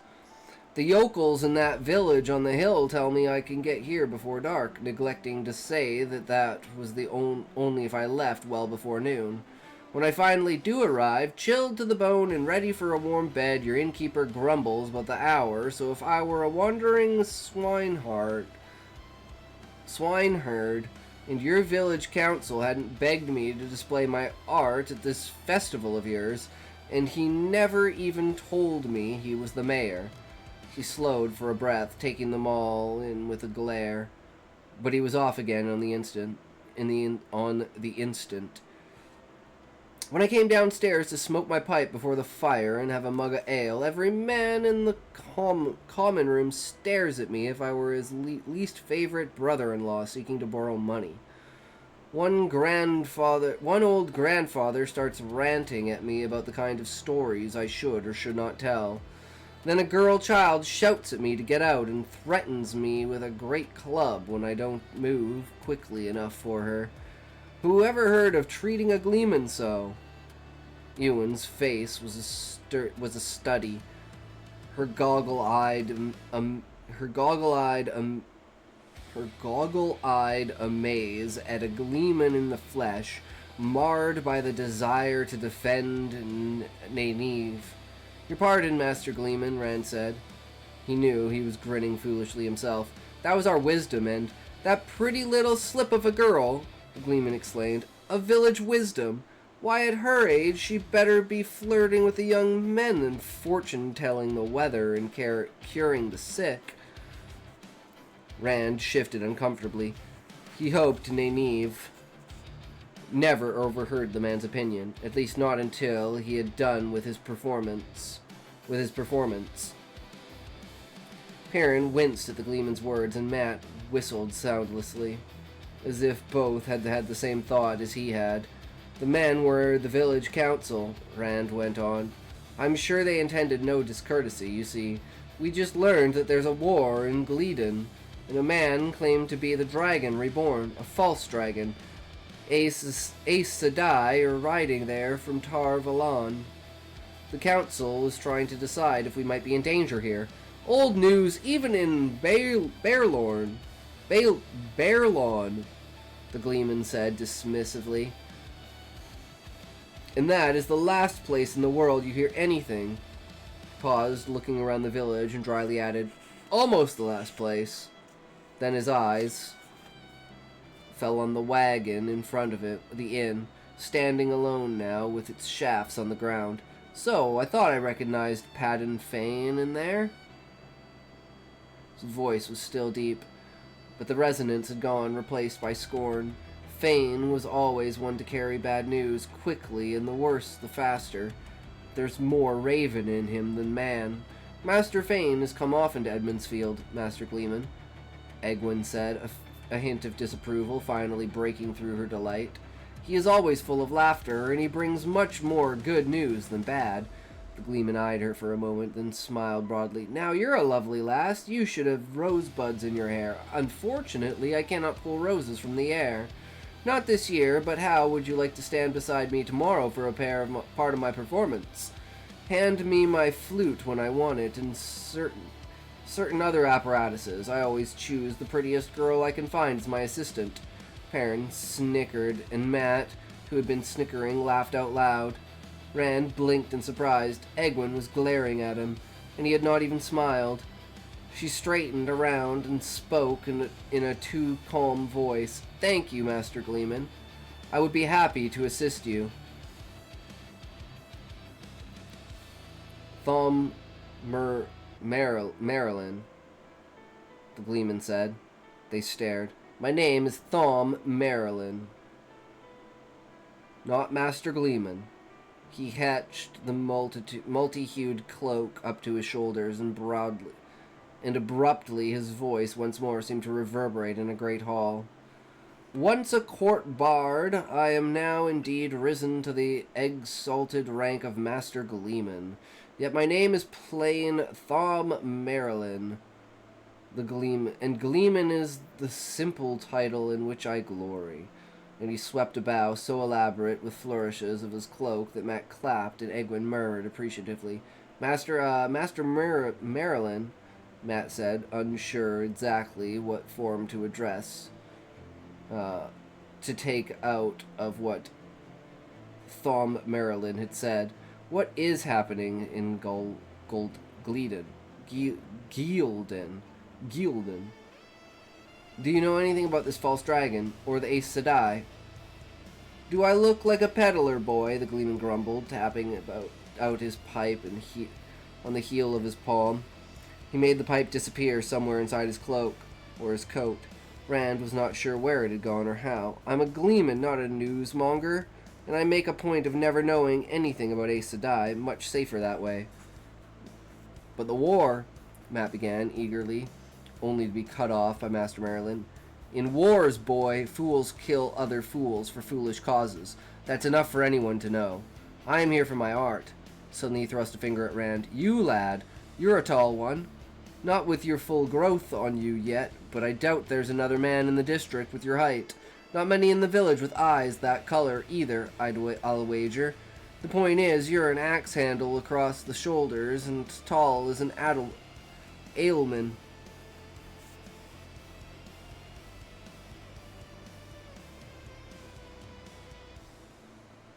Ailman. What's your name, lad?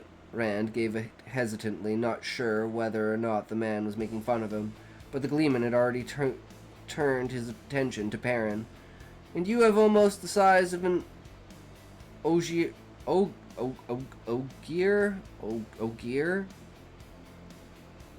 Close enough.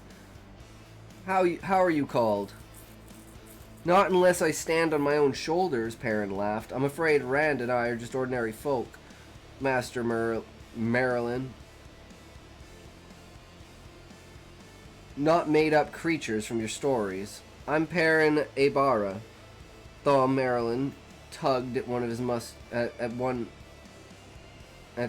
mustaches.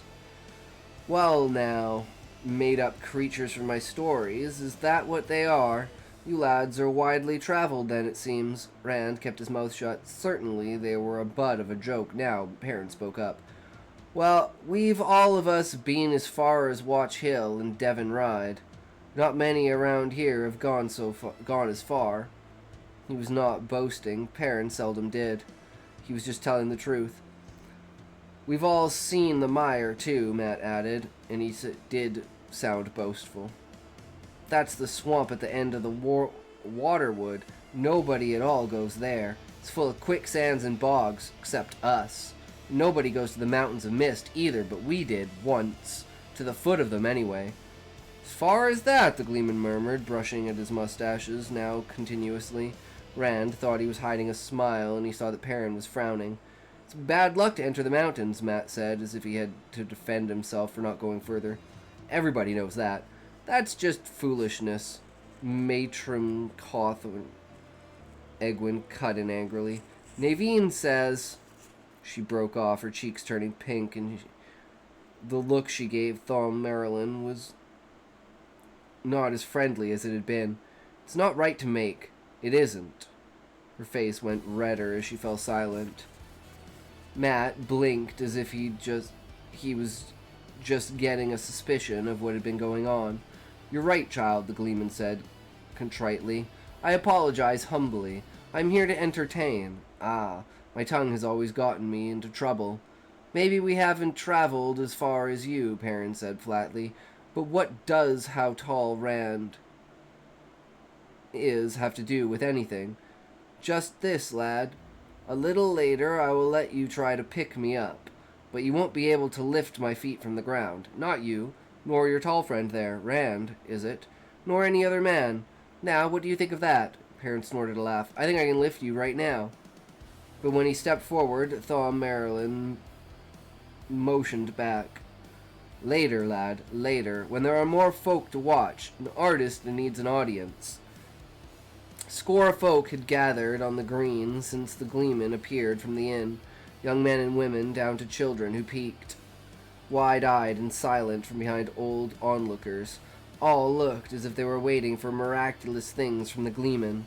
The white-haired man looked them over. He appeared to be counting them, then gave a slight shake of his head and sighed.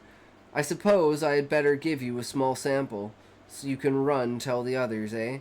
Just a taste of what you'll see tomorrow at your festival.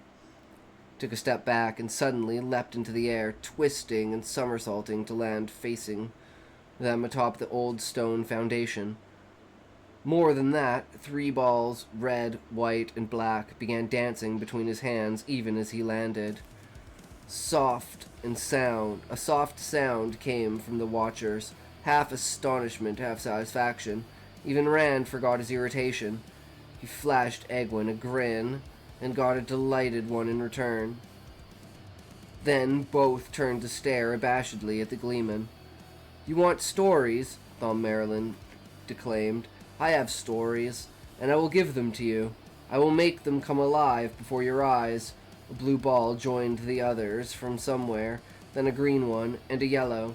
Tales of great wars and great heroes for the men and boys, for the women and girls, an entire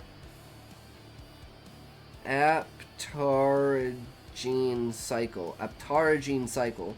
Tales of Arthur Pendrag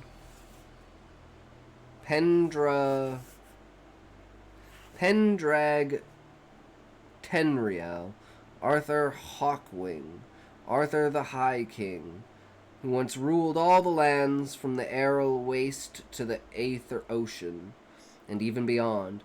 Wondrous stories of strange people in strange lands, and of the Green Man, the Warders, the Trollocs, the Ogiers, the Ogier, the Ale, the 1,000 tales of Anla, the wise counselor, James the giant slayer, how Susa tamed Jane Farstrider, Mara, and the 3 foolish kings.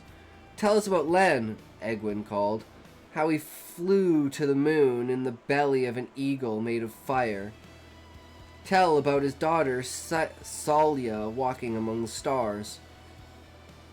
Rand looked at her out of the corner of his eye, but she seemed intent on the gleeman. She had never liked stories about adventures and long journeys. Her favorites were always the funny ones, or stories about women outwitting people who were supposed to be smarter than everyone else. He was sure she had asked for tales about Len and Salya to put a burr under his shirt. Surely she could see the world outside was a place for Two Rivers folk.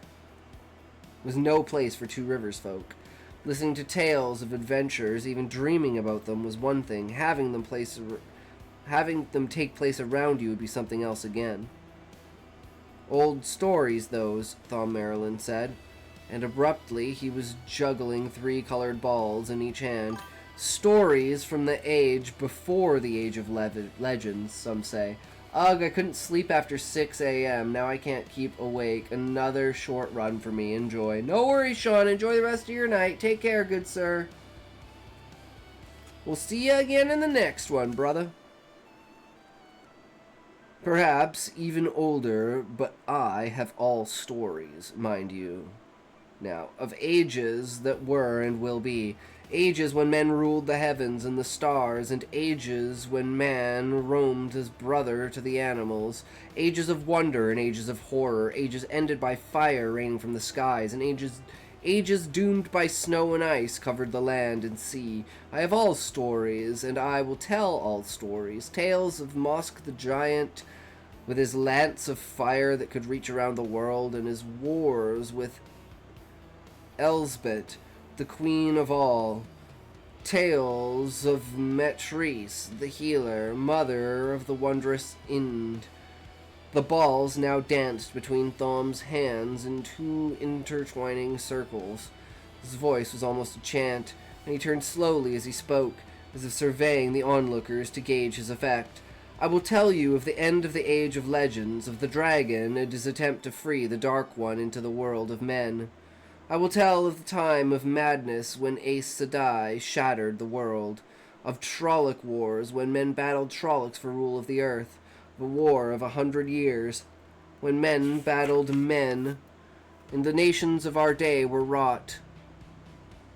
I will tell the adventures of men and women, rich and poor, great and small, proud and humble, the siege of the Pillars of the Sky, how Goodwife Carl cured her husband of snoring, King Darthan and the fall of the House of... Abruptly, the flow of words and the juggling alike stopped. Thom simply snatched the balls from the air and stopped talking. Unnoticed by Rand, Moiraine had joined the listeners. Lan was at her shoulder, though he had to look twice to see the man. For a moment, Thom looked at Moiraine sideways, his face a body still except for making the balls disappear into the capricious coat sleeves. Then he bowed to her, holding his cloak wide.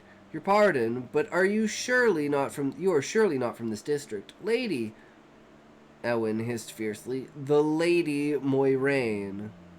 Thom blinked, then bowed again more deeply. Your pardon, again. Ah, lady, I meant no disrespect. Moiraine made a small waving hand away gesture. None was perceived, Master Bard. And my name is simply Moiraine. I am indeed a stranger here, a traveler like yourself, far from home and alone. The world can be a dangerous place for when one is a stranger. Lady Moiraine collects stories, Ewan put in. Stories about things that happened in the Two Rivers, though I don't know whatever happened here to make a story of. I trust you will like my stories as well, Moiraine. Thom watched her with obvious wariness. He looked not best pleased to find her there. Suddenly Rand wondered what sort of entertainment a lady like her might be offered in a city like Berlin or Camelin. Surely it could not be anything better than a gleeman. That is a matter of taste, Master Bard, Moiraine replied. Some stories I like, and some I do not. Thom's bow was his deepest yet, bending his long body parallel to the ground. I assure you, none of my stories will displease you. All will please and entertain, and you do me too much honor. I am a simple gleeman, and nothing more.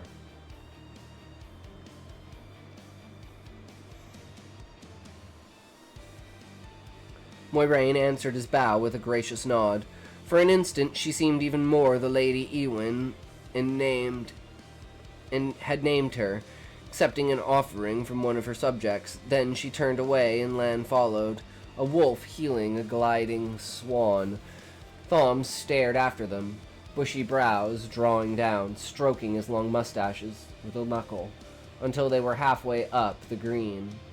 He's not pleased at all, Rand thought. Are you going to juggle some more now? Ewan demanded. Eat fire, Matt shouted. I want to see you eat fire. The harp, a voice cried from the crowd. Play the harp, someone else called for the flute. At that moment, the door of the inn opened, and the village chief and the village council trundled out. Nynaeve were in their midst. Padden Fane was not with them. Rand saw apparently the peddler had decided to remain in the warm common room with his mulled wine. Muttering about a strong brandy, Thom Merlin abruptly jumped down from the old foundation. He ignored the cries of those who had been watching him, pressing inside past the counselors before they were well out of the doorway. Is he supposed to be a gleeman or a king? Sen Bowie asked in annoyed tones. A waste of good money, if you ask me. Bran Elvire half turned after the gleeman, then shook his head. That man may be more trouble than he's worth. Nynaeve, busy, gathered her cloak around her, sniffed loudly. Worry about the gleeman if you want, Brandolin Elvire. At least he is in Edmund's Field, which is more than you can say for this false dragon. But as long as you are worried, there are others here who should excite your worry. If you please, Wisdom, Bran said stiffly, kindly leave who should worry me to my deciding. Mistress Moiraine and Master Lan are guests in my inn, and decent, respectable folk, so I say. Neither of them has called me a fool in front of the whole council. Neither of them has told the council it hasn't a full set of wits among them. It seems my estimate was too high by half, Naveen retorted. She strode away without a backward glance, leaving Bran's jaw working as he searched for a reply. Egwene looked at Rand as if she were going to speak, then darted after the Wisdom instead. Rand knew there must be some way to stop her from leaving the Two Rivers. By the way he could think, but the only way he could think of was not one he was prepared to take, even if she was willing. And she had as much as said she was not willing at all, which made him feel even worse. That young woman wants a husband, Sen Bowie growled, bouncing on his toes. His face was purple and getting darker. She lacks proper respect. We're the village council, not boys raking her yard, and the mayor breathed heavily through his nose and suddenly rounded on the old thatcher. Be quiet, Sen. Stop acting like a black-veiled ale. The skinny man froze on his toes in astonishment. The mayor never let his temper get the best of him. Bran glared. Burn me. But we have better things to be about than this foolishness. Or do you intend to prove Nynaeve right? With that, he stumped back into the inn and slammed the door behind him. Council members glanced at Sen, then moved off in their separate directions. But all but Halal Luhan, who accompanied the stone-visaged Thatcher, talking quietly. The blacksmith was the only one who could ever get Clem to see reason. Rand went to meet his father, and his friends trailed after him. I've never seen Master Elvire so mad. It was the first thing Rand said, getting him in a disgusted look from Matt. The mayor and the Wisdom seldom agree, Tam said, and they agreed less than usual today, that's all. It's the same in every village. What about a false dragon? Matt asked, and Perrin added eager murmurs. What about the Aes Sedai? Tam shook his head slowly. Master Fane knew little more than he had already told, at least little of interest to us. Battles won or lost, cities taken and retaken, all in Gildan. thank the light, it hasn't spread, or had not the last master fain knew. Battles interest me, Matt said, and Perrin added, what did he say about them? Battles don't interest me, Matron, Tam said, but I'm sure he'll be glad to tell you all about them later. What does interest me is that we shouldn't have to worry about them here as far as the council can tell. We can see no reason for Aes Sedai to come here on their way south. And as for the return journey, they aren't likely to want to cross the Forest of Shadows and swim the Wine River. Rand and the others chuckled at the idea. There were 3 reasons why no one came to the 2 rivers except from the north, by way of Terran Ferry. The Mountains of Mist, in the west, were the first, of course, and the mire blocked the east just as effectively. To the south was the White River, which got its name from the way rocks and boulders churned its swift waters to froth. And beyond the White lay the Forest of Shadows. Few Two Rivers folk had ever crossed the White, and fewer still returned if they did. It was generally agreed, though, that the Forest of Shadows stretched south for 100 miles or more without a road or a village, but with plenty of wolves and bears.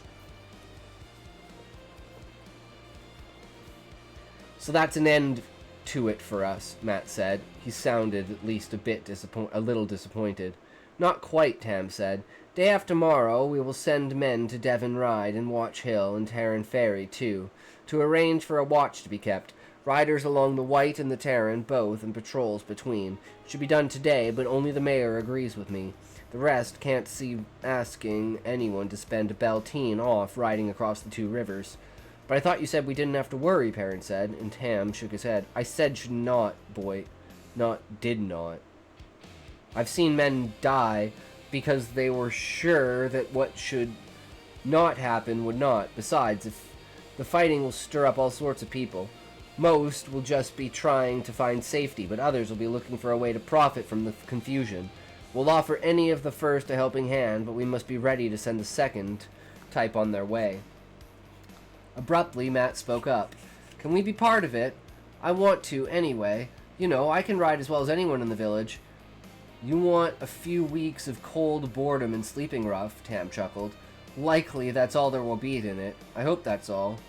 We're well out of the way for even refugees, but you can speak to Master Alvier if your mind is made up. Rand, it's time for us to be getting back to the farm. Rand blinked in surprise. I thought we were staying for winter night. Things need seeing to at the farm, and I need you with me. Even so, we don't have to leave for hours yet, and I want to volunteer for the patrols too. We are going now, his father replied in a tone that brooked no argument. In a softer voice he added, we'll be back tomorrow and plenty of time for you to speak to the mayor, and plenty of time for your festival too. 5 minutes now. Then meet me in the stable. Are you going to join Rand and me on the watch? Matt asked Perrin as Tam left. I'll bet there's nothing like this ever happened in the 2 rivers before. Why, if we get up to the Terran, we might even see soldiers or who knows what, even tinkers.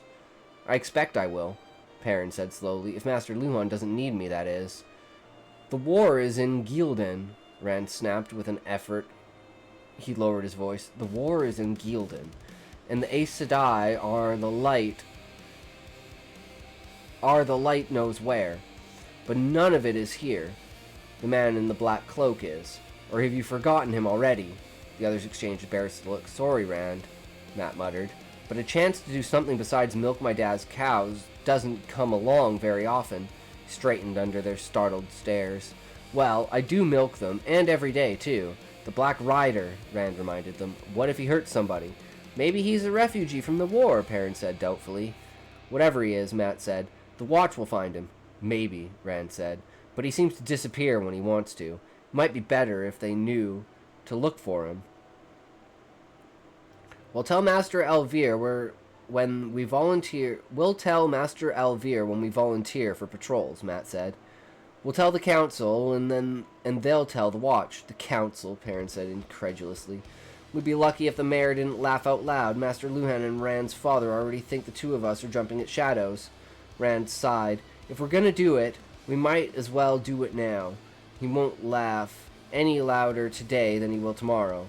Maybe, Perrin said with a sidelong glance at Matt. We should try finding some others who've seen him. We'll see just about everybody in the village tonight. Matt's scowl deepened, but he still did not say anything.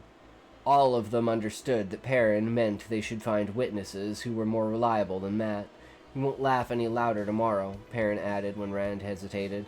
And I'd just as soon if somebody else with us when we go to him. Half the village would suit me fine. Rand nodded slowly. He could already hear Master Elvire laughing. More witnesses certainly could not hurt. And if 3 of them had seen the fellow, others had to have too. They must have. Tomorrow then. You two find whoever you can tonight, and tomorrow we go to the mayor. After that... They looked at him silently. No one raised the question of what happened if they could not find anyone else who had seen the black-cloaked man. The question was clear in their eyes, though. He had no answer. And he had no answer. He sighed heavily. I'd better go now. My father will be wondering if I fell in a hole. Jesus.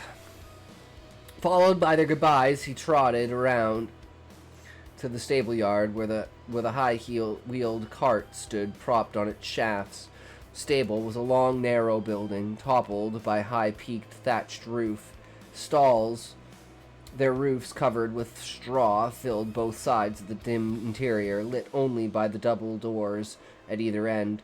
The peddlers' team munched on their oats in 8 stalls in Master Elvire's massive Durans. The team he hired outwent farmers and haulers behind the abilities of their own horses. Filled 6 more. But only 3 others were occupied. Rand thought he could match up horse and rider, no trouble. Tall, deep-chested black stallion that swung up his head fiercely had to be Lan's. The sleek white mare and with an arched neck, her quick steps as graceful as the girl dancing, even in the stall, could only belong to Moiraine. And the third unfamiliar horse, a rangy, slab-sided gelding of a dusty brown, fit Thom Marilyn perfectly.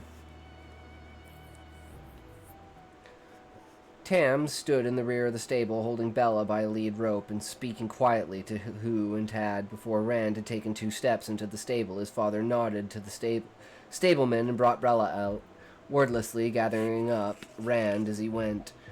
They harnessed the shaggy mare in silence. Tam appeared so deep in thought that Rand held his tongue. He did not really look forward to trying to convince his father about the black-cloaked rider, much less the mayor. Tomorrow would have to be time enough, when Matt and the rest had found others who had seen the man, if they found others. As the cart lurched into motion, Rand took his bow and quiver from the back, awkwardly belting the quiver at his waist as he half-trotted alongside. When they reached the last row of houses in the village, he notched an arrow, carrying it half-raised and partly drawn. There was nothing to see except mostly leafless trees, but his shoulders tightened. The Black Rider could be on them before either of them knew it. There might not be time to draw the bow if he was not already halfway to it. He knew he could not keep up the tension on the bow string for long. He had made the bow himself, and Tam was one of the few others in the district who could even draw it all the way to his cheek. He cast around for something to take his mind off thinking about the Dark Rider, surrounded by the forest, their cloaks flapping in the wind. It was not easy. Father, he said finally, I don't understand why the council had to question Padan Fane. With an effort, he took his eyes off the woods and looked across Bella at Tam. It seems to me the decision you reached could have been made right on the spot. The mayor frightened everybody half out of their wits, talking about Aes Sedai and the false dragon here in the 2 rivers. People are funny, Rand. The best of them are. Take Halar Luhan. Master Luhan is a strong man and a brave one, but he can't bear to see butchering done. Turns pale as a sheet. What does that have to do with anything? Everybody knows Master Luhan can't stand the sight of blood, and nobody but the Coplans and the Congers think anything of it. Just this, lad. People don't always think or behave the way you might believe they would. Those folks back there, Let the hail beat their crops into the mud and the wind take off every roof in the district and the wolves kill half their livestock and they'll roll up their sleeves and start from scratch. They'll grumble, but they won't waste any time with it. But you give them just the thought of Aes Sedai and a false dragon in Gildan, and soon enough they'll start thinking that Gildan is not that far the other side of the Forest of Shadows. And a straight line from Tar Valon to Gildan wouldn't pass that much to the east of us, as if the Aes Sedai wouldn't take the road through Camelin and Lugard instead of traveling cross-country. By tomorrow morning, half the village would have been sure the entire war was about to descend on us. It would take weeks to undo. A fine belle teen that would make. So Bran gave them the idea before they could get it for themselves. They've seen the council take the problem under consideration, and by now they'll be hearing what we decided. They chose us for the village council because they trust we can reason things out in the best way for everybody. They trust our opinions, even Sen's, which doesn't say much for the rest of us, I suppose. At any rate, they will hear there isn't anything to worry about, and they'll believe it. It's not that they couldn't reach the same conclusion, or would not, eventually, but this way we won't have festival ruined, and nobody has to spend weeks worrying about something that isn't likely to happen. If it does, against all odds, well, the patrols will give us enough warning to do what we can. I truly don't think it will come to that, though. Rand puffed out his cheeks. Apparently, being on the council was more complicated than he had believed. The cart rumbled on along the quarry road. Did anyone besides Perrin see the strange rider, Tam asked. Matt did, but... Rand blinked and then stared across Bella's back at his father. You believe me. I have to go back. I have to tell them. Tam's shout halted him as he turned to run back to the village. Hold, lad, hold! Do you think I waited this long to speak for no reason? Reluctantly, Rand kept on beside the cart, still creaking along behind patient Bella. What made you change your mind? Why can't I tell the others? They'll know soon enough. At least Perrin will. Matt, I'm not sure of. Word must be gotten to the farms as best it can. But in another hour, there won't be anyone in Edmund's Field above 16. Those who can be responsible about it. At least who doesn't know a stranger is skulking around, and likely not the sort you would invite to festival. The winter has been bad enough without this to scare the young ones. Festival, Rand said. If you had seen him, you wouldn't want him closer than 10 miles. 100, maybe. Perhaps so, Tam said placidly. He could just tell a refugee from the troubles in Gielman. Or more likely a thief who thinks the pickings will be easier here in Berlin or Terran Ferry. Even so, no one around here has so much they can afford to have it stolen. The man is trying to escape the war. Well, that's still no excuse for scaring people. Once the watch is mounted, it should either find him or frighten him off. I hope it frightens him off, but why do you believe me now when you didn't this morning? I had to believe my own eyes then, lad. And I saw nothing, Tam shook his grizzled heads. Only young men see this fellow, it seems. When Haral Luhan mentioned Perrin jumping at shadows, though, it all came out.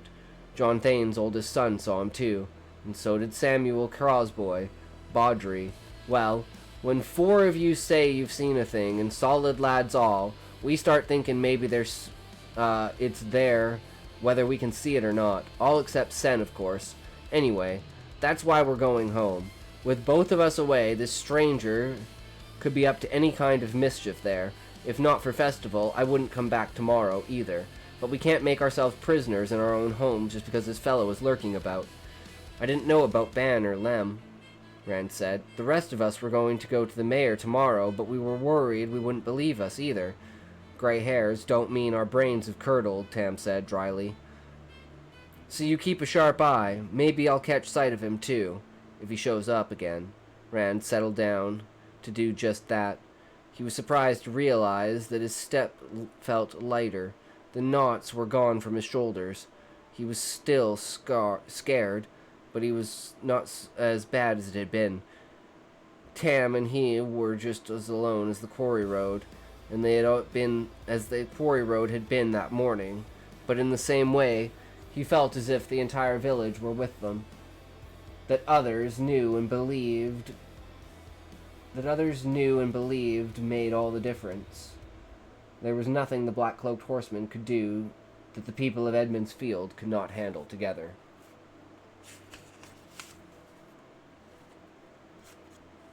Another chapter down. There we go. All right. So now,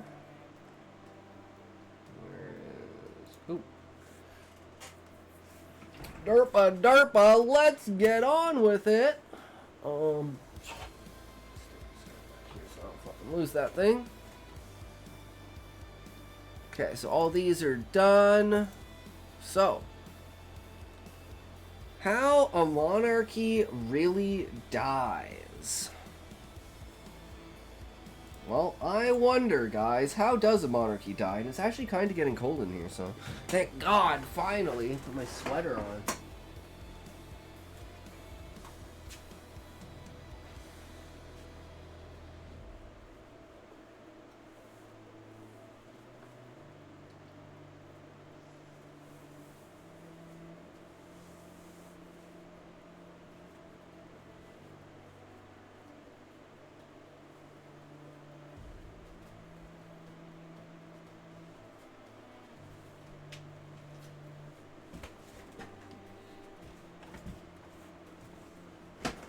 Alright, this is going to take a bit of prefacing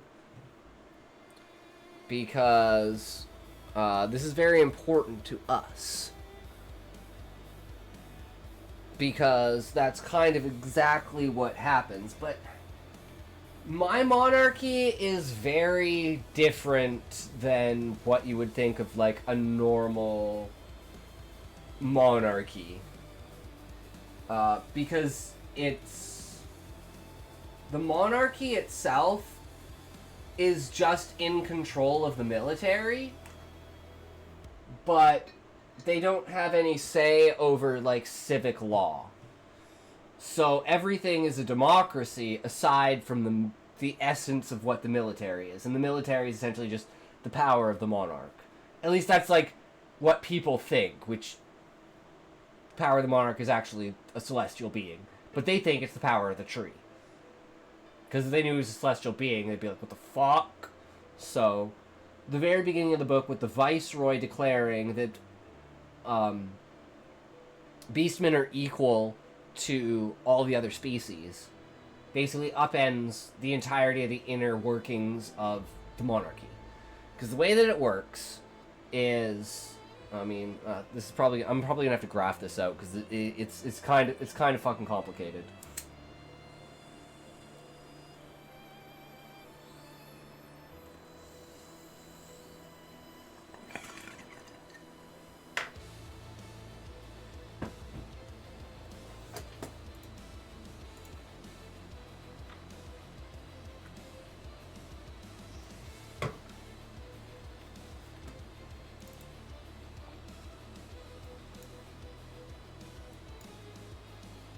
Okay, so we have,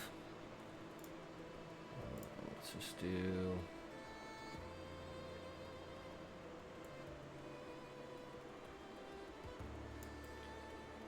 one, say this one's red, this one's yellow.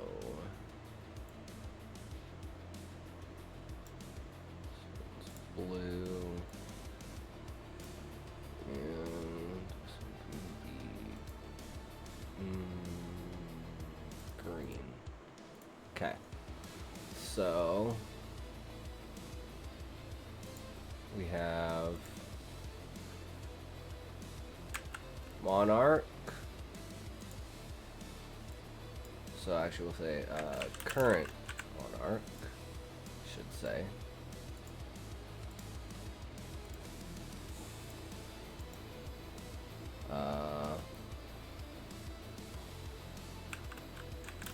Monarch's son. Then we have current Viceroy. And we have the Viceroy's son.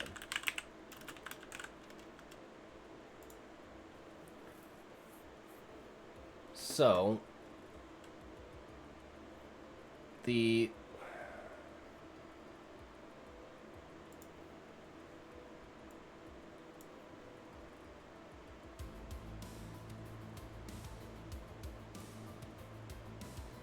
son will succeed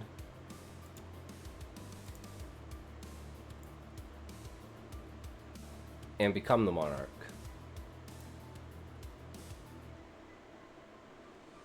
When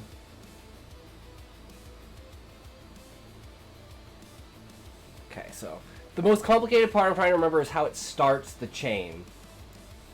Because it's very important how the chain starts. So the Viceroy dies.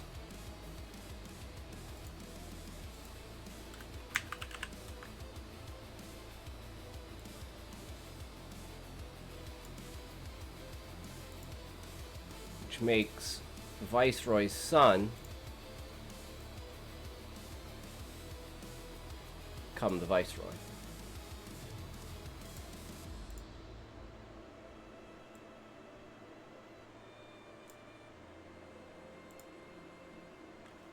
Now this is where there's like this grace period. So if the Viceroy, for a certain period of time on the first one, there is no Viceroy, let's say. And this is like year 1 of year 600. And the succession is about 80 years apart or something like that. So there's been about 7 successions so far.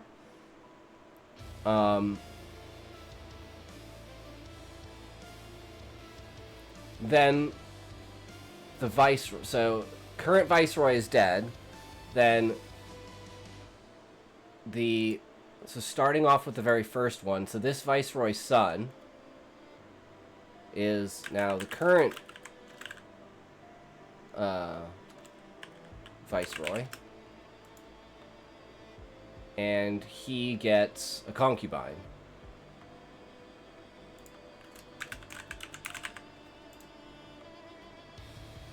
And the concubine is voted in by the people.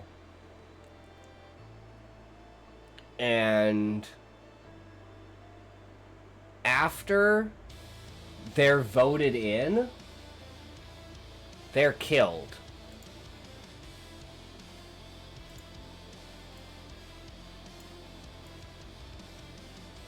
And the Viceroy, who was dead, who's not actually dead, takes the place of his son. And then impregnates the concubine and pretends to basically be his son.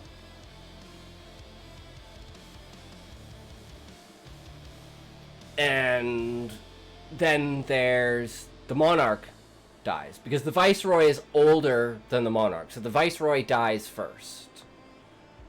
So there's an older monarch and a younger Viceroy for like 20 years. And then he dies.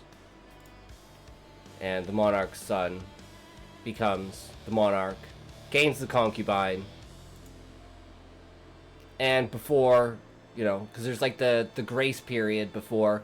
It's like a 2-month period, like you get inaugurated, and then there's the 2-month period, and then you get married, and that's like the voting. So now that you're the Viceroy, now you have the people of potential to vote, and then that gives you your concubine. The problem with the current day right now in the book is the concubine of the Viceroy who's about to be inaugurated is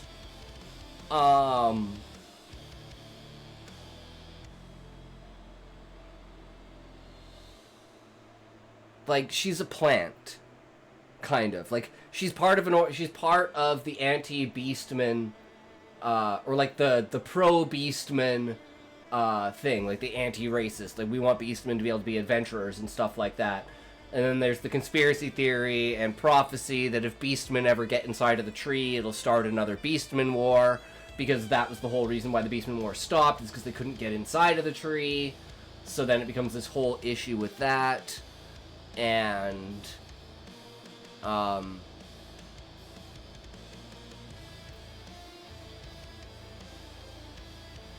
she's been whispering in the Viceroy's ear his entire life.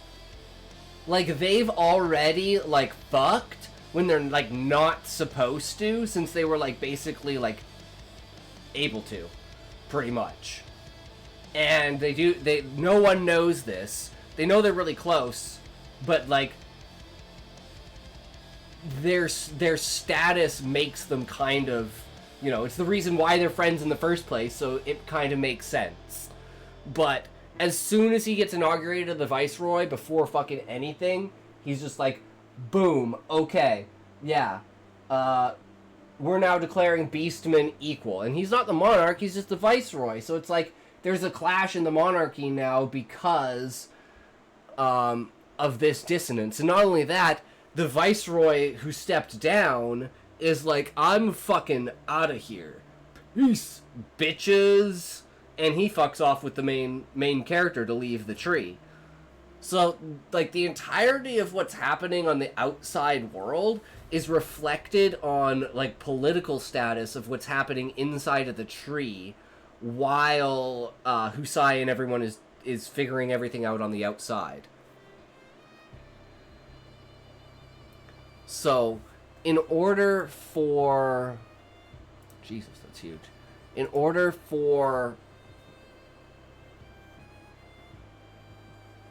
the monarchy to stay, like, in power in a way, in order to flex the power of the monarch over time, eventually, it's basically like civil war between the people that are for Beastmen and against Beastmen. And since it was never taken into consideration, and the person who should have no political power exercised political power for the first time in basically history, and people are fucking pissed. Everyone's fucking pissed. It's just how they're pissed and the way that they're pissed. Like, the people that are for the Beastmen are pissed because it's like, it's been a royal decree and now people are going against it, and they're like, you're going against the royalty? How the fuck could you go against the royalty? So it's this huge inner split of the political norm of democracy and the power of the monarchy and the Viceroy. And this newly appointed Viceroy who wields basically no power, except the power of authority, but no, like, power of the public or, like, consensus or anything like that, has really put a strain on what the people think their actual power is. And this leads to, once they gain news that, hey, yo, by the way, I came up with 4 ritual spells from the Sapphire verse. Want to listen to their descriptions? That way I will ask, what would you rather experience in a scenario you will hypothetically survive? Shoot, Hybrid, I am 100%. Go. I don't know if you're in an ad right now, because we're kind of in an ad right now. But go. Shoot. Yes. 100%.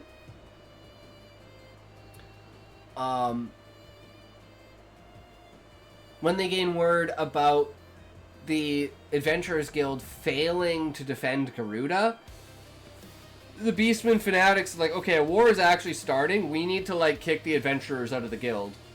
And due to the Viceroy enacting his power, that only allows... What would be the retaliation of that? Well, it would be the monarch to exert his power. And the monarch says, okay, fuck it. You know what? The people don't want... like, we don't have to put this to a vote. I don't give a fuck. The people obviously don't want the adventurers here. Get rid of the fucking adventurers. If shit doesn't calm down after the adventurers are gone, we'll figure fucking something else out. But for now, get rid of the adventurers. And that's when Zaid's like, this mob's gonna destroy the library and the Adventurers Guild. Fuck that, I'm not leaving. And his staying prevents the Adventurers Guild from getting looted and destroyed, but I will send it in brainstorm section. Alright, sounds good, Ninja. I've sent it now. Awesome.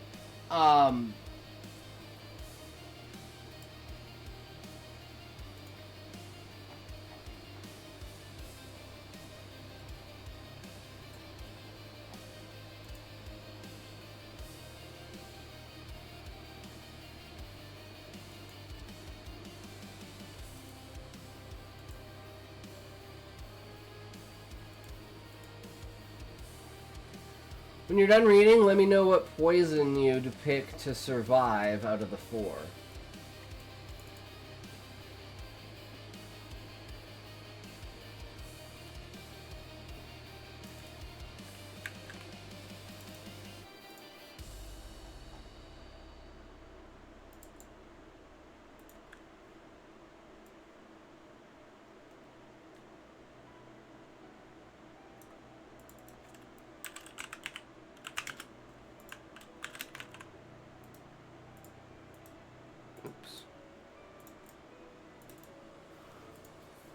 Alright, I just gotta take a toke. And then we'll get into this. Always glad to have more works. Even if it's just world building and, you know, story testing, brainstorming, theory crafting, whatever you want to call it. Always good to have other people's insight and perspective.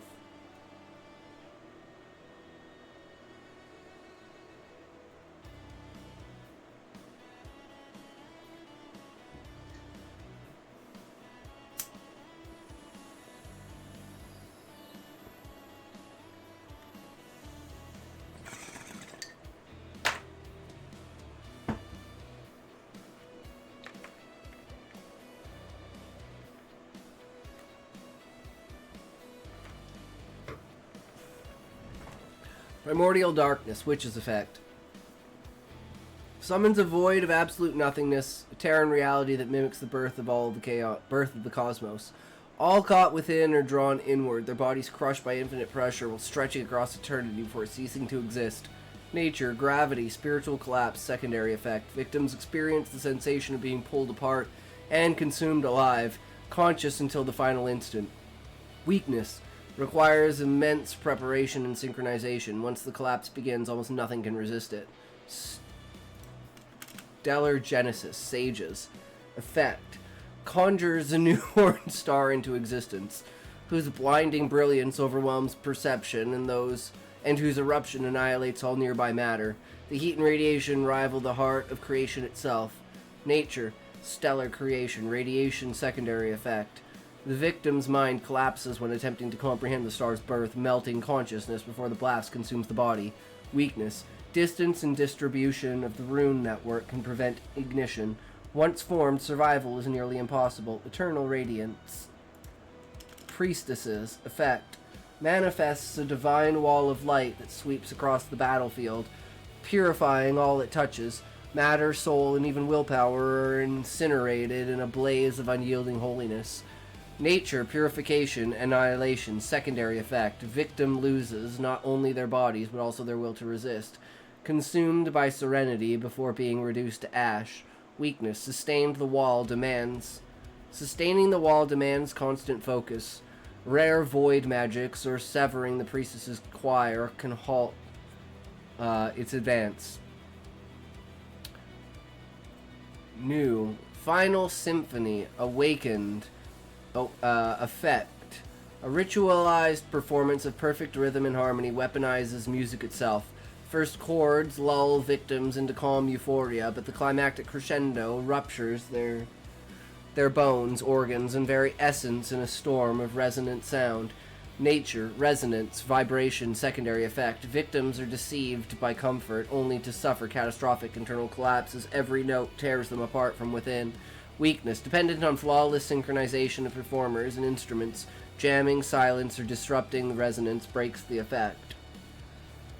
I like the first one, because then it'd be like feeling what happens if you fall into a black hole.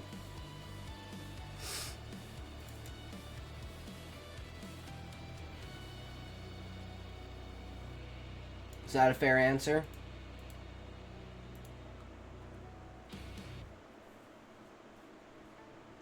What's your answer, Hybrid?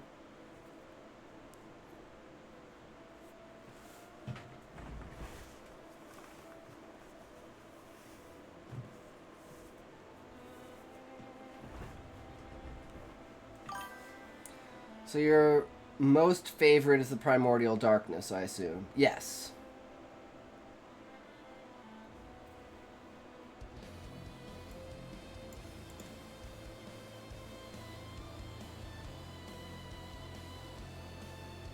They're all great, though. I love it. Damn, I've told so many people what their most preferred rituals are. It's all mixed. It's crazy.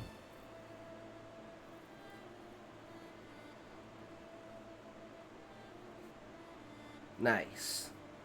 Hell yeah.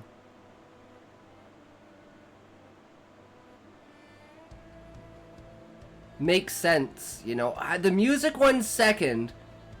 To you personally, what would you think is the most terrifying? Oh, definitely the first one. 100% it's the first one. But my curiosity outweighs that.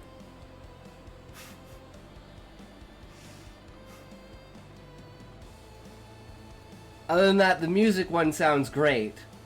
Just literally being like lulled to sleep. Not even realizing that you're being completely consumed. I love the idea of it. But nothing beats a fucking black hole. Being stretched across the universe, even consciousness. Working really hard to make magic as terrifying as possible. Well, I love it. You did a good job. Because, yeah, all four of those are insane. But Primordial Darkness is just, like, enticing. It's just too enticing to be destroyed by way of, like, what we would assume would be the same way as entering a black hole. What would happen if you crossed the horizon of the event horizon? Which to me is just fucking absolutely fascinating.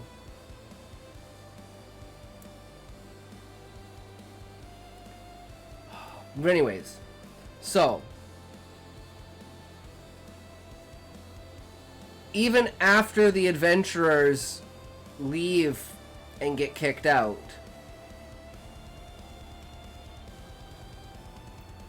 they like the Beastman sympathizers are basically considered adventurers. They're like, well, you guys are for the Beastmen? Well, you can go live with the Beastmen. Bye! And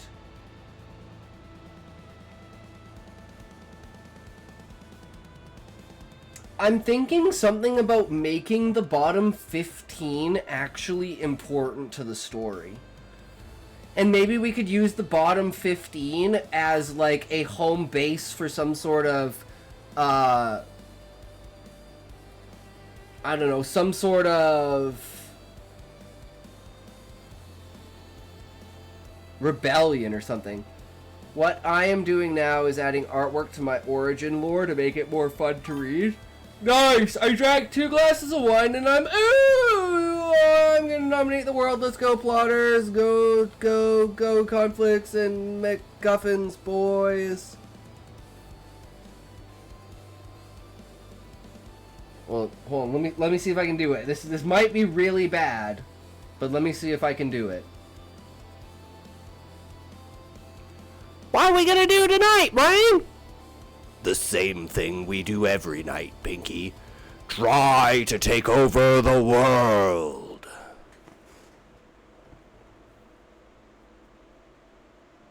No one can do that voice, man. That voice is like so fucking iconic. That voice is almost as iconic as fucking Darth Vader, man.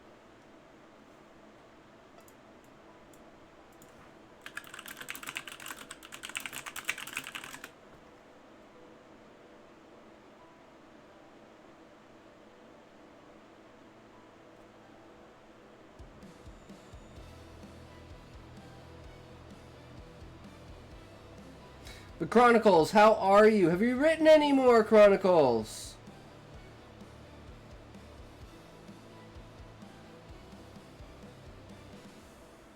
Anything you've got to share?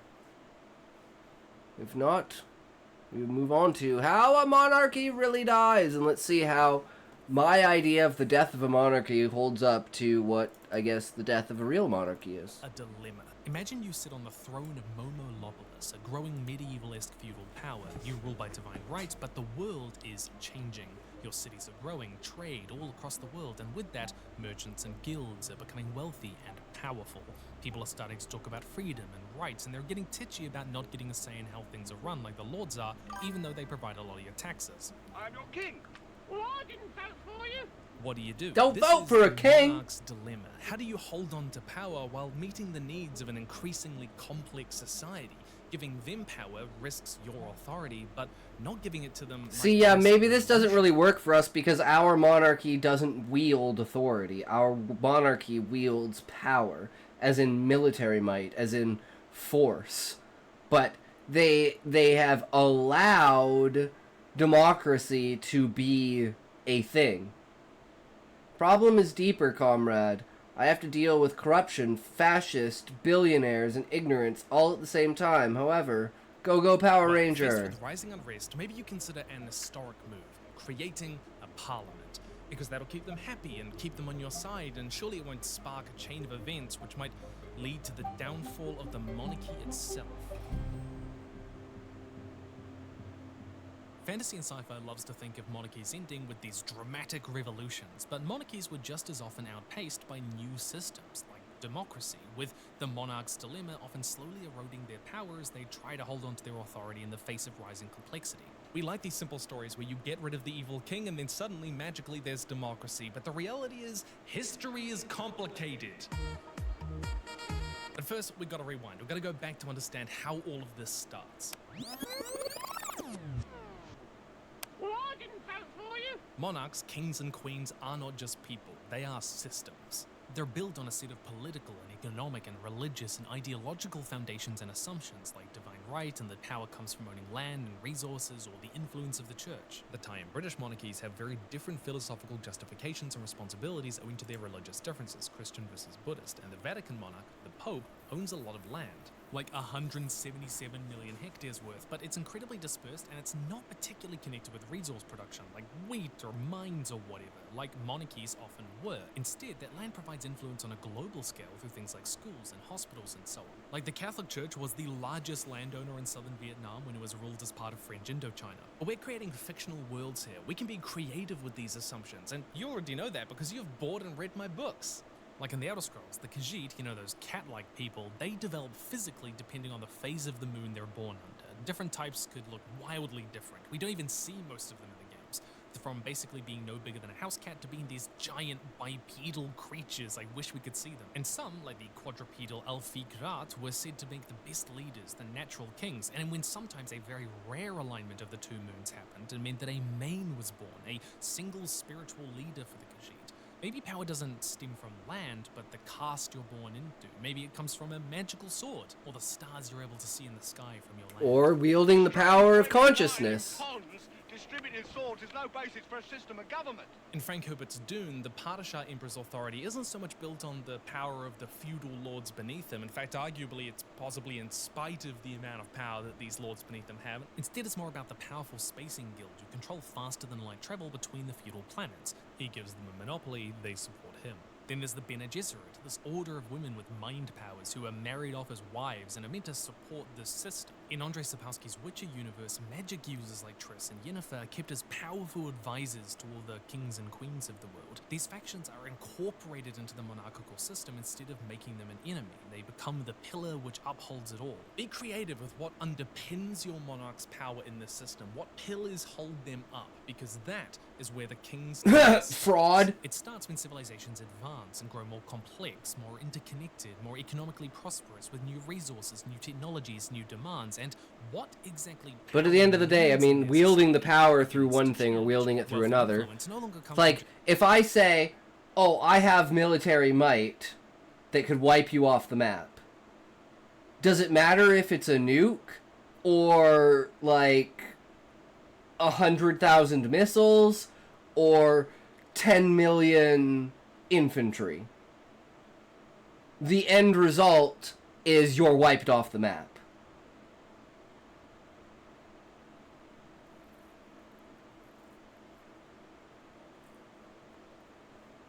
Just owning land and basic resources, but from trade, starting companies, being part of new institutions like universities. All of this only intensifies when the Industrial Revolution comes along, or any mass acceleration of technology which fundamentally transforms how the economy works, which changes what Which was power the is Adventurers and how people Guild. think about themselves and their place in their nation. And by the way, this applies to modern political systems as well, modern democracies. Like, the growth of the internet has meant that What I was gonna say texture- is like with the monarch, it's he has the power to wield consciousness and magic beyond the belief of anyone else because he understands the fundamental like concepts of the universe.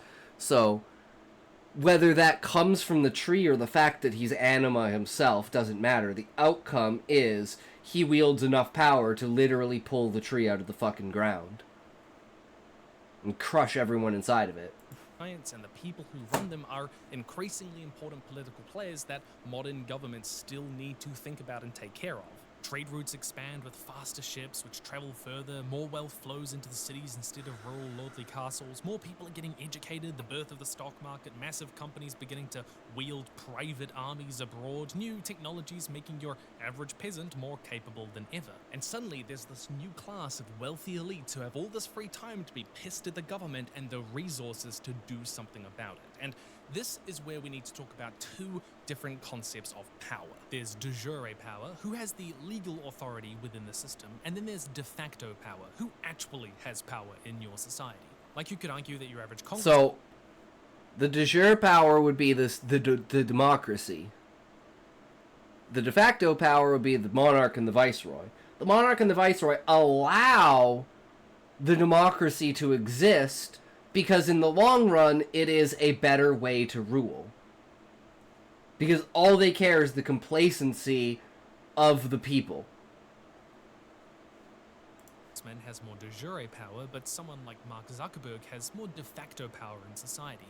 Because all of this leads to a situation where the de jure power structures don't quite reflect the de facto power structures within society. And voila, we're back at the king's dilemma, because what is a monarch meant to do with the economic and political and religious and philosophical pillars of power which have held them up, which have justified their authority for so long, begin to change? When they begin to crumble, how do they stay on top? Imagine if in Dune, space travel between the feudal planets got really cheap because of new technologies. Or the Khajiit economy developed to the point that they didn't really need this caste system anymore. What would happen to the monarchs on top? In fact, a shift kind of like this did happen in Dune. The Emperor's position is underpinned by the Sardaukar, an elite force of soldiers who nobody can challenge, until House Atreides builds an army which kinda can. The One of those Fremen. pillars is beginning to crumble because the Emperor doesn't have a monopoly on that kind of force anymore. Now, this doesn't lead to democracy in the story. It's like one Sardaukar can kill 100 men, but one Fremen can kill 10 Sardaukar. And the Sardaukar is the most feared warriors in the universe. At all, but it does lead to the downfall of the monarchy after the Emperor plots to destroy the Atreides rather than integrate them more deeply into the system.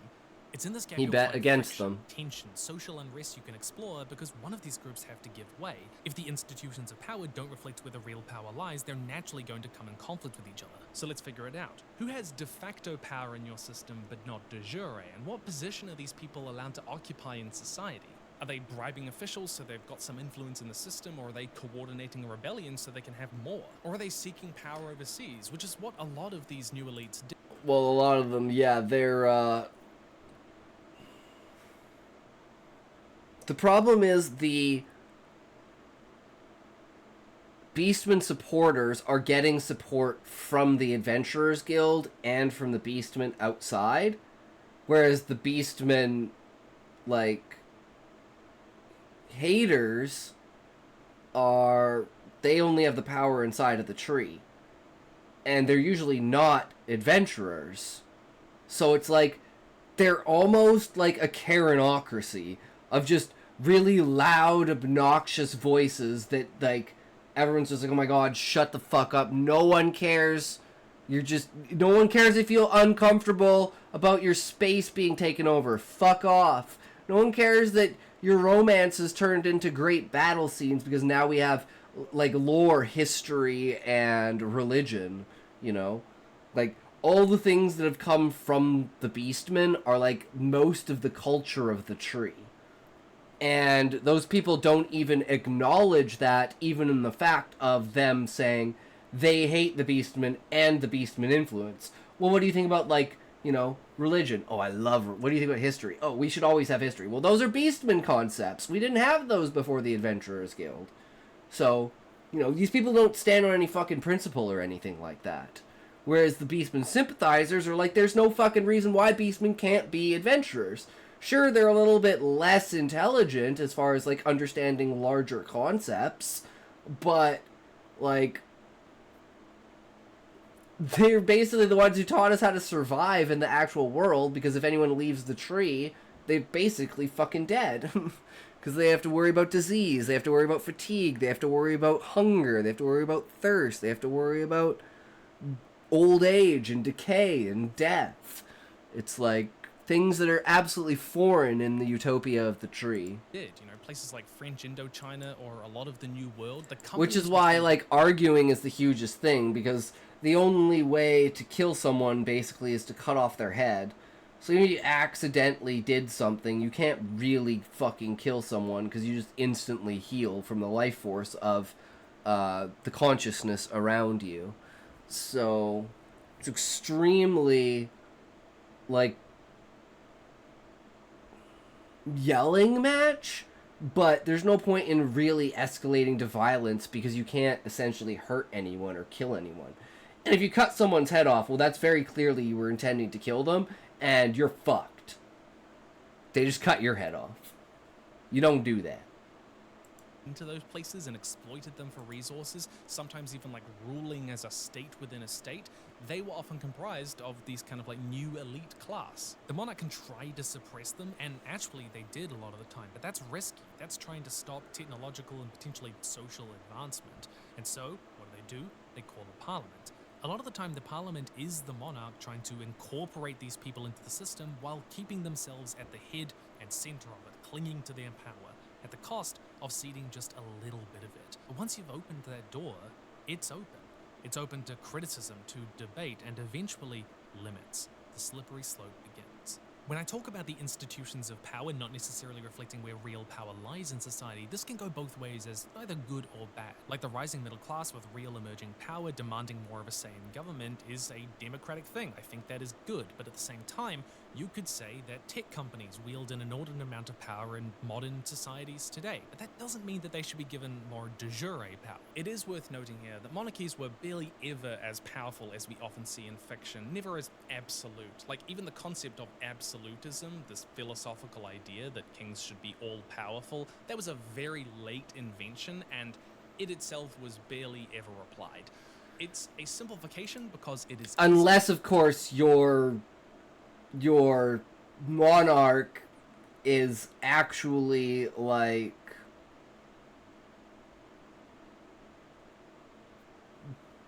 a planet, the consciousness of a fucking planet, in this case, a fucking black hole.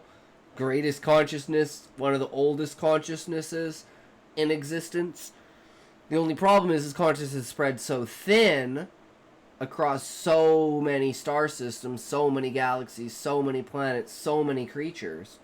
That's why he only infected the monarch and the viceroy, as far as consciousness goes. But then there's a chance that other things might get infected along the way, but I don't know if that's really going to be a thing, because that puts a lot of other, like, loopholes that I gotta fill. So we'll kind of see where it goes with that. You're right. Even a Game of Thrones, which people praise for its medieval realism, shows the king as a lot more powerful than they ever usually were. Like this guy, Charles the Bold, was a French noble, the Duke of Burgundy in the 1400s, who kind of treated the French king as more of a rival than as like his superior. He's got a wild story. We do not have time to get into it today, but it's great. It should come as no surprise that monarchs had to be beaten into accepting limits on their power. You know the Magna Carta, that super important constitutional document, says, hey, you can't tax us without us asking, or throw us in prison without evidence, and you can't mess with the church too much. Well, there are actually 6 of them, because the lords kept on having to beat the king's ass because he kept on ignoring it. Cersei's fate in A Feast for Crows, where the Iron Bank backs her rival Stannis and the Faith refuses to bless Tommen's kingship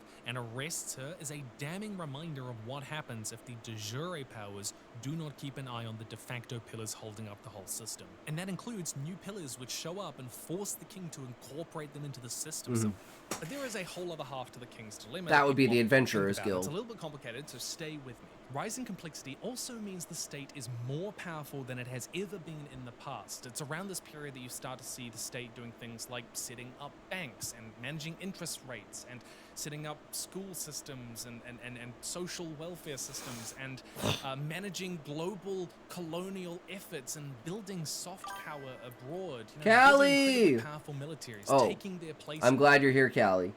So I found it. Someone reposted it on Twitter. And I was so glad because I was looking for this for fucking ever.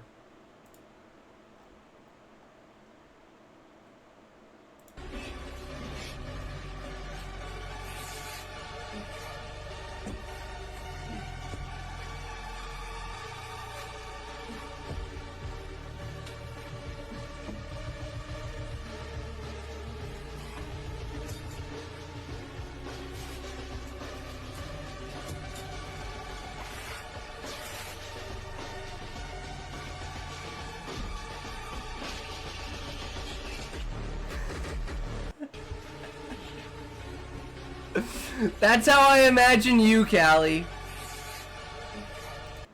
That's 100% how I imagine you.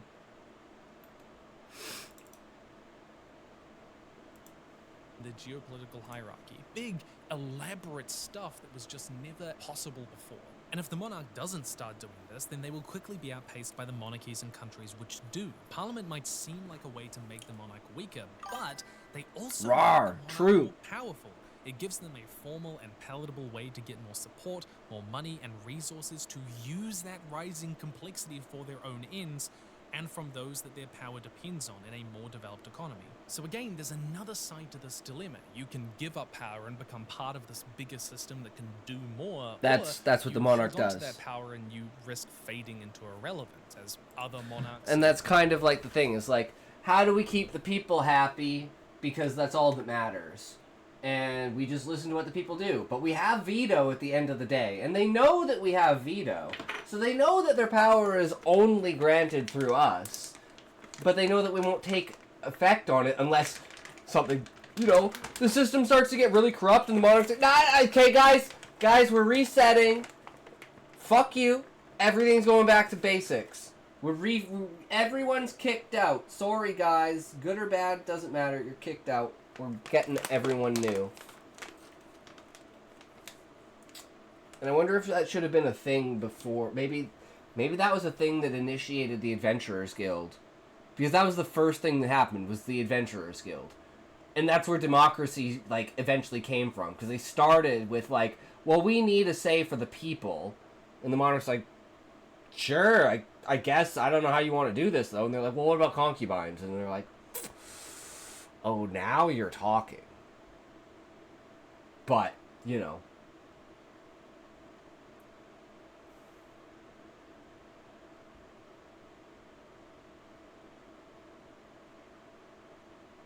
I mean, you don't want to say it, but it's like, you get the fat, ugly one, bitch.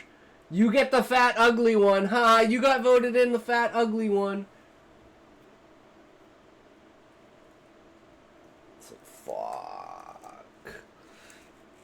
And then there's the idea of, the scamming the system with, the current, the inaugurated viceroy's wife, or concubine. Because she's technically, not even voted in as the concubine yet, but she's still acting as if she is. Even though she does get voted in, because she is actually, powerful in her own right. And there are more, let's say 60% of people are neutral, then 15% of people are against Beastmen and 25% of people are for Beastmen. So even if it was if all of the neutral people, because the neutral people aren't going to vote no. If anything, the neutral people are going to vote yes, right? Or correct me if I'm wrong on that, but if you're neutral on a stance, generally you would be more willing to be for it than against it.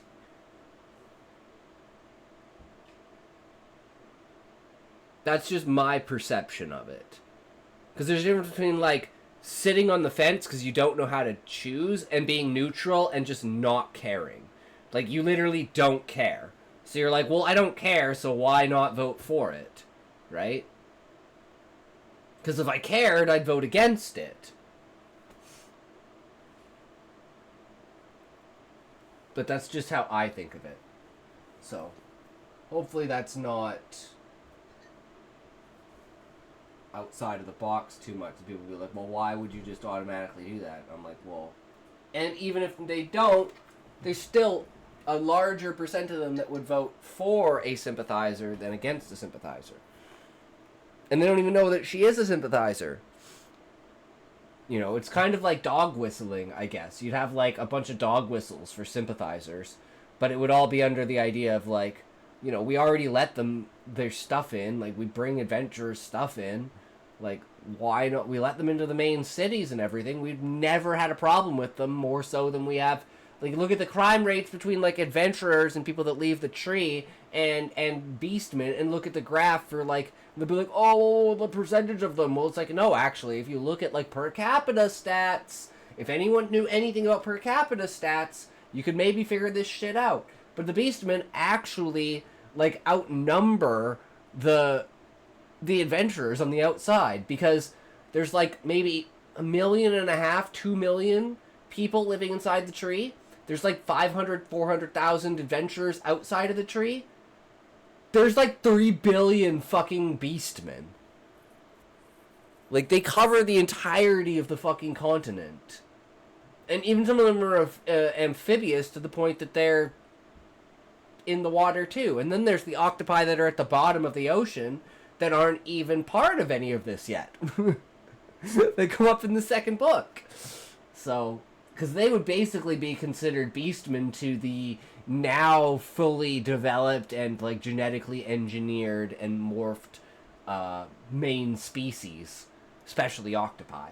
Even though they have the same level of intelligence as an octopi, they don't have the same body because they can't breathe air. They're still water breathing, whereas octopi can't breathe water.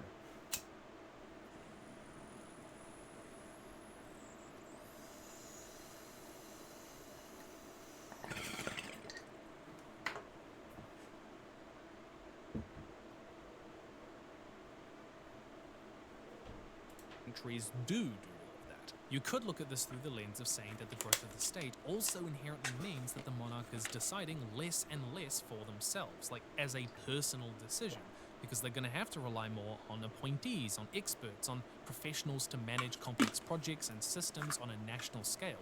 In fact, one of the hallmarks of absolutism, where you've kind of got these, like, European kings who are really, really powerful, is a big professional bureaucracy. And what's really interesting is we can almost view this kind of bureaucratic absolutism as an attempt at an alternative to the democratic parliamentarism, which it was often formed in the face of during this period, as a way to sort of capitalize on that rising complexity while still, you know, keeping all of that power in the hands of the monarch. Of course, in the end, it didn't work. Absolutist monarchs faded out of relevance by around, you know, the 17th and 18th centuries. And this is why another feature of the absolutist ideology in the absolutist era is that the power gets concentrated in the hands of the monarch, but the feudal lords all around the country, their power gets eroded, it gets taken away. And it's really interesting because we can still see that as part of this transition towards a more democratic system, because we're eroding that feudal system, and consolidating the power is a way to resist that change even further. Almost like it knows that these other parts of the system are going to fade away, but it's trying to hold on to this thing at the very heart of it, the monarch themselves. But there is this underlying question you can play with.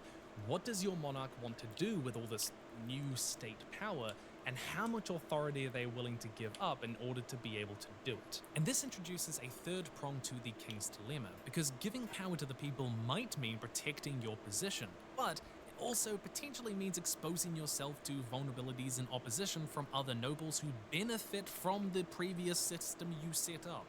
The pillars holding you up might attack each other or might attack you because you're trying to incorporate a new pillar. And sometimes they're gonna be even more powerful than you. Like, remember Charles the Bold? You think he wants a parliament under a French king where he's just like one of the guys? No. So ask yourself, what backlash does your monarch face from other powers entrenched in the system when they try to change it, when they try to include these new people?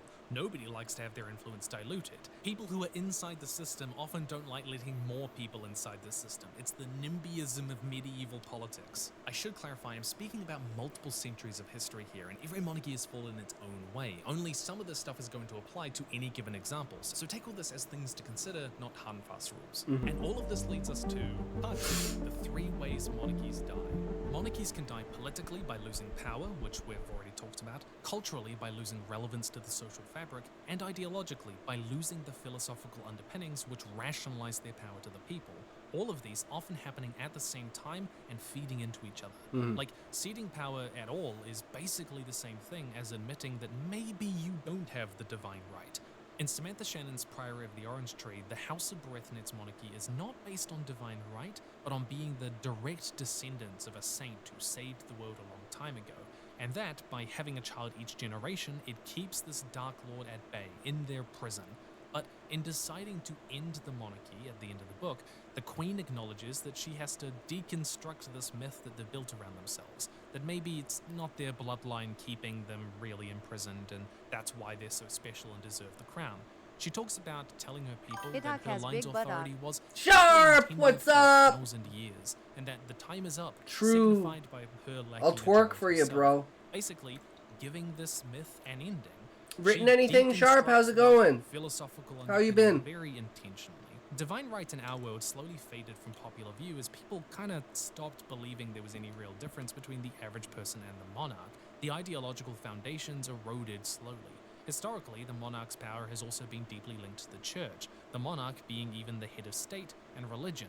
And so the decline of religion, things like the Reformation... Yeah, I was the in my splintering depression of arc, various so I didn't write much. Protestant That's all churches, good. new faiths and secular ideals rising in popularity meant that It is what it is, you know, it comes in particular bouts, idea began to lose its right? purchase. Like, it's pretty hard for Henry VIII to argue... I haven't that written in, like, a the week divine right to either. rule after leaving We've the just been, Catholic like, Church, making ignoring himself it. the head of the Anglican one, and also that he could divorce a couple of women. But all of this is a fascinating way to look at the ideological decline of the monarchy.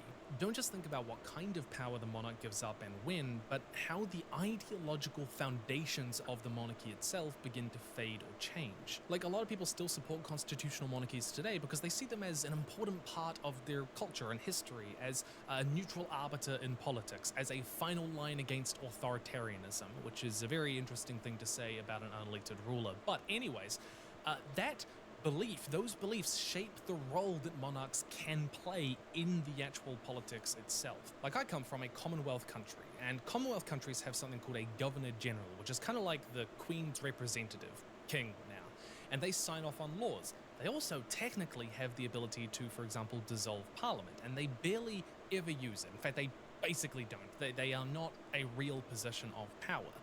But the 1975 Australian constitutional crisis came about after the Governor-General basically dismissed Parliament on their own. It was a big thing. And a lot of people didn't like it because even though they de jure had the legal authority to do that, de facto, they were not meant to have that authority. It felt like an exploitation in the system. And it got people questioning the ideological foundation of the monarchy. Because a monarchy's decline like this is just as much about change, how they evolve here, how they adapt to a new political structure. This is what they're doing to survive. But there is another question under all of this. What else are you pulling apart?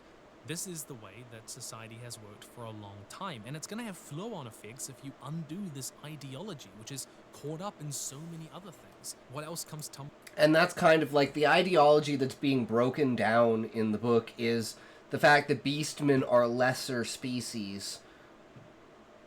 Because there's a huge undertone of racism between octopi, avians, and insectoids. Because octopi think of themselves as superior because in general they have a higher IQ. And the insectoids are, on average, the dumbest. And then the avians are in the middle. So the avians and the insectoids get looked down on by the octopi. So thus, the avians and the insectoids look down on the beastmen. And this is kind of just, creates a social class structure. When the Viceroy dictates that people have to treat beastmen as if they were any of the other races, everyone's like, well, fuck you. You're just pissed off because you look down on us because you think we're less than you, and then we found someone else that we can look down on. And now you're taking that away from us. And that's how, like, the anti-Beastman faction feels. They feel that, like, they're and because they're mainly insectoids and avians. Other than, like, the random high-ups that they can recruit, like the concubine of the Viceroy, who is the one who basically made all of this happen. Which, again, I'm not sure if this is secretly in the back something that the monarch actually wanted to happen, because he could have easily stopped it, but he never did. He just wants to watch things play out, and if they get too crazy, he'll do what he needs to do, which was, the exodus of the Adventurers Guild. But even with that, he knew, knowing that Garuda had fallen, and there was another Beastman on Beastman War on the road, he was like, well, if everything goes as planned, we'll kick all the people out who wanted to leave the tree, they'll all go out and die, and then the only people that will be left will be people who don't want to leave the tree. And we'll be back to square one, right where we wanted to be. Because we don't want to control the people, we want to manipulate the people. But, we're not gonna tell them what they can't do. We're just gonna nudge them in the right direction, right? Down. If the monarch arises from a caste system, then this is inherently a challenge to that system, which affects everyone in society, how they should relate to each other, who they should marry, whether they're allowed to buy or sell or live with people of another caste. And I don't think it's any coincidence that this ideological deconstruction happens when you have a rising middle class in a society with rising complexity and people who are more educated, which again tends to happen with any sort of massive technological increase, especially over a short period. Rapid change within 150 years. Flintlock is an emerging subgenre of fantasy set in or around the Industrial Revolution, with books like Brian McClellan's Powder Mage trilogy. They see the overthrow of a monarchy as a natural evolution of this transition almost. A more educated population that leads to a kind of enlightenment, concepts of skepticism, atheism, materialism, questioning the structures of the world. And McClellan even hints at this in his opening chapter. Quote, "I did this for me," Tomas said, "and I did this for Adro. I did this because those grumbling students of philosophy only play at rebellion. The age of kings is dead, Adamat, and I have killed it." Another character remarks a little later in the story about how the monarchy is an aged and corrupt institution. He writes about how the king is magically kept young to, quote, "reflect the monarchy's agelessness," but all the characters in the book kind of find the king hard to look at, and it gets difficult to take seriously. People demand the institution cede power after they lose reverence for the trappings of institutional power and the ideas that it's meant to represent, like the agelessness of the monarchy. Globalized trade and communication also mean the spread of ideas, like democracy and enlightenment thinking. This was actually a big part of the democratic movement in the Philippines, where the construction of the Suez Canal shortened travel time between Asia and Europe massively, and wealthy Filipino families started sending their children to Spain for education, which exposed them to revolutionary ideas, exacerbated anti-colonial sentiment, and poured fuel on the Filipino rebellion, and culminating in the 1896 Philippine Revolution, which was... And there is kind of a thing with, the social structure and, ruling structure of the Beastmen, and this comes back again to another conspiracy theory that there is another race in the background pulling the strings on the Beastmen. Because despite the Beastmen being so primitive, and despite them being so spread out and like almost like warring between themselves, they seem to have almost a somewhat unified culture. And this is kind of based on the idea of like ancient global civilization, like 30,000 years ago, you know, that built all the pyramids and stuff like that. And it's like, I mean, like pyramid, like worldwide pyramids, not just like Egyptian pyramids. Like the Egyptian pyramids are like in honor of like the original pyramids built by like this global civilization like 30,000, 50,000 years ago, something like that. And the idea behind that is that the dragons gave civilization to the Beastmen and taught the Beastmen how to be civil, and in doing so the Beastmen worshipped the dragons, but the dragons were like, no, don't worship us, you know, if anything, worship the planet. But they didn't feel like the planet was like a thing, like they just didn't understand. So the dragons were like, you know what, the moon, you guys can worship the moon, that's the child of the planet, we worship the moon. And they worshiped the moon. And that's kind of, you know, when the monarch came along and everything happened and then he pulled the moon out of the sky, that kind of fucked everything over for like the religious aspect of the Beastmen. They couldn't be controlled by the dragons anymore, and the dragons left because they had...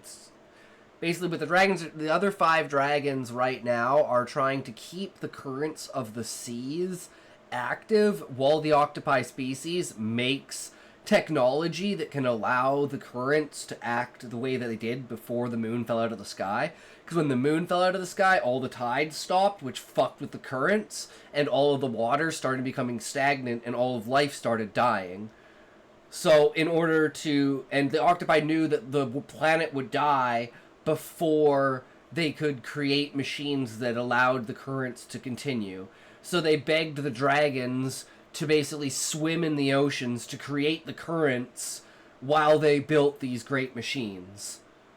And they're almost done the construction of them, so by the time the second book comes around, the dragons will be free to leave for like a set period of time before the currents weaken again. But before that even happens, they all die, and then Gaia blows up the planet anyways. So... But there is a reason why the other dragons... And Fafnir was supposed to come with them, but he didn't, because he was just such a stubborn little shit. Because he's the youngest and most inbred of all the dragons. Or at least the great worms. Anti-monarchical, dismantling the ideology and myth around a monarch can even be seen as an essential step towards democracy. After World War II, the US felt that the kind of authority and belief that surrounded the Japanese emperor would stand in the way of democratic reforms within the country. So, they made him publicly renounce his divinity. Quote, "The ties between us and our people have always stood upon mutual trust and affection. They do not depend upon the mere myths and legends. They are not predicated on the false conception that the emperor is divine and that the Japanese people are superior to other races and fated to rule the world." But perhaps the most interesting devolution is the cultural death. Even after monarchs lose a lot of their political power, even after their ideological framework crumbles beneath them, those pillars fall away, they can still be important to the cultural fabric of the country. Like, the Thai monarch is beloved, his picture is everywhere, we still keep the Okay, what's really interesting about this is, again, when I'm doing this kind of research, and I'm looking at how I've built my world, at first I was like, oh man, maybe this video doesn't actually really tie into how my monarchy is. But the more and more we go through it, the more I realize that these things that he's saying are things that I've done with the monarchy throughout the timeline. Ever since the monarch, like, initiated and said, I'm the monarch, here's why, bitches, fuck y'all, and he single-handedly built the fucking dome that would send them to the surface. And he said, any of you that want to come along, feel fucking free. You know, we're never going to be coming back. We're going to be completely changed after this. But this is the whole new frontier that we've all been waiting for. And we're here to go. Because they've already had, like, technology to the point of sending probes up into, like, you know, above the water, which would essentially be space to them. So now with all this new technology and understanding and the power of the monarch, he just, you know, inside of that, he became the monarch. And then slowly over time, as the society evolved and the needs of the society changed, so did the monarch's approach to ruling. And, like, giving up power and allowing diplomatic means being undermined by other people around you and either having a play in it or letting it be a thing, because you know in the long run that fighting against it is, like, worse. So you're picking the less of two evils in that case. And something that, like, challenges the monarch, like the Adventurers Guild itself, and war. And it's like, the people don't want to go to war, but if war is going to be coming to them, what can they possibly do, right? And if they know that the previous war, the reason why the war ended is because the enemy couldn't get inside of the tree, and they know that the attempts of the Beastmen to try and get in the tree by the proclamations that the Viceroy made at the beginning of the book, because despite the fact that the Viceroy says that, the only Beastman that ever sets foot inside of the tree is the one pretending to be the avian who's the Lamia, who basically gets fucking absolutely massacred at the beginning of the fucking book.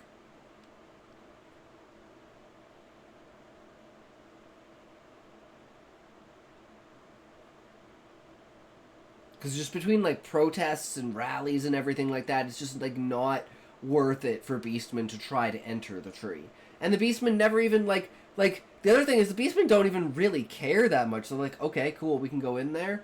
I mean, we've never been able to go in there before, but, I mean, it's just, like, I don't know, you guys, I don't know if we really want to have anything to do with it, because you gotta think, they're kind of like kids, right? It's like children in their concepts. They're like, oh, big tree. They don't even think about the idea that you could go inside of it, that people live inside of it. It's like too much of a grand idea for them to even comprehend, you know? It's like, yeah, they know, but they don't really know. And since no one's been inside, it's just like, eh. So, except for the one. And he was like, damn, this is fucking impressive. But, you know, it's just completely different. And it's like, it's very barren and weird. It's like being in a cave system, right? Like, everything's basically the same inside of it. All the rocks are the same color. I mean, there's a little bit of different colorations and stuff, but it's like, the crystalline structure of the tree itself is all one kind of faded out, like, hued blue kind of color. Almost, like, it's supposed to almost be like the, what's the name of the effect in, like, nuclear power plants that makes the water turn blue, like, light up? It's because the neutron particles going through the water are slowed down to slower than light speed, causing a shift in the hue of the light, and it transfers to ultraviolet. It's not Chekhov radiation. I want to say, like, Lambert radiation or something like that. I don't actually know. I can't remember. But, and slowly the monarch has just become a symbol of enforcement. Whatever the people say, the monarch will enforce it, because they have the power to enforce it through themselves, but they just only do it through the people's needs, because they see that they just, like, because Anima's goal at the end of the day is to just continuously grow the population and create more of them. He doesn't want to destroy the population, so he wants to make them be able to live on their own. In Aotearoa, the word for civil servant in Thai still means servant of the king. They can be important symbols of national unity in times of crisis and war, plague, something to rally around. The Allies debated whether Emperor Hirohito should be tried as a war criminal, but decided that his cultural influence, even if they eroded his political power, could still be used to drag Japan forward and prevent it from falling to communism, of all things, which itself is inherently anti-monarchy, so keeping him around is inherently anti-communist. A lot of monarchies survive in this way as cultural institutions. But if monarchies are cultural institutions, that means they can also die when nations forge new symbols for themselves. The French Revolution didn't just remove the monarchy, but keep their imagery around. No, they created Marianne, this fictional woman designed to personify the values of the revolution, who, by the way, was intentionally made female to contrast with the male-led monarchy. Statues and art were torn down and replaced, new symbols and a narrative were created to help the country forge a new identity for itself and move forward beyond the monarchy. Think about how the monarch might die in the cultural hive mind of your society before they might be removed de jure, de facto, politically, and everything else. This is especially common in post-colonial societies. I'm from Aotearoa, New Zealand, and there's always this ongoing debate in the background about whether we should have the face of the king who never comes to us and we don't think about on our coins and our notes, instead of people like Te Wheti Rongamai, who led a pacifist movement against, colonial exploitation, or even just some of our amazing nature. Have I told you about the fat, flightless, useless kakapo bird, which, I kid you not, tires after chasing worms to survive? And sometimes a monarch isn't just a symbol of a different era, but a symbol of oppression and cruelty. I've been doing a lot of reading about Vietnam recently, and they used to have a monarch, the Nguyen dynasty, which was basically eroded over a century of French colonial rule when it was known as Indochina. They first died politically when the French eroded any power that they might have once had. When they abdicated in favor of the communists, they died culturally and ideologically. There was also kind of this awful irony where a lot of people kind of lost faith in the system because they saw the Nguyen dynasty as a relic on and representative of French colonial rule. I read a book recently by May Elliott called The Sacred Willow, which kind of touches on this. It's really, really interesting. I just want to mention it because it's a great book. If you like kind of historical accounts of that stuff, you should read it. What story does your country want to tell itself? What conflicting narratives are fighting for dominance in the cultural hive mind? And where does the monarch fit into any of these? This is also why the culture is integration and understanding, because the Beastmen have had a culture that's been around forever, but the tree doesn't really have its own culture. There's no history, no one knows what the world was like before. They only know it's the year 600, so it's been and the monarch's basically yeah, we were born out of the tree. And there's this whole backstory and stuff that people believe as their origin story that's not true. That when they find out that they're genetically enhanced of the original species, it kind of puts into question their own existence, right? The reason why the species exists for the avians was to be scouts, and the insectoids was to be vanguards, because there wasn't enough octopi in order to eliminate the beastmen, even with extremely superior technology. And still, even then, when the monarch pulled the moon out of the sky, he still couldn't eliminate all of the beastmen. So he resigned to having his own place and being fuck it. Because Anima only wants the best of the best consciousness to fill up the entire planet. If there's beastmen there, that's filling up space that could be for higher level intelligences, i.e. he gets more food.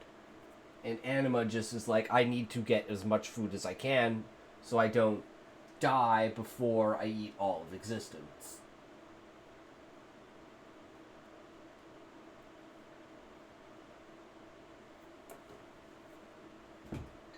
Which in and of itself, who knows if Anima will even even if, let's say, even if Gaia falls during the Infinite War and gets swallowed up by him, maybe just that delay alone is enough to make it so he can't devour all of existence. Or maybe he just can't devour all of existence no matter what he does anyways, no matter how much consciousness he creates. It's just not enough. And I want that to be something that plays through the reader's mind after they've finished the book. Then they can sit back and be like, infinite war.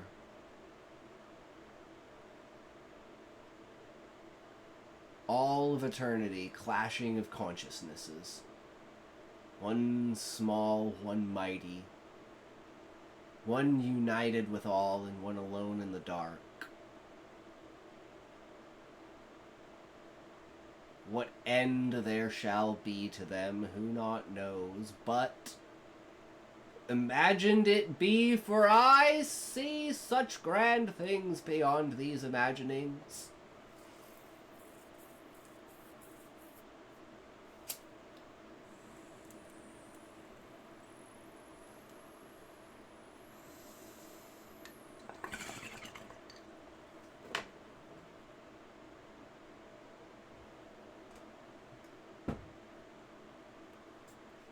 Colonial powers often dismantled local monarchies as symbols they're flashpoints for rebellion. In Hawaii, American and European sugar planters backed by US Marines overthrew the Queen and set up a supposed, quote, republic, which was in reality ruled by foreign US businessmen in order to set the stage for a later annexation. This is not throwing off the shackles of monarchy so much as imperial expansionism erasing local culture.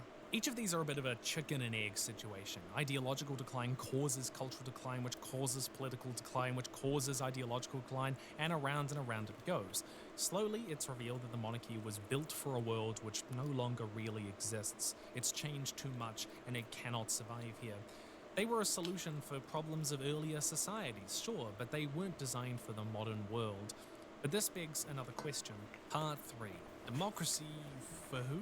All too often, we have this wonderfully optimistic vision of democracy, right, where everyone gets together and everyone votes, and thereby we get the best solution, except who's voting and who gets to stand, and also, no, you're not allowed to vote, I don't like you too much. Like, who gets to vote first? It's almost always the landowners. I personally think you should have to write a 500-word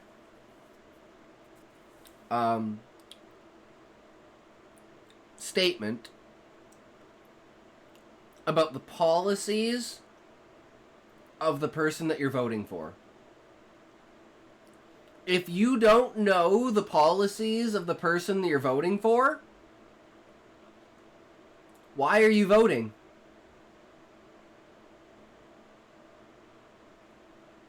Like, what possible reason could there be for you to vote if you don't know the policies of the person you're voting for?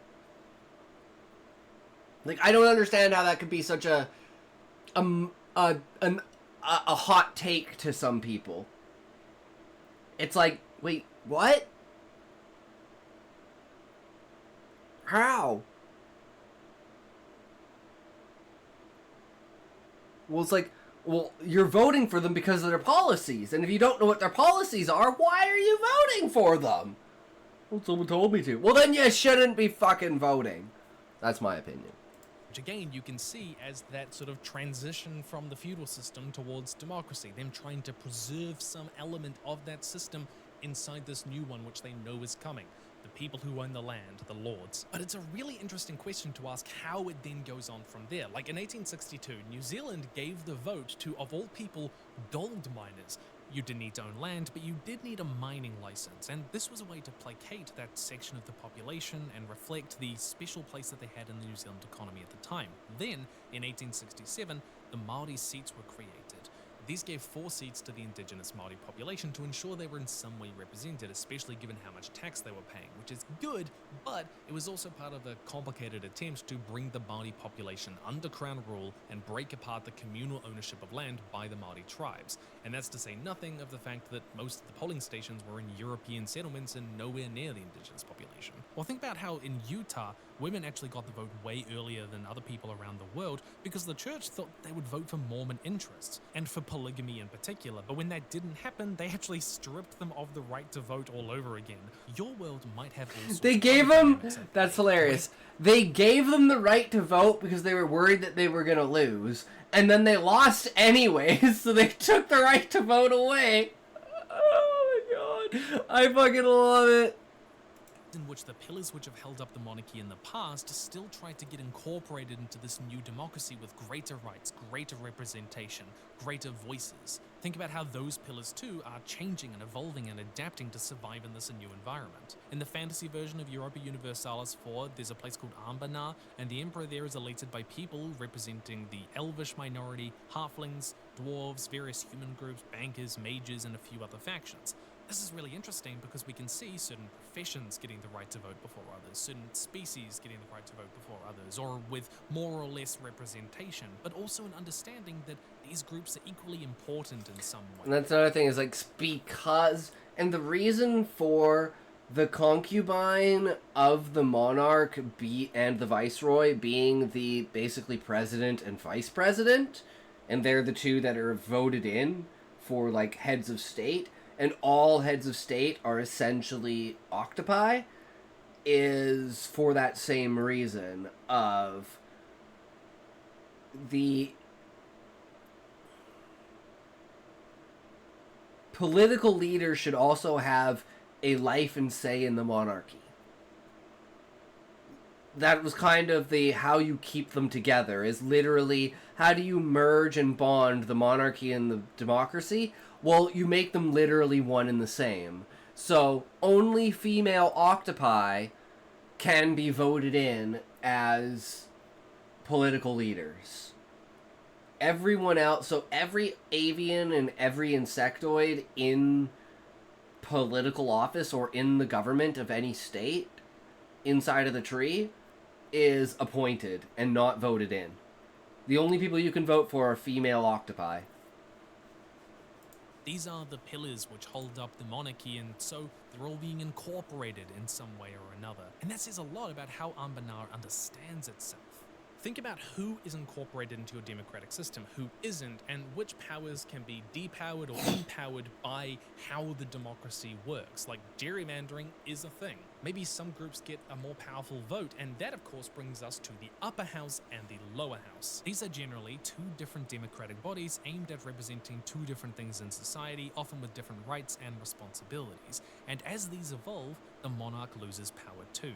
Like in the United States, the Senate represents the states equally, while the House represents people by population. Or in the UK, the House of Lords represents a mix of clergymen, nobles, political appointees, who get to stick around for ages. In Ireland, the upper house represents different interests and societies like unions, farmers, universities, major economic sectors. I actually did a paper on that. It's fascinating. It's kind of like Ambanar, actually. But that also means that these groups are often overrepresented. It's not one person, one vote like we often like to imagine. And this is all built on a fundamental assumption that representing different people groups, groups with different interests, is more important than representing any given individual themselves, which is controversial. I know.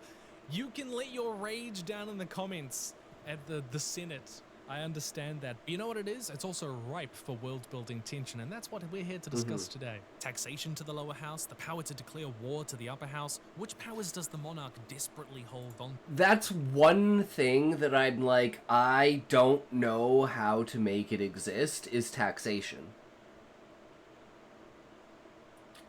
Taxation only exists outside of the tree, and that's like beyond the scope and control of the monarchy.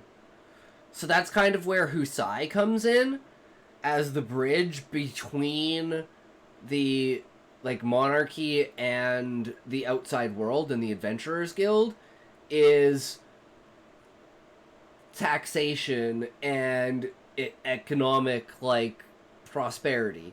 Because before the Adventurers Guild, everything was done through like a barter system of like, do things for me. Like, oh, I'll do this for you and then you get me back and do something for me, right? That's kind of like you were bartering, like, I owe you, like, why am I blanking on the fucking word? I keep, like, chores is the word that's going in my head. And I'm like, it's not fucking chores. What is the word?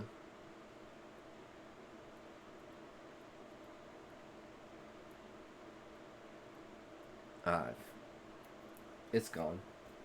But anyways, so the taxation goes through the Adventurers Guild to the monarchy and is distributed back through the people so that the people in the tree... Because I'm like, well, where does the money that people inside of the tree get if there's no economy? So all of the economy is outside of the tree and then incorporated into the tree, and taxation is the way that the people inside of the tree get paid, so that they have the opportunity to buy things that are done by, like, brought into the tree by the Adventurers Guild.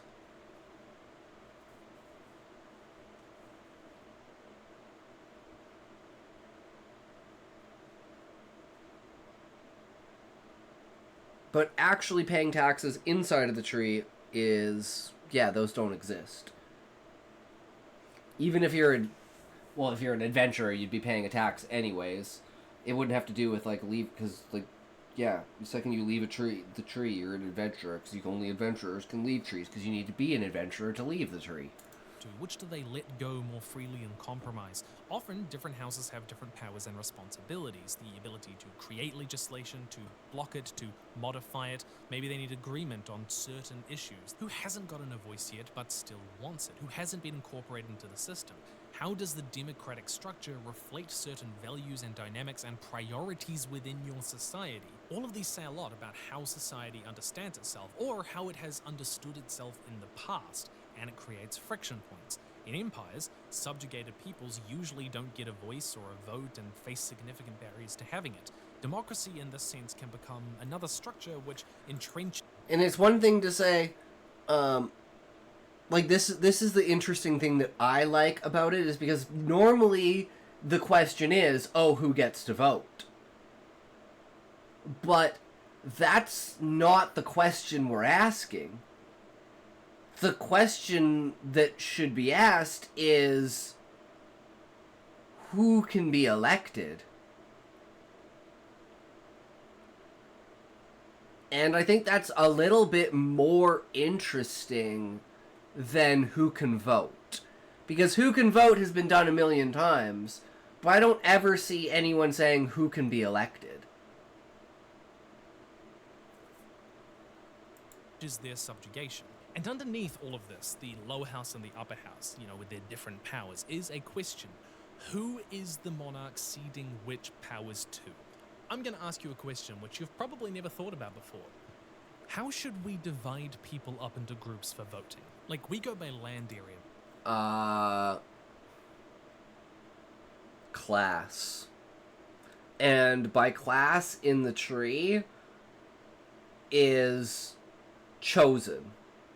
So, there's no kind of idea of greater class, like, oh, you're a miner, oh, you're a factory worker, oh, you're a salesman.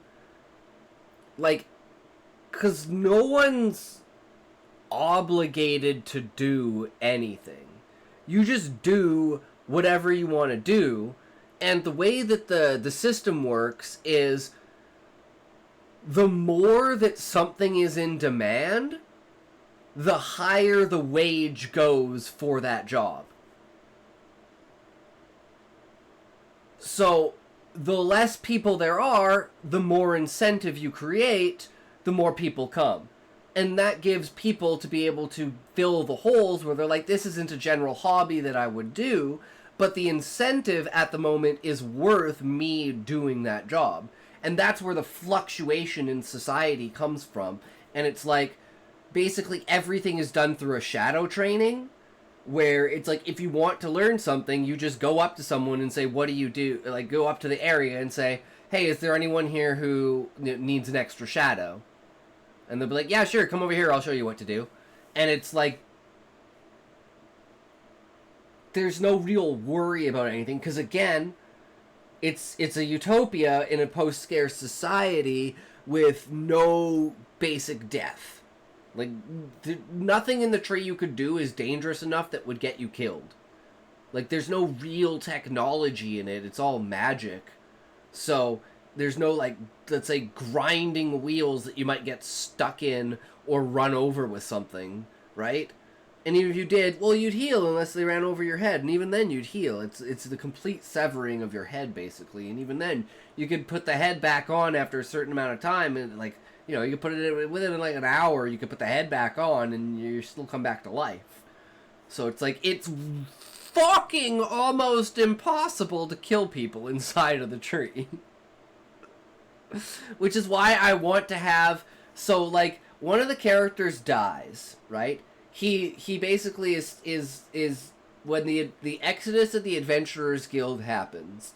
This character won't leave the tree even when the monarch says to, and he basically beats the shit out of a mob of like 300 people that want to get into the Adventurers Guild and burn down the Adventurers Guild, and then the monarch comes out and kills him and cuts off his head after he's been like dragged through the ground, because he was like beating the shit out of these people and knocking them out, but he didn't really want to hurt them. He was just knocking them out because he just knew how to fight and he knew how to knock them out. These are just civilians running up to him, and he's a fucking trained adventurer that's just never left the tree because Usai won't fucking let him, but he's still a trained adventurer, and he's just knocking the shit out of all these people, and then the monarch comes and stabs him through the heart, and a couple of other things that basically make it so like he's got like, you know, needles in his knees and stuff, so he can't really fight back, in his joints and stuff like that. And then the mob drags him through the street, and it's just like this blood streak across the ground, all the way up to the doors of the Adventurers Guild, where he's basically crucified to the doors of the guild, holding the doors shut, and in his hand he's holding his own head.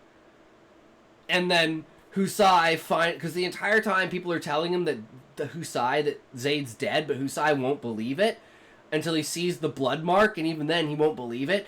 And then he looks up and he sees that, you know, the sight of Zaid like that, and then he sees like Zaid's eye like move to stare at him, and then he's like running to fucking save Zaid, because he knows if he can put Zaid's head back on his body, Zaid will come back to life. But he doesn't know how much time he has, and he puts the head back on Zaid's body, and Zaid doesn't come back to life. And that's what breaks Husai the most, is the fact that if only he had been quicker, if only he hadn't hesitated, if only he hadn't despaired at that moment and fallen to his knees and thought the end was over, he could have saved Zaid. And that's what breaks him the most. But yeah, just kind of a lore dump there on one of the, what I think is the greatest moment in the entire book. Most of the time, but that's on the assumption that your interests are most tied to where you are living. Not a bad assumption, but not always true. Like, think about that elvish minority in Anbanar, or the mages in The Witcher, or the Spacing Guild in Dune. Maybe you have more in common with these other people who might live nowhere near you, and you think you should be able to vote together. Maybe you have more in common with everyone who works in the arts or works in the mines. This is where you get to some of that kind of ugly world building, where a fantasy world full of different species who all have their own cultures and histories and don't necessarily mix very well can lead to all sorts of finicky problems and the tyranny of the majority. There is no perfect answer, but who your monarch cedes powers to, when, which powers, and what tensions remain as a result of that is a really interesting avenue for world building. Like, let's go back to Momopolis. You bring together this parliament to let those wealthy merchants consult on legislation. But there's also this powerful group of magic users who keep you in power because they believe that their magic is tied to your bloodline, so you give them the vote as well. Only the educated population starts to wonder if your blood is really magical at all, or maybe you just have a really rare blood type, and anyone who has it will do. Slowly, that ideological foundation begins to crumble. People move away from the state religion. You lose influence there. Eventually, you have to create two houses, one to represent the common people and the other to represent the nobles. The nobles are irritated because the peasants are getting a vote at all. Although you work with the two houses on legislation over time, eventually they force you to give up your powers of taxation and declaring war, even as your empire grows, even as your civilization grows more complex. And you decide, eventually, that you will become a powerful figurehead, a symbol for your people. Finally, The last people to get the vote are what the Momolopolis call the Kalnu, a species of human-animal hybrids who do a lot of the manual labor and have long been considered not real people. A That civil sounds like rights the movement Beastmen. affords them the vote. While you tried to paint yourself as an important cog in the system of government, eventually the Republican movement erodes your relevance, finds new symbols for the country, and 10 generations later, your last heir abdicates and retires to a small house in the hills, with no political, cultural, or ideological relevance at all. No one even notices them putting out the press release. The monarchs deliver. Like Mothman! I should note that creating a parliament is only one Exactly, of the ways Queen. that monarchs might try to strategize around, incorporating these growing groups of people into the system that they control. There are lots of other ways that they try to do it too. They would bring them into the royal court, they would kind of have economic partnerships with them, they would give them monopolies, or the monarch would be the patron of, for example, colonial expeditions to the New World or through to Southeast Asia. All of these kind of give these groups more influence, but it deeply ties their influence to the crown itself. And all of this gets even more complicated when the monarchy is... Well, it's like this, Queen. Do you know what Sasquatch is? Sasquatch is actually what happens when a human fucks a chimpanzee. You get a Sasquatch. A little bit more human than an ape, but not quite human enough. overthrown with a revolution, which, by the way, of course, I did 3 videos on, and if you haven't watched those, you should go watch them. And if you haven't got my books, well, there's even more detail on monarchies and all sorts of stuff in there. If you like word building, which you're watching this video, which means of course you do. Link in bio. One more thing. I feel like it's impossible I don't remember what to I talk said, about Queen. how monarchies decline and fall without talking about World War I, which saw the end of the German, Russian, Austro-Hungarian, and Ottoman monarchies. This is not necessarily the same process we have been describing. I'm but retarded. War and crisis, especially on a scale It leaves my mouth, it really doesn't had exist not seen anymore. before, does fundamentally challenge how we see the power structures I've moved of monarchs, on. whether they are worth it when they led us to this. World War I did bring people to question the fundamental assumptions of, monarchical power. But at the same time, this was a massive That's my other shift half, in too. the de facto I think that's all conventional men. power structures. It was a huge shift in the economy, in the We just have way makeup of too much society. shit in our We heads. see this with women demanding the right to vote. And when I mean for shit, I people. literally mean And at the shit. same time, the monarch just being clogged single with figure useless provides a fucking really easy person to garbage. blame when in reality, a lot of the time, these systems and how this all happened is very complicated. But it's hard to blame a system. It's hard to blame a This is complex really bad bureaucracy ADHD. which doesn't have any one person at the heart I of don't know it. if I have Although at the same ADHD or time, not, monarchs but often were I don't think it really deeply matters. responsible. Doesn't Isaac change how I Wilhelm act. And Tsar Nicholas II were very involved. Doesn't in impact. World War It doesn't and feel war like it crisis impacts my also life in any impacts way. Exacerbating existing issues which are already within society. It can bring out these cracks and make them worse. It can sometimes pave them over. Can make the country draw together and unite and put those aside. But especially after the war is finished, they can come out and they can be even worse. And I think we see that in World War I, and I think that was in part what led to a lot of the fall of these monarchies. This was especially the case in Austria-Hungary, where the existing Says his mind is like there's 1,000 tabs open and there's noise coming from one of them and you can't find it. That's a great fucking analogy, Queen. That is actually a great fucking analogy. See, mine is I have 1,000 tabs open, but I'm looking at all of them at the same time. And I'm trying to, pick out the sounds. But as soon as I focus on one, I can pick it out. But as soon as I lose focus on it, it's gone. And it's like something can bring me back to it, but it's like there needs to be an external thing that reminds me about what I was saying. Otherwise, I have no idea. It's literally like it never existed. ethnic tensions between the Slovaks and Czechs, the Bohemians, the Bosnians and Croatians and everyone, they all fragmented into their own states. And a consequence of that was basically this whole network which the Austrian-Hungarian monarchy was built upon collapsed. and it had no impetus. It had no real pillars beneath it after the state itself fractured.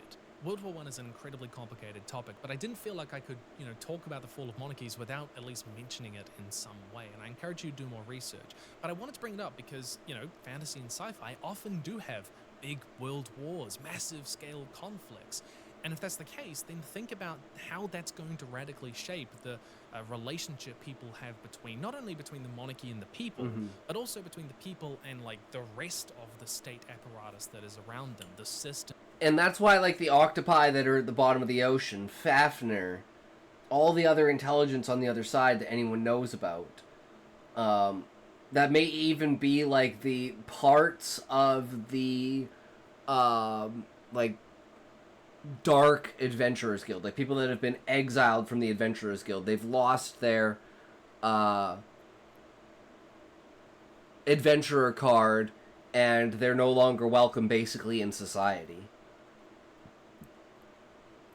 So they went and created their own society, and then they found the octopi and the rest of the dragons, and they're with Fafnir, at least some of them, because they're also with the Warriors of Light, which is like why everything is so interconnected. And the Warriors of Light, of course, are direct descendants of the Monarch, which they shouldn't be. There should be no direct descendants of the Monarch other than what's inside of the tree. They are remnants of an age when it was, because it's only been like 150 years since the Adventurers Guild was established. So there were a couple of things that the Monarch was like, all right, well, we can let our kids go out. They'll just die out there. Direct descendants, because the direct descendants have the genetic enhancements that the Monarch does. So they're like insanely better than the rest of all of the species. And that's why all 4 Warriors of Light are octopi. But then there's the Guardians. There's 3 of them are insectoids, 4 of them are avians, and 2 of them are yeah, there's 9, right? 3, 4, 7, 2. Yeah, 3, 4, and 2. Yeah, 4 insectoids, 3 avians, and 2 octopi. I'm pretty sure. Because I know there's 9 guardians. Because there's a leader of the guardians, and then there's 2 for each of the Warriors of Light to defend them. These are calls by Gaia on an instinctual level in order to protect the Warriors of Light. Because she knows they're part of, like, they're an important part of the entire plan. Like, Husai is the beginning of the plan. The Warriors of Light are the end game. They're what she believes will actually be able to destroy the Monarch. If it ever comes down to that. Which, of course, they never actually, even with Husai, there's no fucking chance. Even with technology, even with magic, not even a chance of taking down the Monarch. Even completely isolated and separated from everyone else, even without the Viceroy at his side, even with all 5 of them going as hard as they can, maybe even 8 of them, depending upon Varius, Sid, and Smokey, hell yeah! Thank you for the kick, buddy guy. Super appreciate it, Smokey. How are you? How are you today, Smokey? You're here pretty early, brother. Oh shit, he did another one. Uh-oh. Okay, keep spamming him. Bring him on, Smokey. You can do this like 60,000 times, right? I believe in you. 60,000 times. Let's go. Make it your maximum amount of spam that you've ever spammed. How about that, Smokey? Would that not go super fucking hard, dude? Hell yeah. 100%, bro. That's what I'm talking about. Bring it on, motherfucker.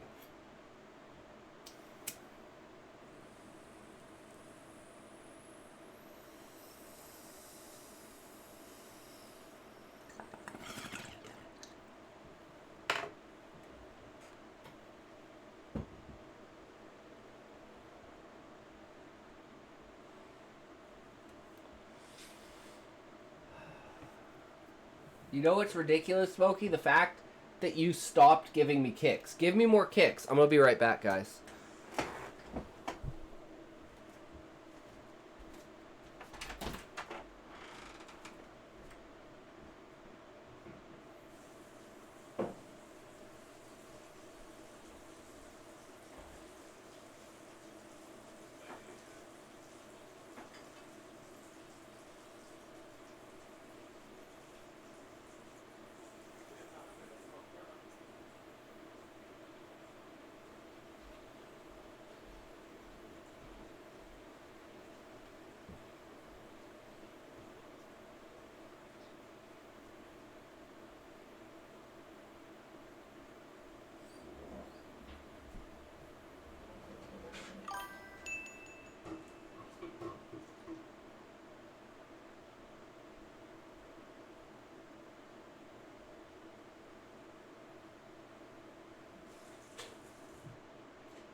Hell yeah, there you go. Keep at it, Smokey. Only 59,994 more. As it works as a whole, the attitude towards the economic system. We saw massive overhauls with Sounds capitalism and expensive. It's socialism $6,000. happen at the end of World War I as well. That's It not also that had religious expensive. shifts in the 1920s, which you could read as a backlash to what happened. It'll in take you like World 3 War I, weeks and to do it moderates anyways. deeply intertwined with Holy religion. shit, thanks, They Smokey. justify their authority and their position through that. So you can ask how that's going That's to insane. impact their role. It's something I want you to think about. Now let's bring all of this together in a summary. But before we do that, go get my books. I know you want to learn, and they're better than my videos. They're easier to read, they've got so much more depth and detail and examples, and they're great, okay? They are fantastic. I love them, and I know you will too. Firstly, consider the political, social, economic, religious, and ideological foundations of your monarchy's power. How do they account for the de jure and de facto powerful factions in their society? Second, what happens when new kinds of power, new pillars, want to be incorporated into the system? This often arises from rising complexity, technological advancement, education, and economic prosperity. How does your monarchy answer the monarch's dilemma here? 3. Ketchup the monarchy chips. can die politically, culturally, and ideologically, often all at the same They're time. fucking 4. disgusting. Consider how their ideological justification Or changes the word, with whoever fate. invented What these else should is be lost shot. in the process? 5th, consider how their cultural relevance fades and the new narratives and symbols which come up in their place. 6thly, who gets to vote and how? And whoever made original and ketchup red, why would you make them both the fucking red? I accidentally grabbed ketchup instead of original. Because they're fucking red.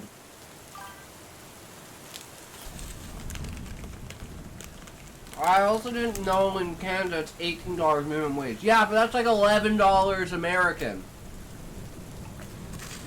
No. Yeah, wait. Or is it $8? It's like 1.2. It's like 1.2 or 1.3. But it's a bit. It's a bit.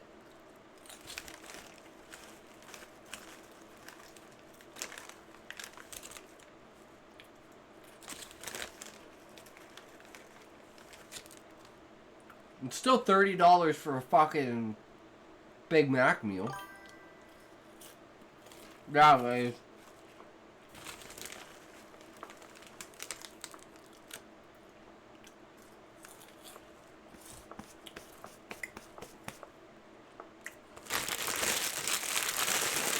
The fuck is Walkers?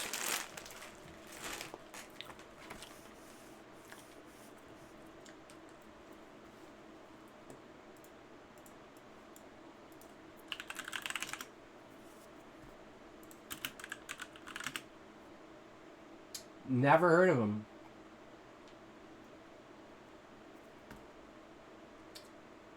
Ah, that's European. This is European. You can tell because it's got the flag.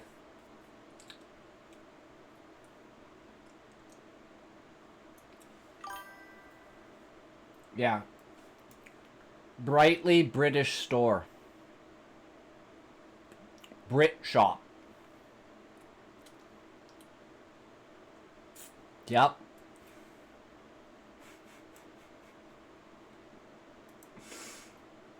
Great names. Okay, Smokey, are you ready? Sensations. Oh, whoa, beautiful. Are you ready, Smokey?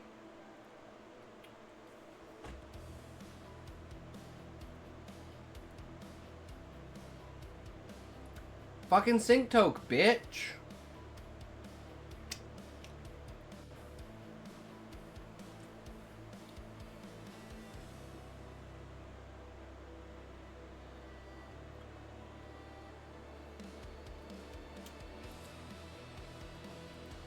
Hell yeah.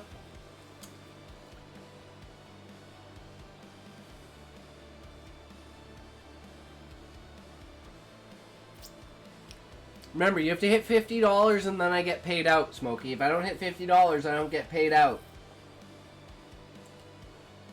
So you gotta make sure we hit $50. That money's sitting in limbo. And you ain't getting paid out.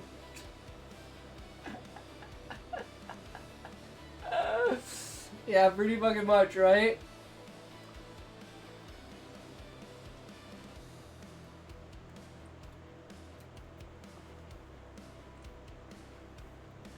$50 here is like $100 there. Yep. Okay, you ready? 3, 2, 1. I have a 46 sitting in limbo on Twitch. Nice, Queen. Yep.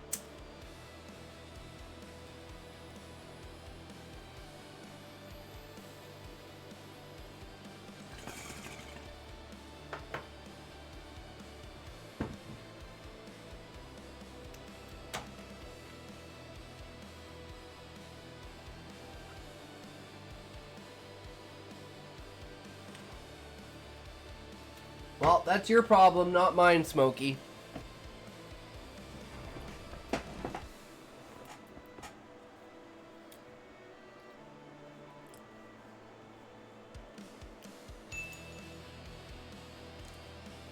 Jesus, Smokey, you're going hard today. I love it. Thank you.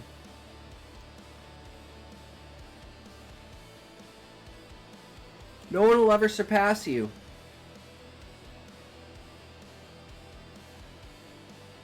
I stole again.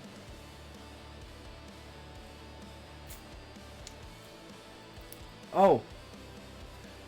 Queen, were you here at the beginning of the stream? I'm retarded. I don't remember.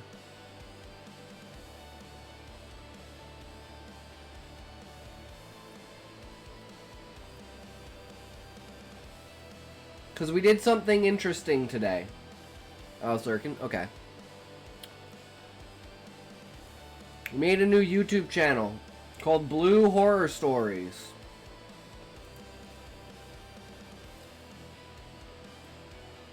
Which is going to be basically technological body horror. Being turned into a cyborg, a brain in a jar, put inside a machine, become the internet.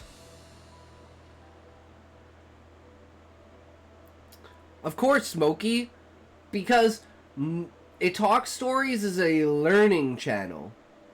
It is what I learn from this channel, I can put in...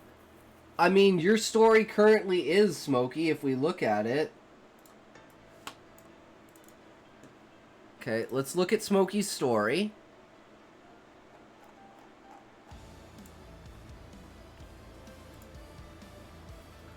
$216 views.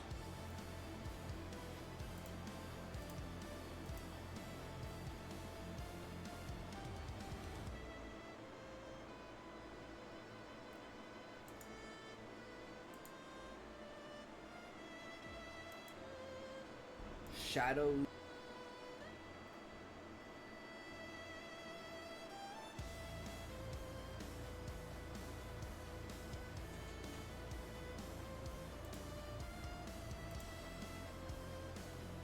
215 of them is me.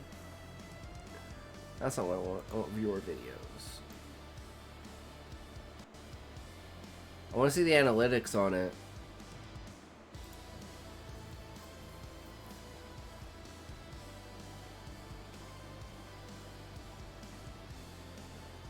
Went from 17 to 206.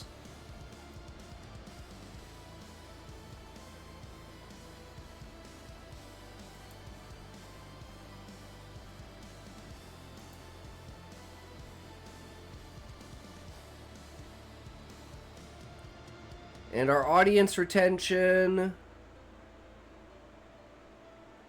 So we still have 19% of people. So we lose, let's see here. I don't know why this. You're still watching at around the 30-second mark. So at 10. So within like 5 seconds. It's me on the cover, obviously. That's the reason for the views. Yeah, within 5 seconds, we've lost 25% of people. Within 10 seconds, we have lost 70% of people. And within 30 seconds, we've lost 80% of people. But we seem to be able to retain about...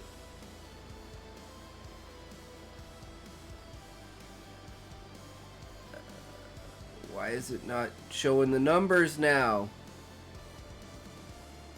6, 4, 3, 4%, 3, 4%, 2%, 1%. 21% of viewers are still watching at around 37. This is typical. Learn more.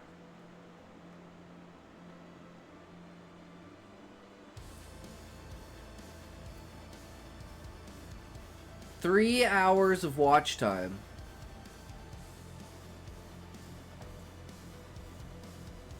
Oh, I haven't been looking at chat. I'm sorry, I'm engrossed in this. What do you mean you heard my voice? Yeah, I had to walk away after that while my heart was hurting. Where did you hear my voice? I watched a clip of yours. Like 7 years ago. Gas. The DBD one? Yes, that's the only one, unfortunate. Yeah, I had to walk away after that. My heart was hurting. What's DBD? Is it that good, Smokey? Go watch the clip talk? I don't know. Oh, Dead by Daylight?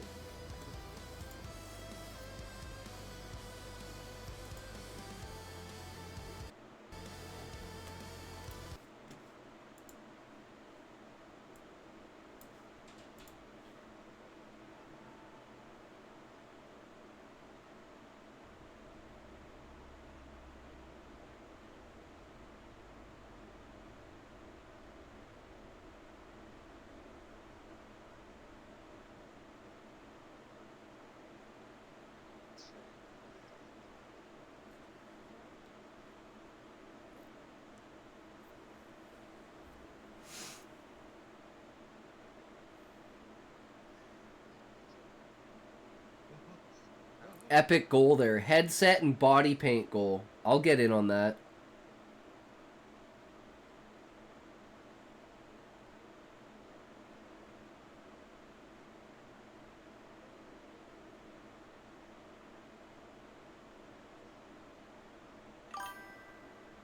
Body paint. Whoa. Wait a minute.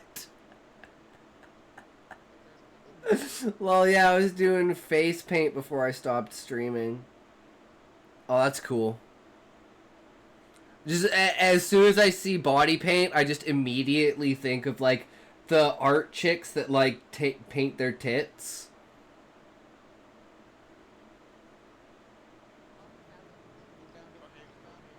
It's like, I can't hear anything.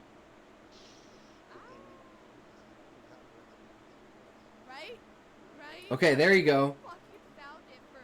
That one I can hear.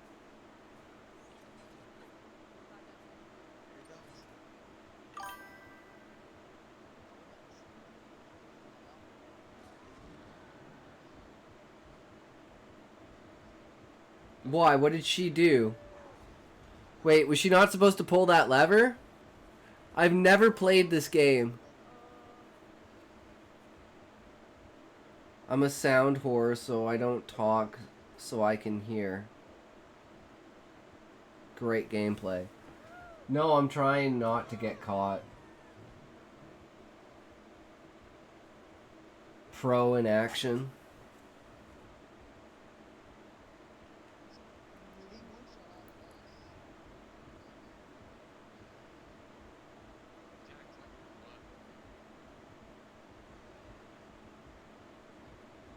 Oh shit.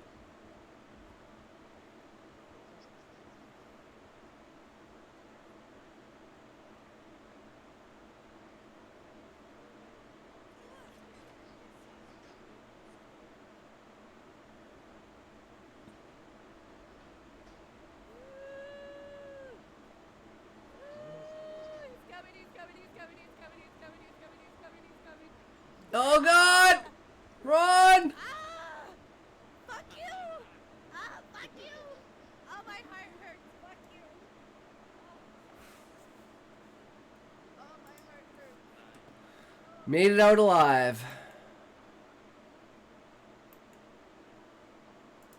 That's all that matters. Great clip. Thanks, Smokey. Thanks for sharing, Smokey.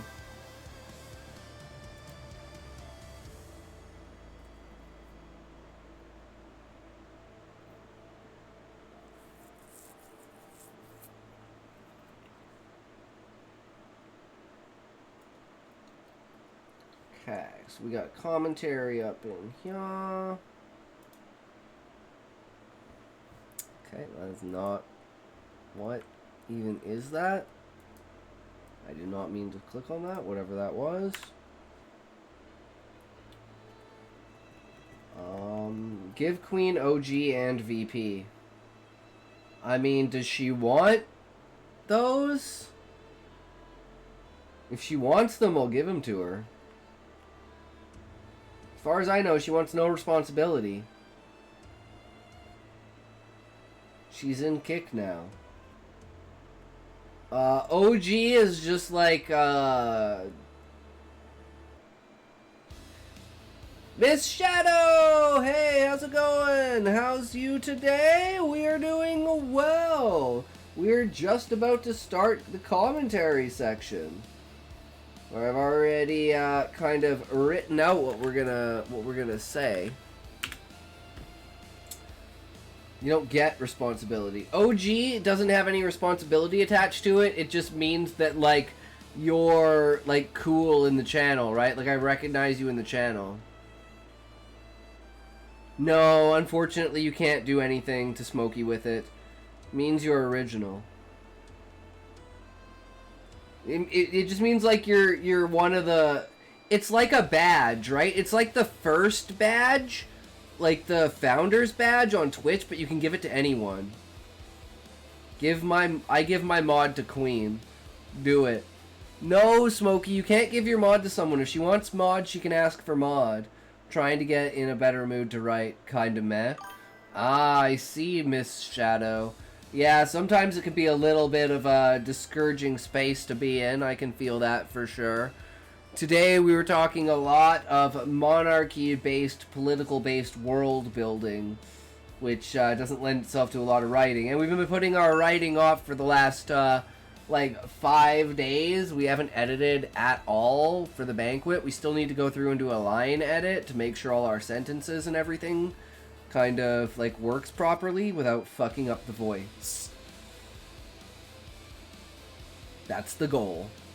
But we gotta do this commentary first of all. So maybe this commentary will cheer you up and give you some inspiration. Or how about this, Miss Shadow?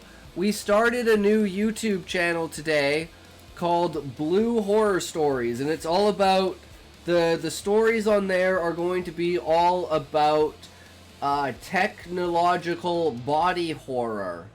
And, you know, you becoming the internet, you becoming an AI, your brain in a jar, kind of existential questions of the combination between technology and human.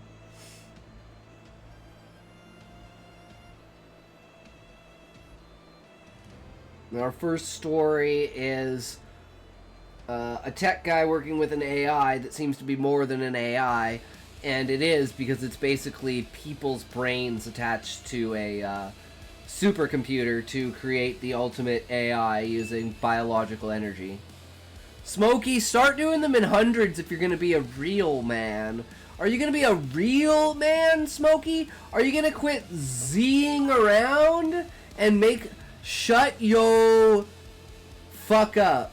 No, I'm trans. What? I'm debating on getting a group of authors together to work on a book project. Ooh, I would be interested in that, Miss Shadow. I would be very interested in that. But then I feel like then I need to do my book 2 first. Now, you can do multiple works in progress. It allows you to get away from it and get away from snowblindness, right? Take a step back and give the ideas a moment to curdle, right? And you can get better perspective. I've like 10 I'm working on. Yeah, I know. I've got like Chiral Clones, Ghost Mentor, The Banquet. I came up with another short story idea for this YouTube channel. Think readers would be okay waiting a year or so for book 2. Miss Shadow, I think most people expect there to be a 2 to 3 year gap between book 1 and book 2. I think a 2 to 3 year gap is like standard. I could be wrong, but that's like, that's what I feel would be like if you're, like, unless it's a really small book, like, I wouldn't, you know, I almost wouldn't want it to come out the next year. I'd be like, I don't want them to rush it. Yes, I would love to do the project with you, Shadow. 100%. I love working on projects, especially cooperative projects.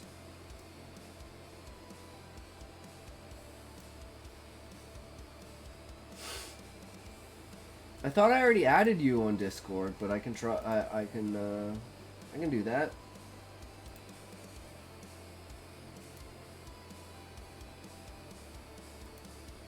I thought I did.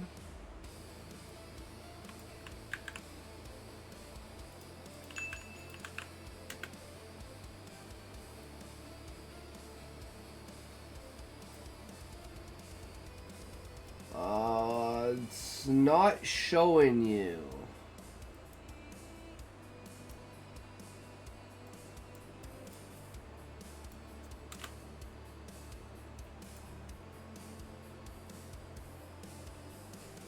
That's what I did.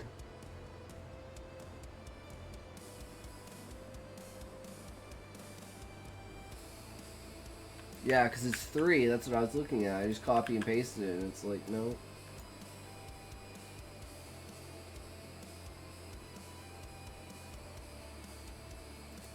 Oh, I'm retarded. Yeah, see, you're already friends with that user. That's what I thought. That's why I was like, I'm so confused. It was in the all section. There we go.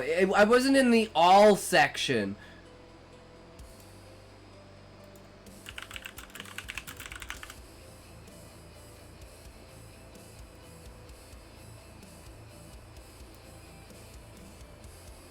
Like, I swear I added you last time.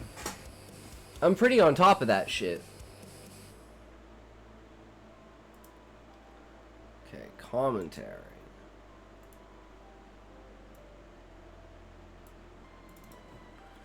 Domestic versus foreign workers. Okay, one moment. I'll DM it to you, then I'll explain it. I would think we should get at least 3 authors or more. I'm sure Callie would be interested. Are you interested, Queen? Maybe we could see if Book was interested too. Although she hasn't been around very much. I think she's saving up to get a new computer or something. A collaborative book. A collaborative work.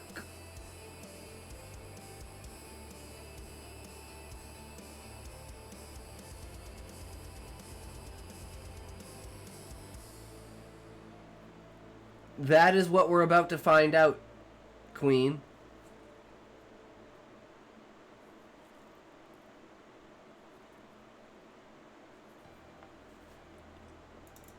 I am super intrigued.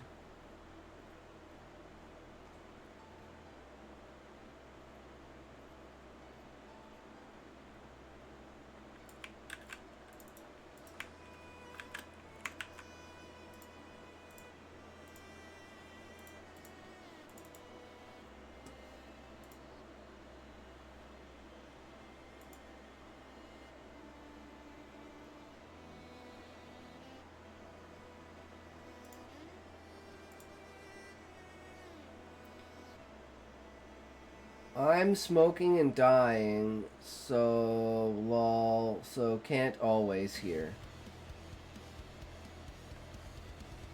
No worries.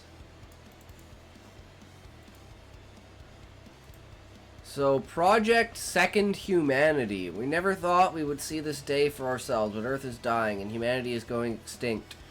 With only a few thousand humans left, scientists have come together to work on a project to save the human race, calling the project Second Humanity. They are looking for the best candidates to participate in their most recent discovery, time jumping. There's a catch, though. Afraid they would be shut down for safety reasons, they hide this knowledge from the world. How do you get candidates for something you can't disclose the details of? Easy. You lie to your candidates. If that doesn't work, they will take a short nap while you take them to their destination. Nothing like waking up in the Cenozoic era, right? 4 people have been chosen for their unique survival abilities, each sent off to a different time. With any luck, we will find a better timeline to move all of humanity to. One where we would have a second chance at surviving.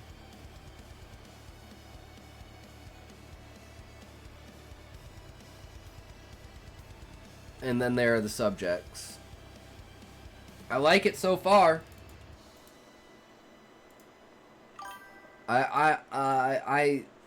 So that would be the intro for the first book, the one I'd start. Then each author will make a second or third book with the same theme of the project through the eyes of a different test subject. The challenge would be authors write the book with little to no dialogue.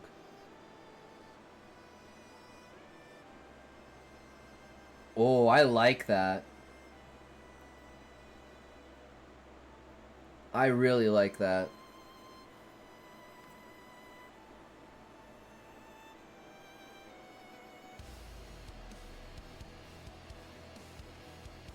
Name for 300 max pages.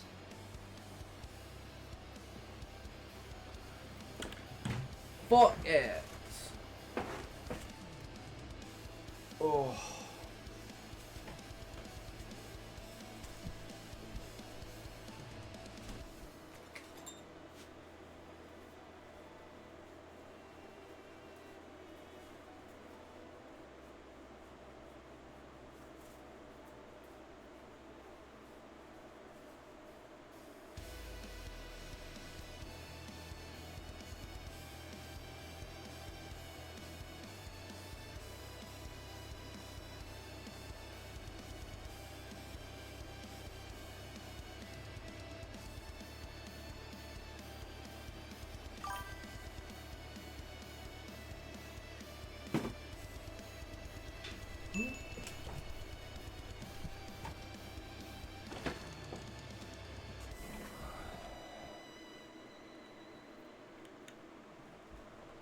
Well, let's wait till the end of the ads.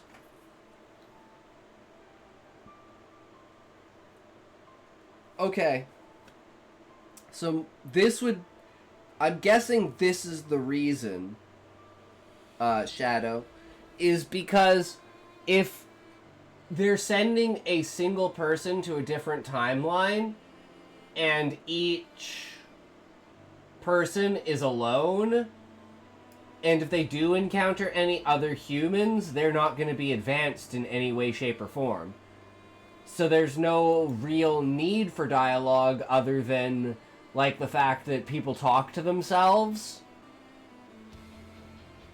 right? So it'd just probably be like the character just like voicing their thoughts would be basically like the only dialogue, right? Or them maybe having like a mental breakdown and like split personality shit, talking to themselves or something like that, you know, like extended periods of isolation, and your brain tries to create like some sort of coping mechanism for it, which is usually personifying onto an inanimate object. So, Shadow, I am stealing the, hold on, let me find out what the name of the era is.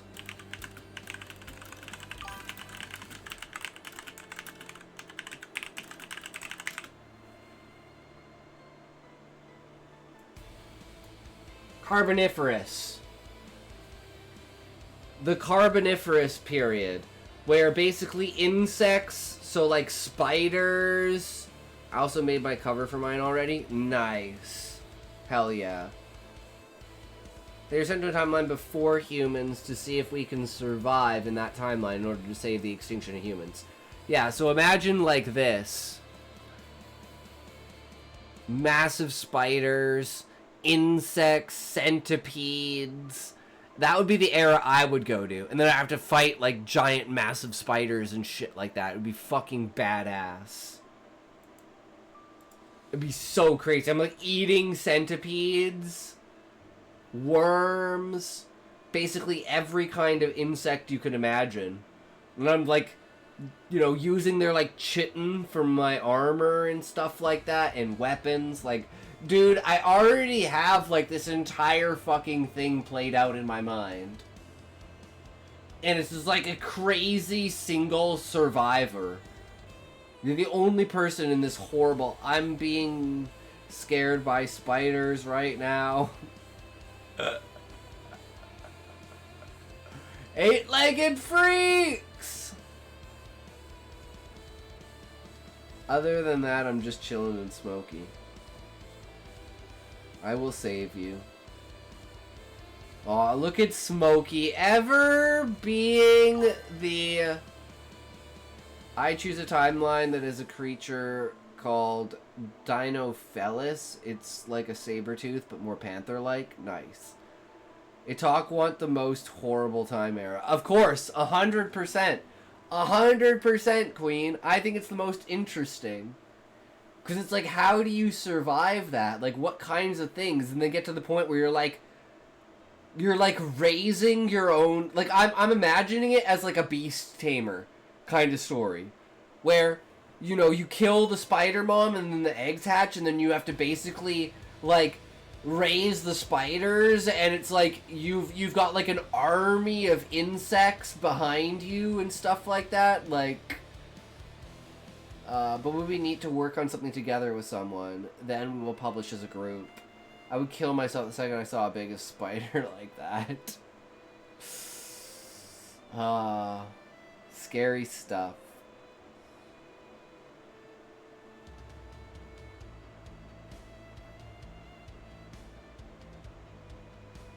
Stories don't have to be a happy ending. The MQ can fail the test and die.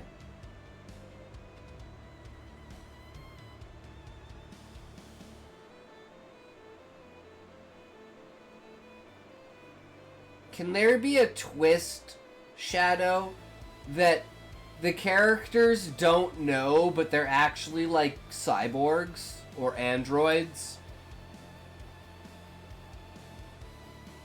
And kind of throughout the story, like for instance for the Carboniferous period, like the amount of oxygen in the air and stuff like that, even though it's like the amount of oxygen was actually excessive, it was like in the high 90s.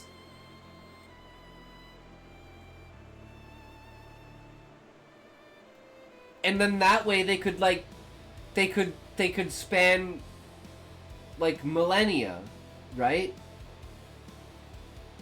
Making breakfast, beans on toast. Typical British breakfast, beans on fucking toast. I don't know. I'm spitballing ideas. Just spitballing ideas that fly into my head.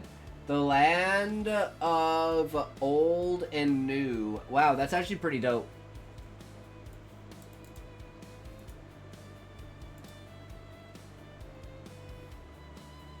Project Second Humanity, Book 1.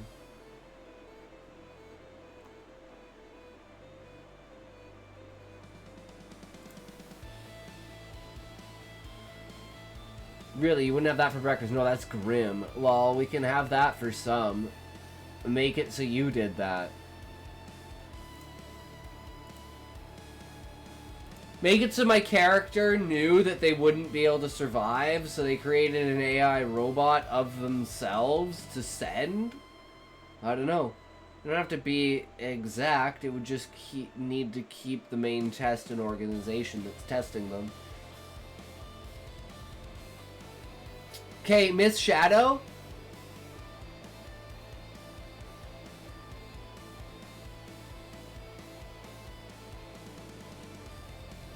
I like the idea of different timelines sending them.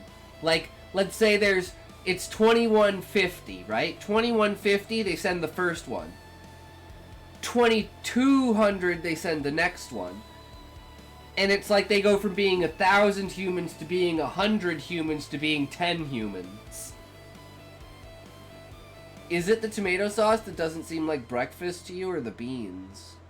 More of a lunch thing for you? Yup, gives the offer a choice of when and where they want.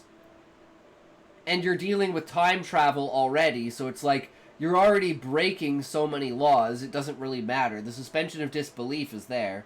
It would be before humans were alive. Well, I mean, like, when we were sent versus where we were sent, right? Like, maybe I was sent, like, maybe the time that I was sent, so I was sent, from my perspective, at 2400. There are no more humans, and humans didn't know if this plan would work, so they had a secondary plan. And their secondary plan was creating an AI robot that could outlast them. If they never found the proper reality in time, their backup plan was to create me, my character, and have him go through the entirety of it. And literally, like, just keep doing it over and over and over and over and over again. Until he found the right place and then brought humans back. Try to fix the world before we destroy it. Yeah. Or be there to make sure that the world that we enter is one that we can't fuck with. Like, for instance, going around and deradiating all uranium on the planet. So that we could never create nuclear weapons because there was no radiated material to use. You know, something like, same thing doing that with like coal and oil to make it inaccessible. So it's like the technologies that we have today, literally the means to make them don't exist. Maybe that should be like the premise of my book.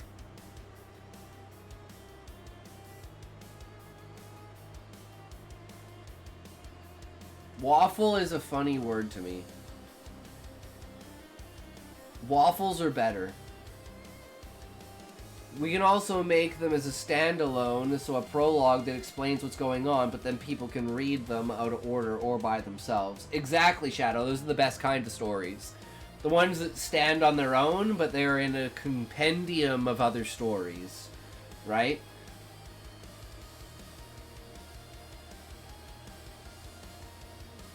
What you put on waffle? Your mom's waffle, Smokey? Syrup? Butter? Cheese?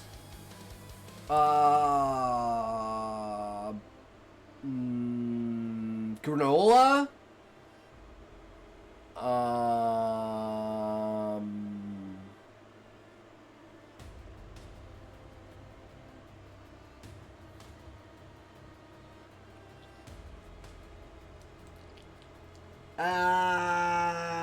Jeez. Ooh. blueberries. Or did I already say blueberries? I mean, there's gotta be a fruit, there's gotta be a nut, there's gotta be a... Oh, of course there's a nut on your mom's waffle. I definitely nut on your mom's waffle, Smokey. 100%. You would have it. Waffles are just fluffier, thick, and have a better crust to them. They don't get so soggy so fast. I was gonna say chicken, but not a chicken. Chicken, but not a chicken.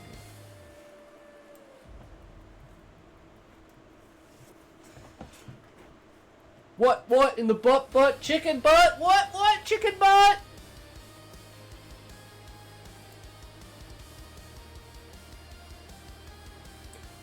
Well, if you got what I meant by that.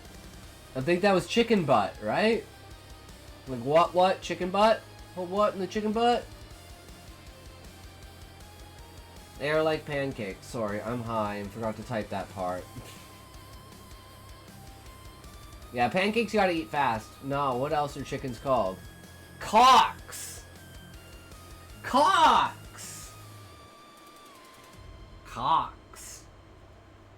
I like cocks. Cocks are good. Big cocks. Big black cocks. Lots of big black cocks up in here. Yeah, we got the big black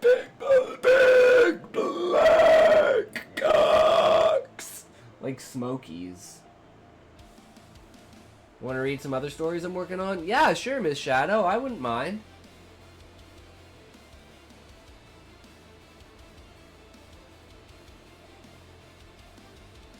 We just, at some point, we gotta do this commentary, but...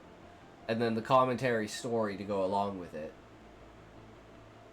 But we still got 3 hours in us. So we got plenty of fucking time.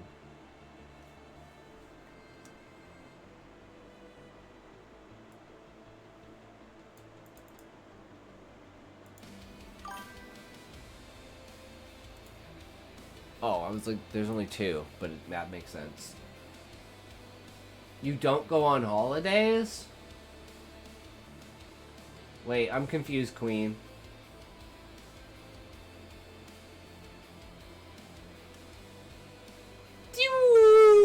Shit went way over my head. Yes, lol, just haven't been to America. Oh, you're talking to Smokey. I'm not paying attention. Holidays for them or vacations?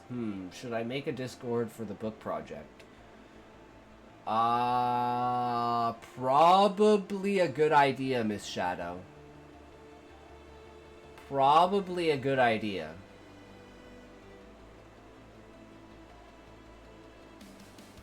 Also, I can help with covers if need be. I do a lot of art. We're going to be starting our art section in October, so we got 2 weeks. Just under 2 weeks. And we'll be doing art. Well, actually, you know what? It's a week. Holy shit, it's the 23rd today. Jesus Christ, time flies. It's a week, guys. In a week. Because you don't know what a waffle is, so I'd assume you'd never been here. No, you assumed I never went abroad. Assumed? Smokey, I know you've never had abroad. Oh, that reminds me. Hey, you guys want to hear a great joke?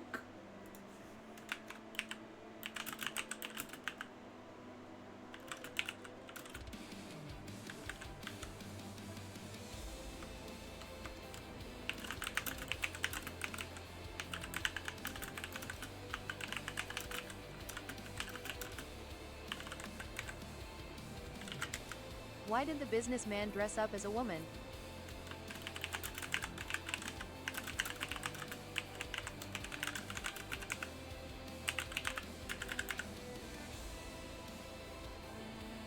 Because he was traveling abroad.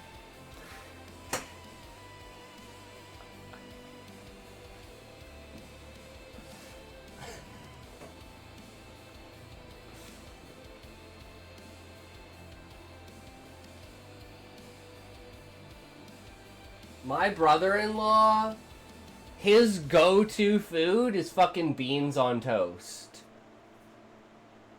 He fucking loves beans on toast.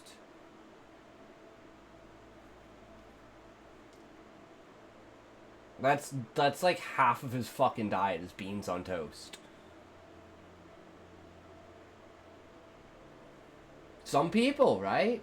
I mean, I love me some beans, but like, I'm a chili dude. If I'm eating beans, I'm eating chili, or I'm having like a burrito or something.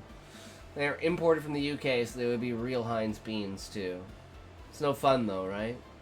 I don't know, Smokey.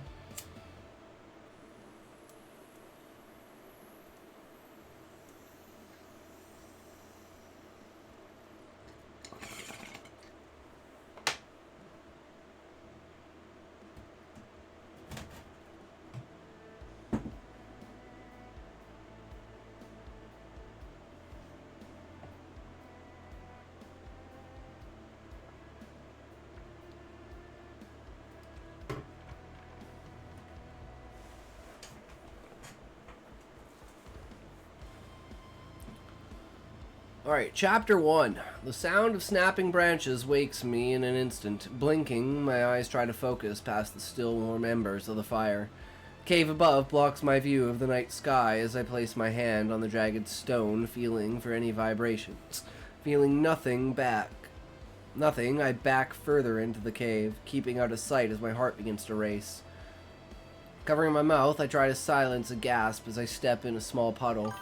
Its sound echoes in the chambers deep within. My breathing stops as I stand as still as I can. Do you like to eat a baked potato with cheese, tuna, and beans? Hell yeah! A fucking tuna potato? Dude, tuna potatoes are the fucking best. That's some good food in fucking RuneScape, bro. I don't like beans, bro. What the fuck? Sorry, okay, without the beans. Smokey, you're just a bitch. Eat beans. Get good, man. Beans, beans, the magical fruit. The more you eat, the more you toot. The more you toot, the better you feel. Beans, beans, the magical meal.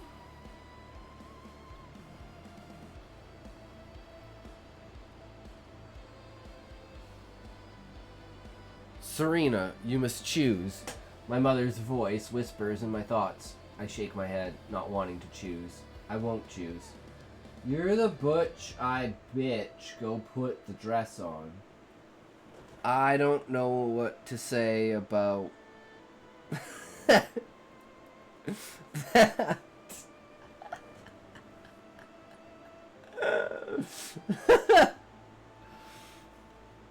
Slowly, I kneel in the cave and cower behind a large boulder. The walls begin to rumble as a deep growl rolls in. Instincts take over, and I bolt to the entrance. Reaching the opening, a hot flame blocks my path, scorching the trees of the forest. Put the dress on and do AR 600, 3600. So 10 360s?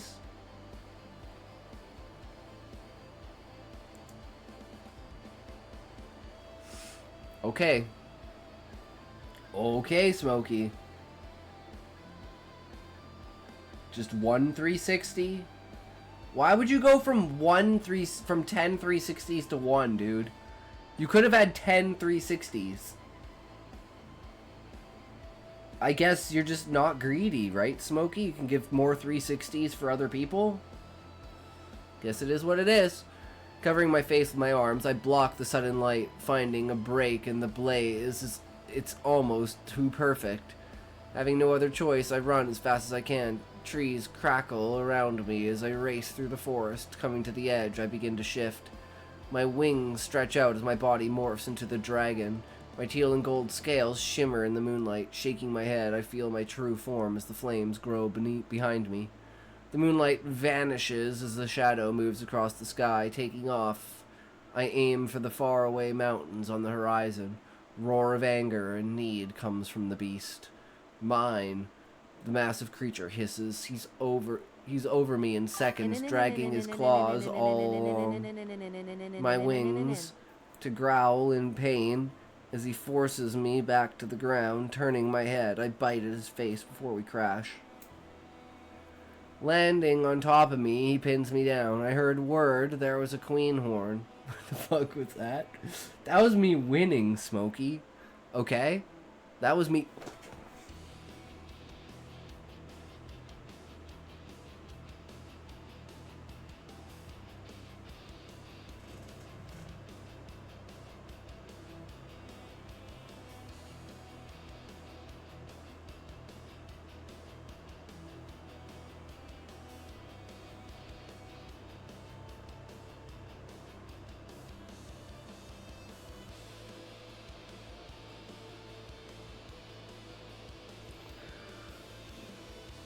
Ow! What the fuck, Smokey? God damn, you're an asshole. Fuck. Ow, my eye.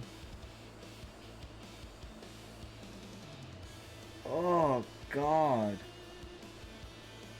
Holy. Why would you shoot me? You're lucky it didn't hit my glasses, Smokey. Jesus Christ. What are you trying to do? Oh, no. Don't. Don't fucking do it, Smokey. Don't you fucking dare. Okay. Okay, that's good. Keep doing that. That's good. Another one of those. Come on. Let's go, guys. Come on. No. How dare you? Oh, shit. Full send. Jesus, Queen. Thank you. Thank you. Oh, my fucking God. Oh, my fucking God. Holy shit.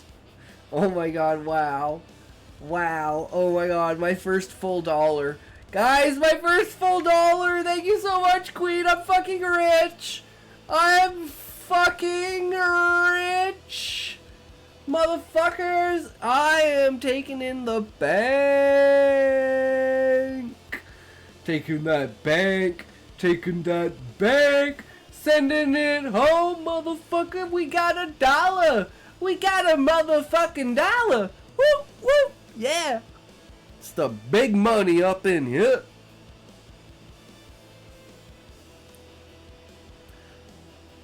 I'm not your queen. Hell yeah, there you go. So keep it up, Smokey. Keep it up, man. I believe in you. I'm not your queen. I feel the heat of his breath, his flame along my neck. Oh, maybe not at the moment, but you will be. I will not, I hiss. I might be smaller than male dragons, but the heavens blessed me with something better than size. I open my jaws, feeding the flame inside me. What is this? He growls, using all the strength I have. I lift my chest, looking back. I inhale. Wait! I cut him off before he can speak more as I let my blue flame meet his scales. It's delayed, but it works, Smokey. I am super intrigued, good sir. Thank you for your contributions.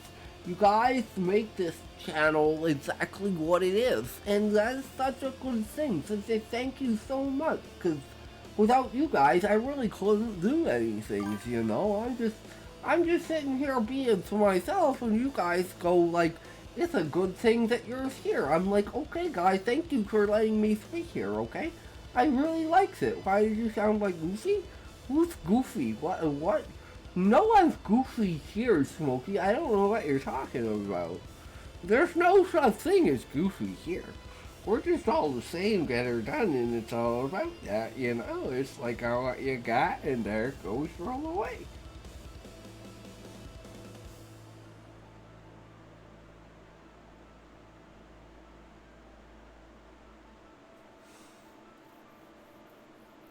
This dragon isn't so heavy with only half of it left. Shaking him off of me, I get to my feet. I wince at the pain coming from my wings as I move them so I can look at the wounds. Thankfully, it's not deep. Blowing the heated air from my lungs at them, they begin to heal. A roar echoes on the hillside. Damn it, he brought friends. Stretching my wings, I take bro, off. You are looking more and more like the Whitakers every day. It's a miracle.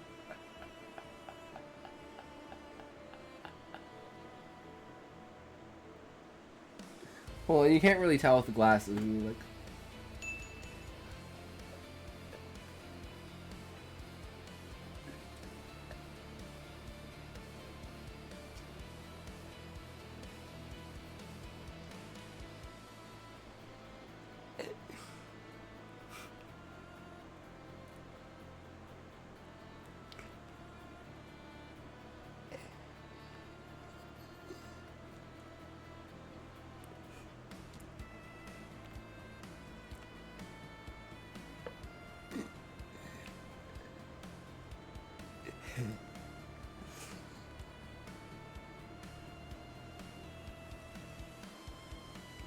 How was that, Smokey? Was that impressionable?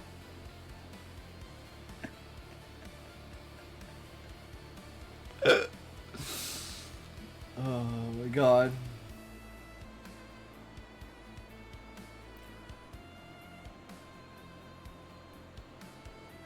Okay, yes, okay. You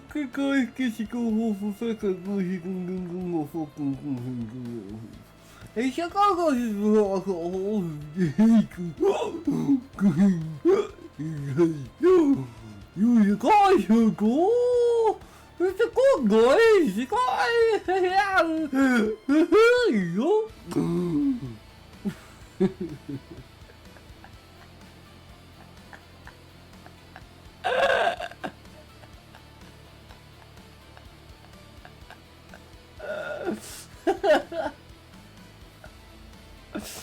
Oh god. A roar echoes on the hillside. Damn it, he brought friends. Stretching my wings, I take off over the mountain before they can see me. Finding clouds on the other side, I glide in search of a new place to rest. Serena, you must choose. I heard my mother's words once again. Dawn peeks over the hills. The warmth of the sun touches my face. Exhausted, I begin descending, peering over my shoulder. I make certain no one is following me before landing on the forest floor. Blue flame is a legend to my kind, hot enough to burn its enemies and gentle enough to heal. Only my enemies know I have the flame. They don't live long enough to speak of it. I shift back to my human self and look into the brook I stopped at. The trickling sound of water flows down the stream, gathering in a small pond down the hill. Being the only born queen in existence that's not bound, I seem to be hunted. My old kingdom, the kingdom of Aura, as a proud kingdom, ever since I was born, my mother tried to prepare me for the future she knew would follow me. My mother tried hiding my existence, however. Nice. I like it. That's pretty cool. Shadow.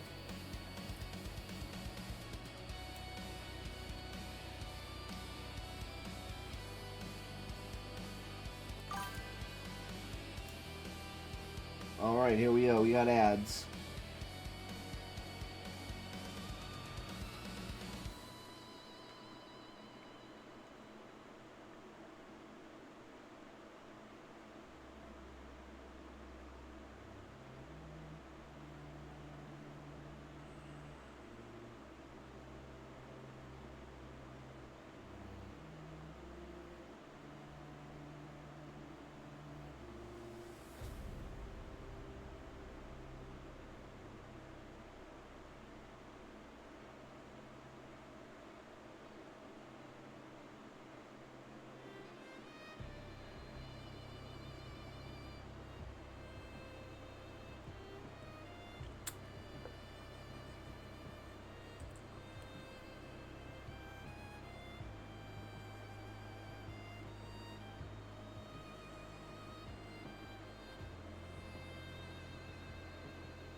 Fuck ads! Why?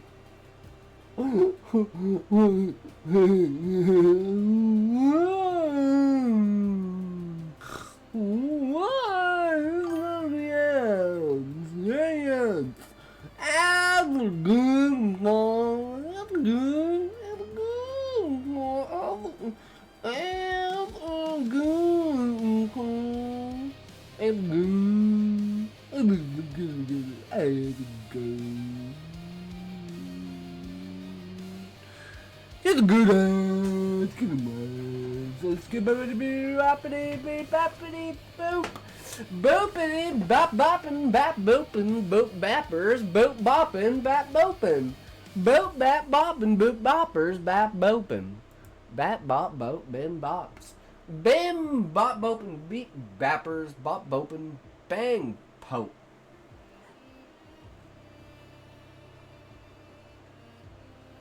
Makes me no fucking dead, bro. I'm getting super fat. Fine, Smokey. I think he's broken. And I'm just picking up the vibes of the universe.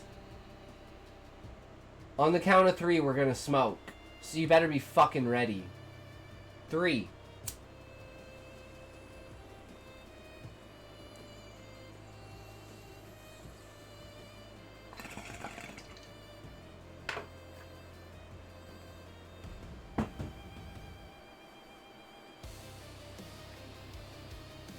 I need to go outside. Wait, piece of shit.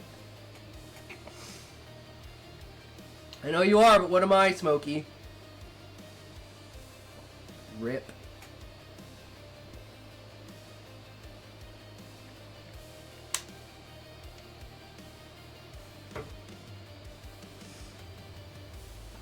I'm gonna toke some. I don't give. You're not allowed to toke if I'm not toking, Smokey. That's the rule. If I'm not toking, you're not allowed to toke. You're only allowed to toke within the period of time that I smoke. Because I have to be the most high.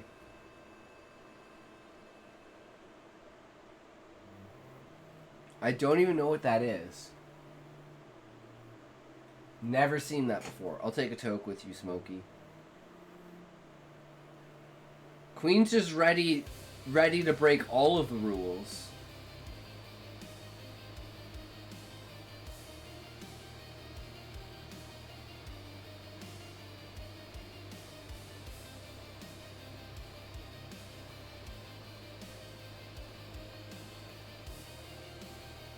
Was that, are you supposed to say go after that, Smokey? What's 3, 2, 1 mean? What are the rules? See, he does it too, Queen. I copy Smokey. I didn't start this bullshit. Smokey did. It has always been him.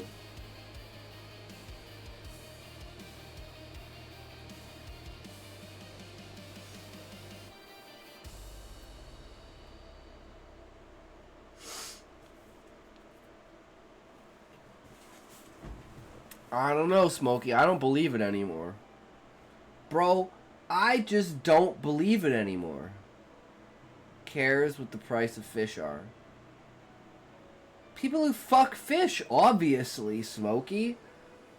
If you can't get a fish for $3, you ain't going to fuck it.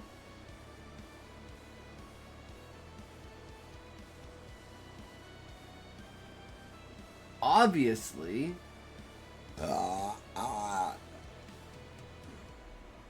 What about the price of butter? If price of butter doesn't reflect the price of milk, there's something wrong. Finding Nemo equals in yo attic. I'm in my attic.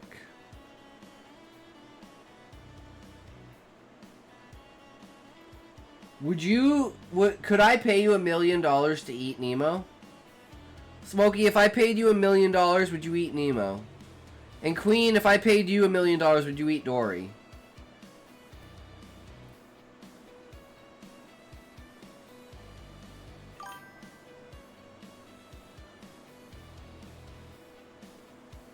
Well, too late, Smokey. You already did.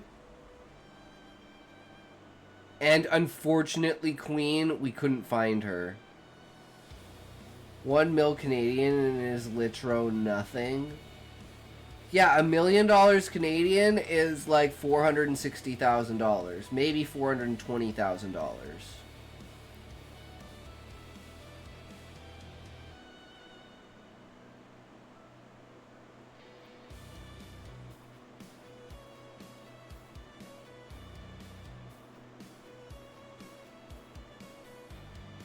No, you're a joke, Smokey. Because don't be a fence to that. I'll fence whatever I want, Smokey, whether it be toenails or potatoes. Don't matter. I'll fence it.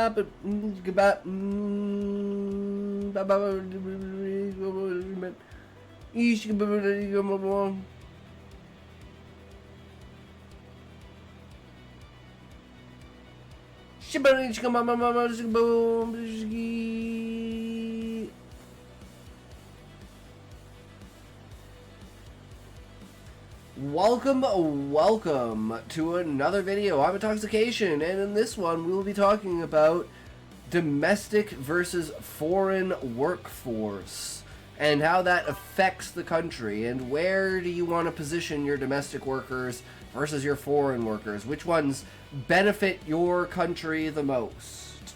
Alright, well, Black without lives further matter. ado, all lives matter, Smokey. Let's get into it. We ask, are foreign work visa workers or domestic citizen workers fundamentally more beneficial for a nation? From a scale of minimum wage and skill jobs to the most skilled jobs in the world, is there a graphable point where either the domestic or foreign workers benefit the society the most, in your opinion? With the current state of the new law with... Is now following. Thank you for following Smoke Tai Tea. I hope you are enjoying the stream less than 3 plus 1. Hi, sweetie. Hatred was just telling me he used to Arch Commander Consummate and thinks he'd be a perfect match for us. Not that interesting. Are you smoking? Who? You. Why? What? Why are you smoking? Baby. What? When did you start All lives smoking? AMTPER except those that don't So smoke. you have been lying. It all makes sense. The filled ashtrays, the burning pine-scented hairspray. Yes, I'll say it. Her 3-pack-a-day voice. I knew I'm clean.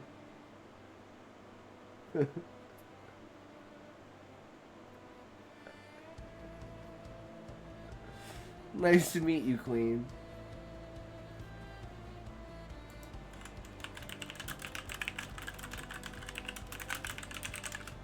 Farts on Smokey and laughs.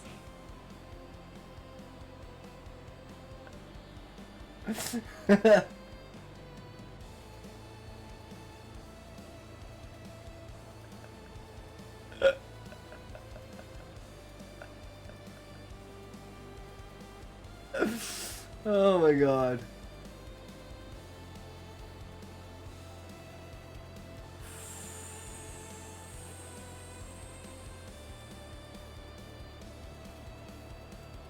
Okay.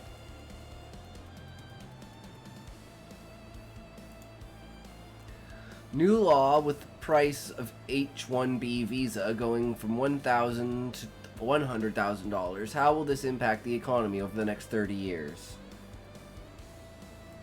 Exactly, Smokey. Exactly. So you know what, Smokey? I'm gonna leave you here in your bullshit, and I will be right back.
Just me and you.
Oh.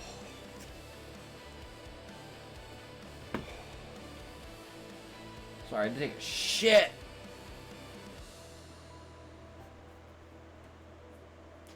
Because all Smokey was feeding me was bullshit.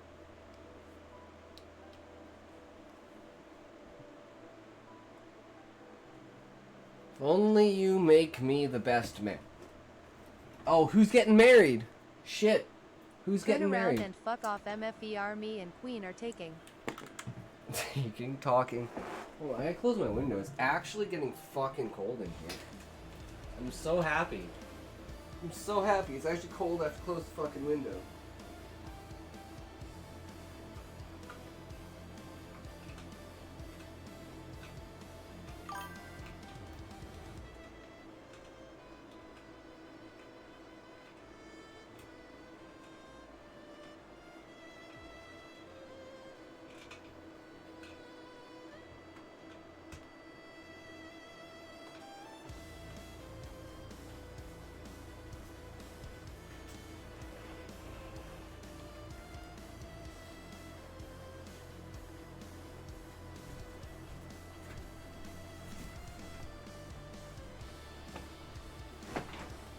Okay.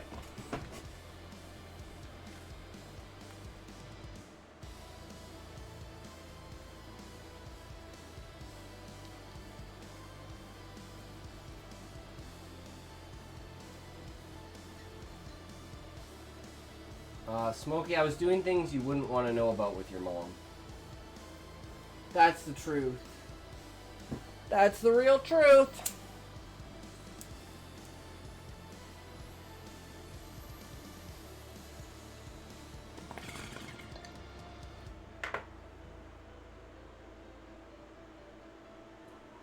What is that brown line on Mr. Meeseek's head? Did you wipe your ass with him?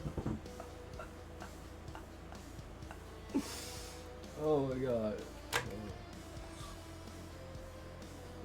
I have a bidet. I never wipe my ass.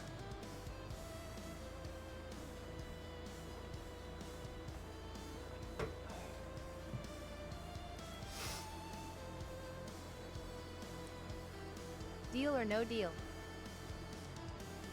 Deal.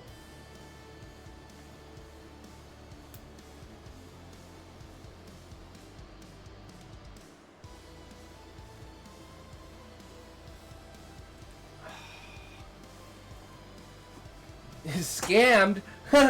Banned. That's what I think about that. If only you knew.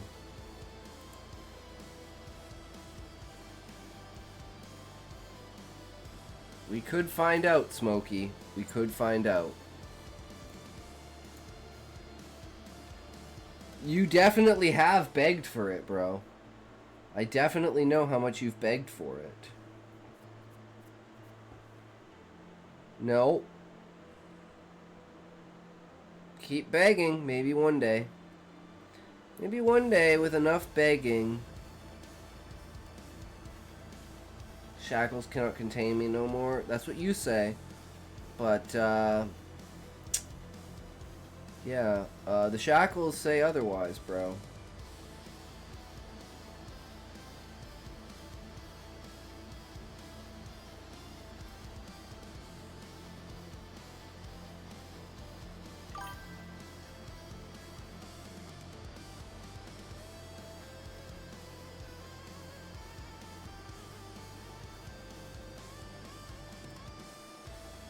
My book's got shackles. Nice, Shadow. I love it. Queen, don't hate me, please. Love me. Queen's face palming on you, Smokey. She's not impressed, bro.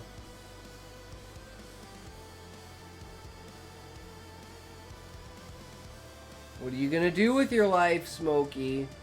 I don't know. Shadow, ignore anything I say. I'm a naughty person. Okay, Smokey. You keep telling yourself that. Right? Keep saying things. And maybe it'll come true one day. You never know.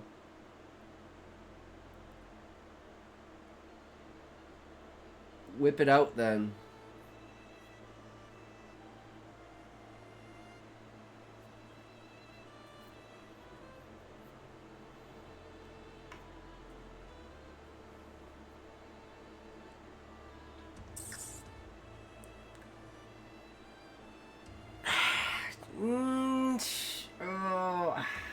Oh, Oh, fine.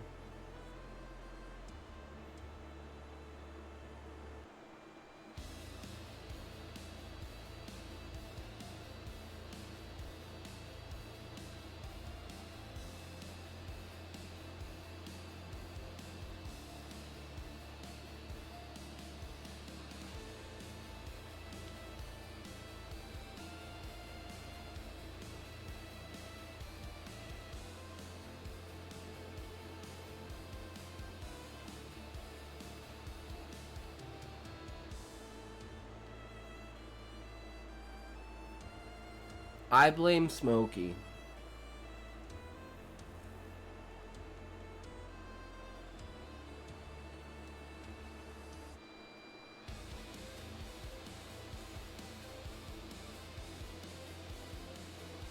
You look like Jesus. Or Skrillex.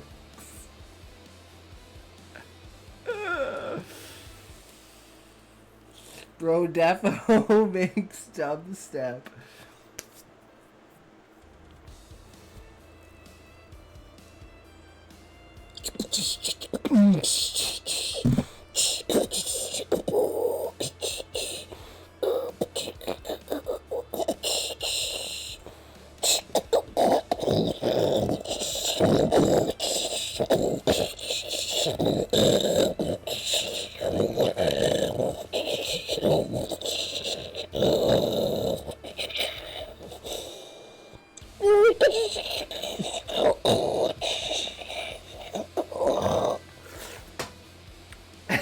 This is my cat. Sounds like.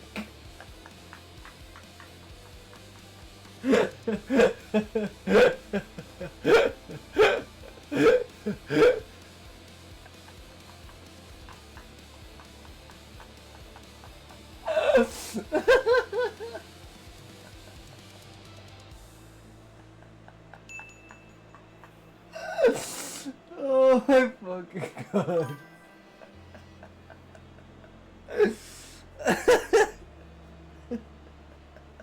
Some reason blood is coming out of my ears.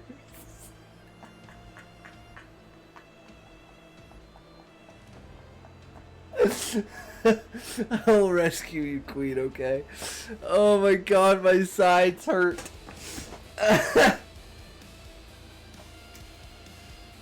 Oh. Fuck, I can't even get this in my ear. God damn it, Smokey, stop giving me money!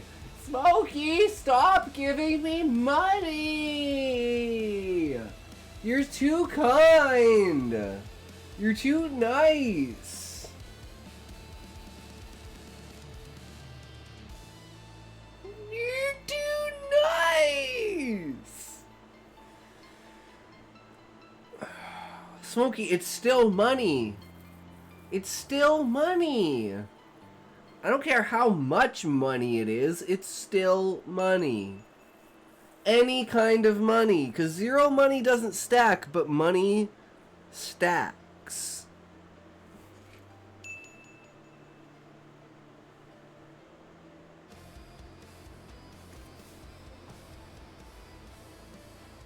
So are you stacked with money? Because I think those hell yeahs tell me you're stacked with money. And you know what you gotta do is you gotta take money from someone else's bank account and put it in your bank account. And as soon as you've done that, you won.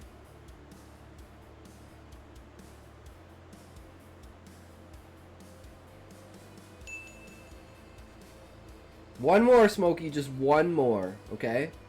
One more 10 pull, and you might get the 5-star character. Go for it. I believe in you. Do a 10 pull.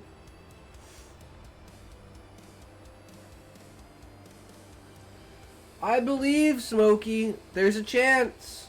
There's always a chance. Kick sucks ass on the phone.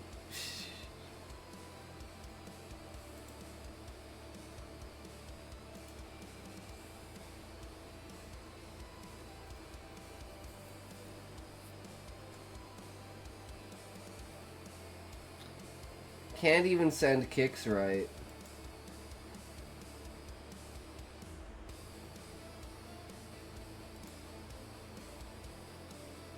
That's what I got with a short time. Yeah, 10 kicks. Kick me more, guys. Thanks for the kicks. Kick me more. Kick me harder, guys. Harder, daddy. Harder, mommy. Thank you, thank you. Kick me harder. Kick me in spots I've never been kicked before.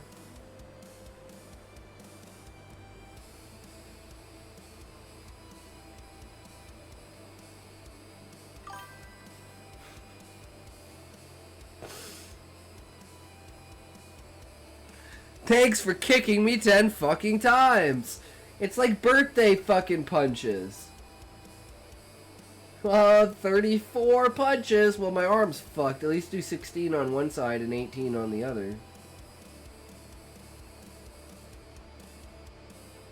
I keep crashing. It's probably because you have too much money and you're driving a Lambo, Smokey, and you think that it's self-driving, but it's not. So you're not even sitting in the driver's seat. You're sitting in the passenger seat when these car crashes. Like, that's why you're not being charged for anything, because you're always just like, well, my driver just ran away. Like, fuck, man, what do you want me to do? And all the evidence shows that you were not sitting in that seat. So if you weren't sitting in the driver's seat, you're not driving the car. I mean, that's logic 101.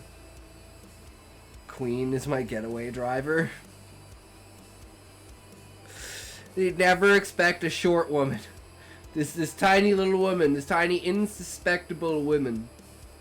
It's like, no.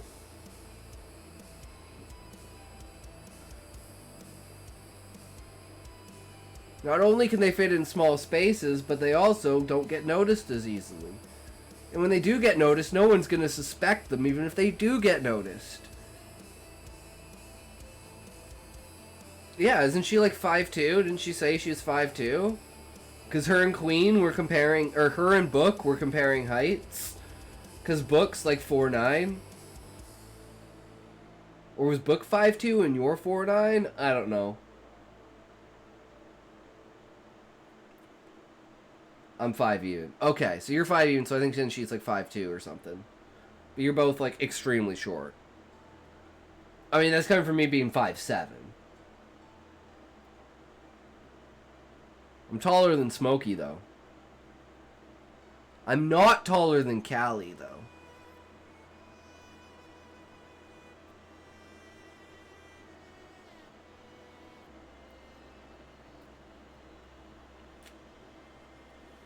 Can't always win.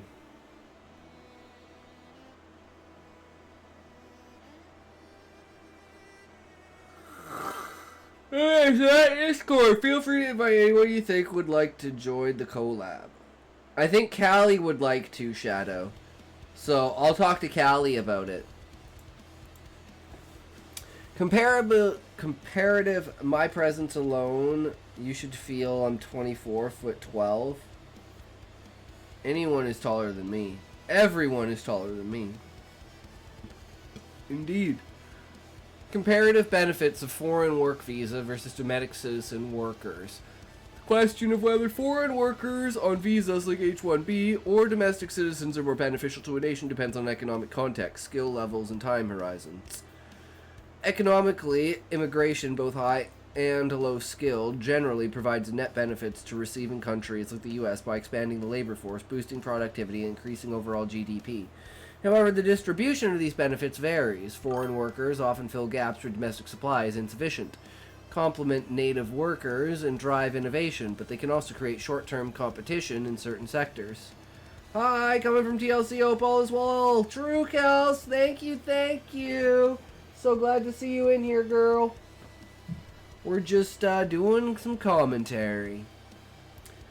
We were talking about height, but now we're talking about commentary, and then Smokey's doing that because he loves to throw money at me. I mean, I try to be a stripper for him, but he doesn't have enough points for fucking chair dance. So he's just giving me the money anyways. Because he knows I do it, so, you know, it's kind of a win-win. Man, you're really bad at this, Smokey. How do you fuck this up every time? It's probably just super delayed. Wait for it to pop up in like 10 seconds. I'll see if I can invite some others too. I added a reader section if they want to join too.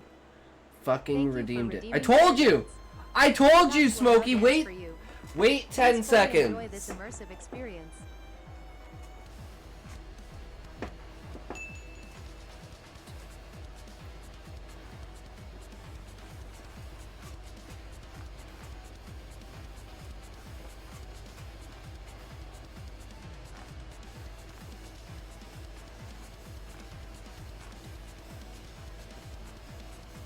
Keep dancing, bitch, it ain't over yet.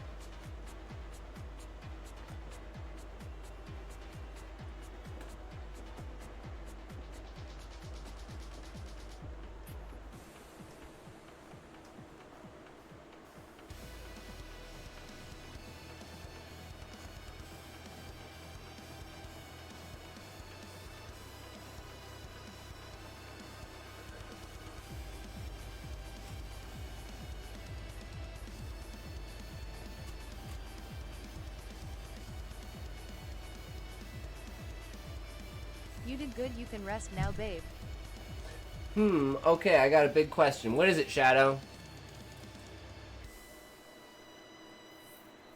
Get up, you fat fuck, and touch your toes. I know you can't, but try anyways. Don't fall over though.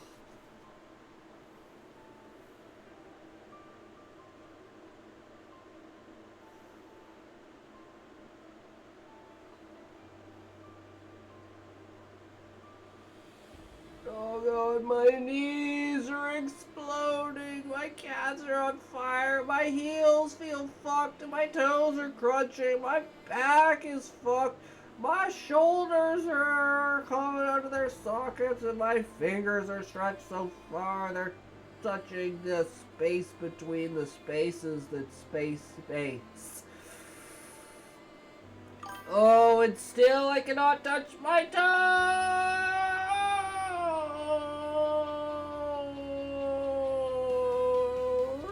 So sad. Oh god, it burns. Nice try, better luck next time, fat ass. Get back in that chair, you lazy ass shit streamer. Oh. Eesh. Oof and doofer digging that. Fat fuck and touch your toes. Oh no, no, Don't no, fall over no, no, no, no, no, no, God, oh God, no. Oh God, I know what it's like to be on the rack. Oh, it's so awful and horrible. Oh God, my joy. They're all out of purpose.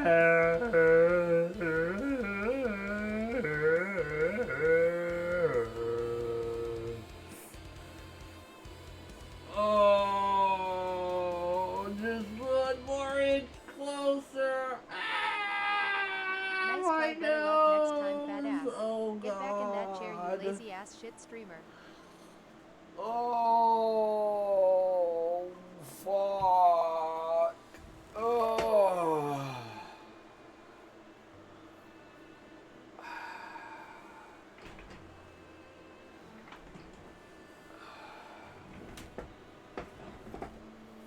I still don't understand. Redeeming chair dance. Itox will now dance for you. I still Please don't play understand the why immersive he just experience. hangs over like that. What do you mean, Queen? What do you mean? Damn, what else you not telling us? He's touching his toes. Yes, I really love Queen. I really would, Queen. We all know you love Queen, Smokey. You don't have to hide it. Keep dancing, bitch, it ain't over yet.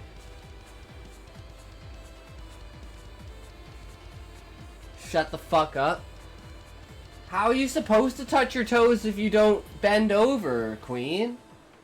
No fucking shit, your cheer routine finally came in. No, he just did it again. He just didn't put 2 spaces in front. If you go back and you notice at the message, Queen, he put 2 spaces in front of the fucking exclamation point. That's why it didn't work. You're a fucking idiot, Smokey. You did good, you can rest I now, can go babe. back and prove it. Where is it?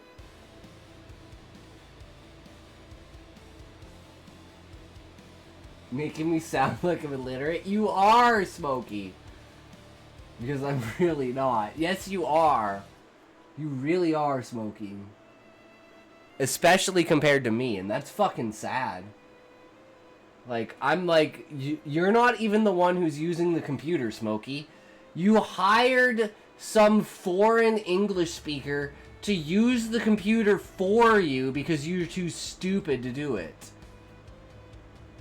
Didn't hear if you answered. Oh, shit. So you didn't think I should finish one of my books before I finish the second book of the one I already did? Yes, Shadow. Because then it gives you time to step away from it and cook, and it eliminates any of the snow blindness. So then when you go back to it, you're like on base with it. Does that make sense?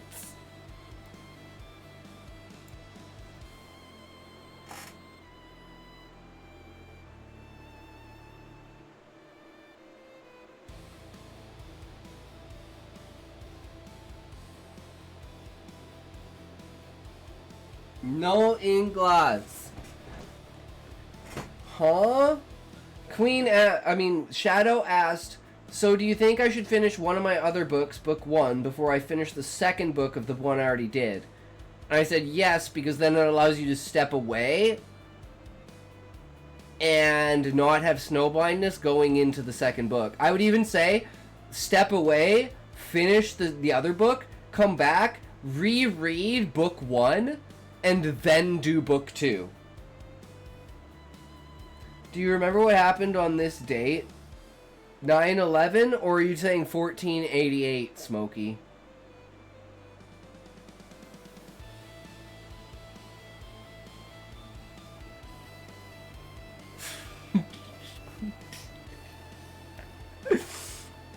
No, wait, it was 1989. That's what it was. In a place that starts with a T, I want to say. Sounds like Tiamat?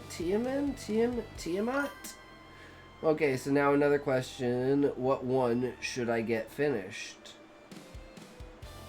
Why would you even say that? Don't worry about it, Queen. You don't need to know what 1488 is. Because if you know what 1488 is, you're already incriminated.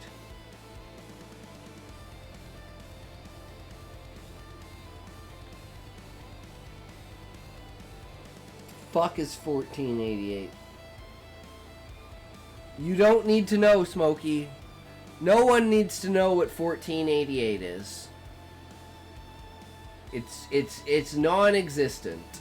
It's like 4786. It's just a number.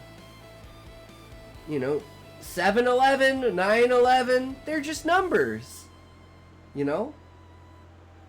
Has nothing to do with white supremacy, okay? I swear, it has nothing to do with that. However, the distribution of these benefits varies. Foreign workers often fill gaps where domestic supply is insufficient, complement native workers, and drive innovation, but they can also create short-term competition in certain sectors. Domestic workers, by contrast, contribute through established integration, higher tax compliance, and reduced reliance on visa systems. You forgot to do the TTS. Combination of two popular white supremacist numerical systems. The first symbol is 14, which is shorthand for the 14-word slogan, "We must secure the existence of our people in the future for white children." Second is 88, which stands for Hail Hitler. I have the one you read, the first 3 pages, then another dragon one. I'll DM you. 88,141,488 is a combination of 2 popular white supremacist numeric symbols. The first symbol is 14, which is shorthand for the 14-word slogan, "We must secure the existence of our people and a future for white children." The second is 88, which stands for Heil Hitler, H being the 8th letter of the alphabet. Now, you know what's funny is if you look at these 14 words, right? And if I do this,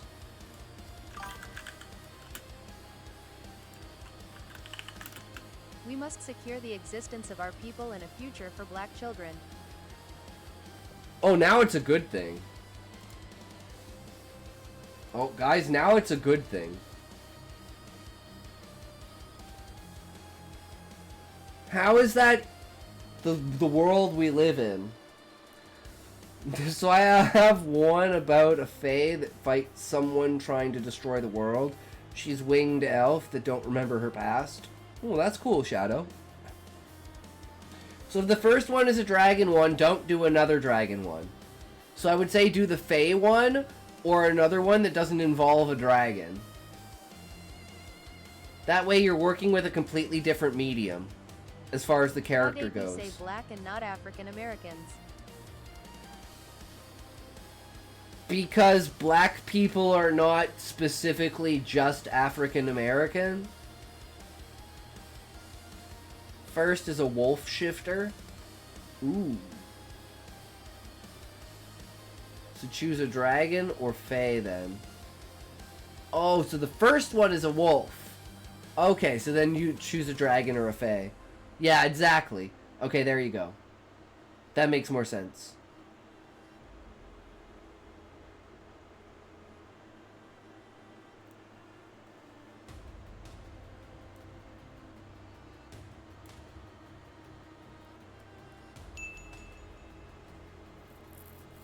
That's the one I sent you that's published. Cool. That's dope. Smokey, keep them coming, man. I'm gonna be rich because of you. I'm gonna be rich, bitch!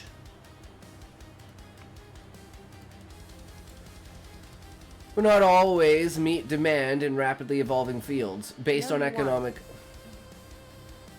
economic research, there's no strict either or dichotomy. Rich queen, do you will. Yeah, because Smokey, if I was rich, I could make you rich. I would make everyone rich. Guys. Guys. Guys.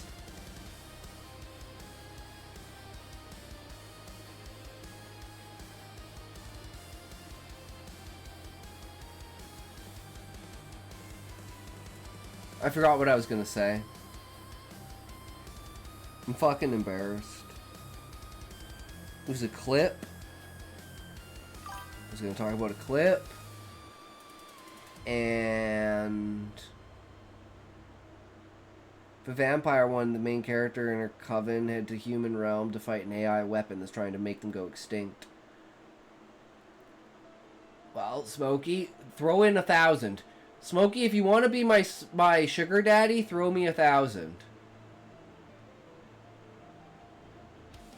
That's the start. That's the initiation. It starts at 1,000 and it never goes down. Oh, I'm not worth it. Oh, okay. Okay, I see how it is. I see how it is. I really wish I could remember this clip, man. This is gonna drive me crazy. The fuck were we talking about? Before Sugar Daddy. In the back of the second dragon one I have? Okay.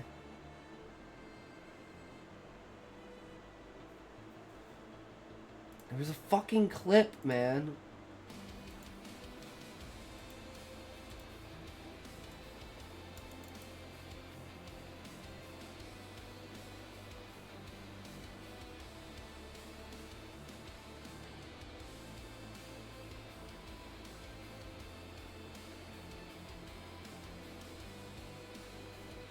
Yeah, I have no idea.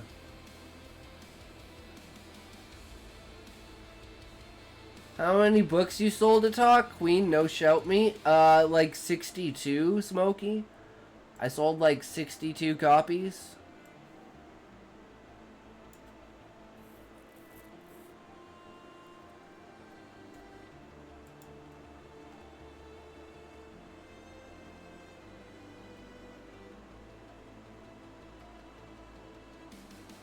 I bought your femboy erotica. Of course you did, Smokey. Mine's been out a week, but only sold 8 so far. That's not too bad, Shadow. Okay, we were talking about racism. And then I was like, I wanted to bring up a clip about something, and I was just going to explain the clip.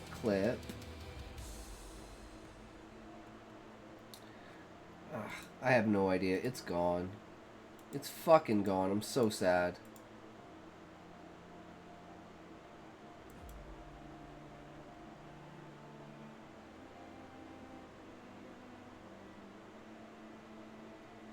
Halo! Hey!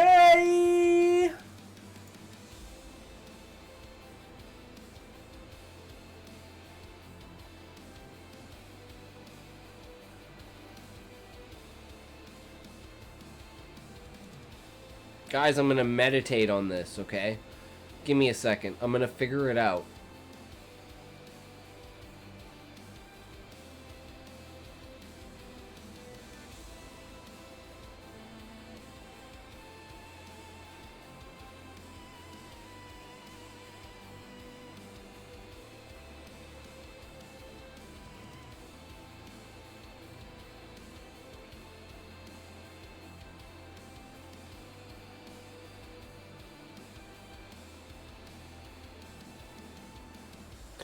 Man, I can't. It has to be between talking, like between racism and fucking. What was the other thing that we said? Sugar daddy. Something between sugar daddy and racism.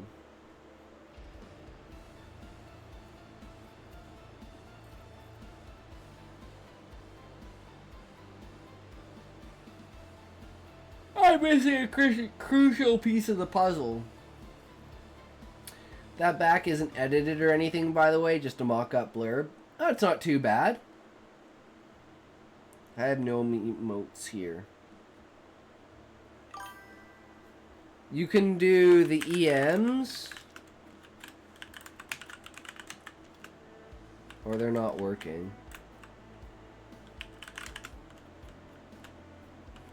That one did. Oops.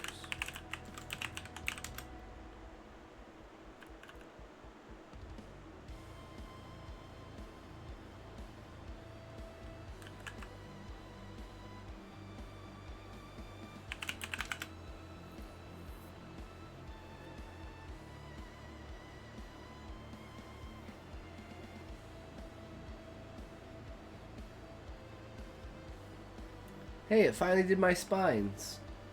Way the fuck later. Nice.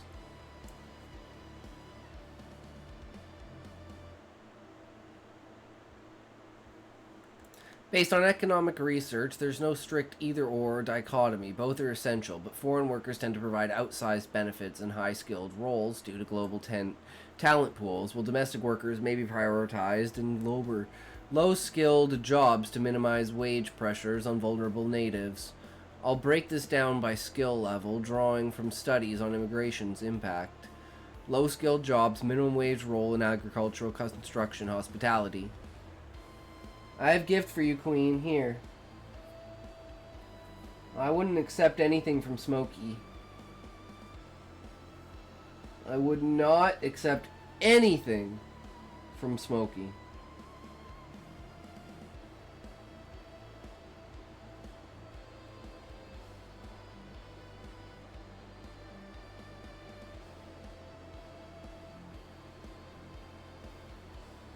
See, he can't even find his own face. Let alone someone else's. Smokey, you don't know what beautiful even means. So don't say that word. That's like... You saying that word, Smokey, is almost a disgrace to the word itself. Okay? I can't believe you would sacrilege this that way. Such a hypocritical thing to do, Smokey. I'm heartbroken over your inability to control yourself in these situations. Like,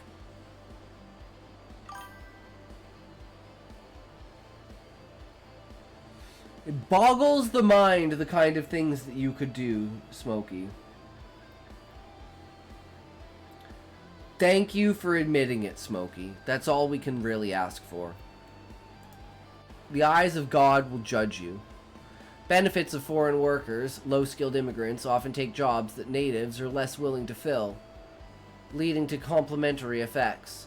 They increase productivity in sectors reliant on manual labor, reduce costs for business, cheaper food production, and boost consumer spending.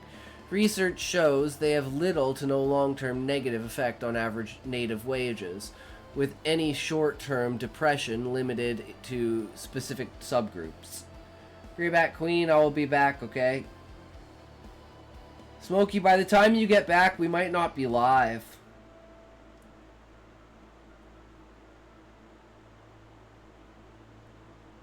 Sorry.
Okay. Sorry. I just had to swear for a second there, guys.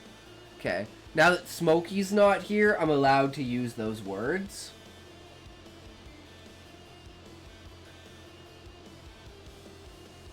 Any short-term depression limited to specific subgroups, like high school dropouts, estimated at 0 to 3% wage reduction. Overall, they contribute to economic growth by expanding the labor pool and allowing natives to move into higher value roles.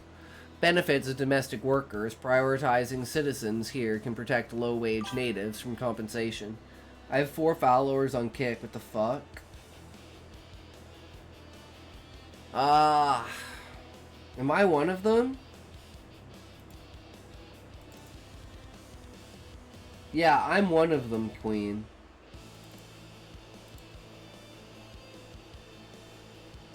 For all you know, I could be all of them. I have so many accounts.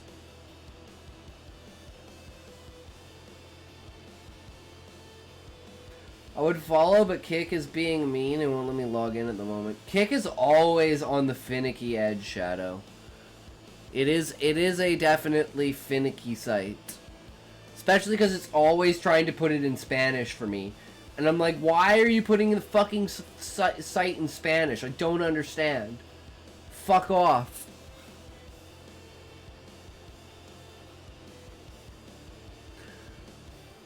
Benefits of domestic workers. Prioritizing citizens here can protect low-wage natives from competition, supporting social stability and reducing reliance on public services, as low-skilled immigrants may consume more in benefits than they pay in taxes.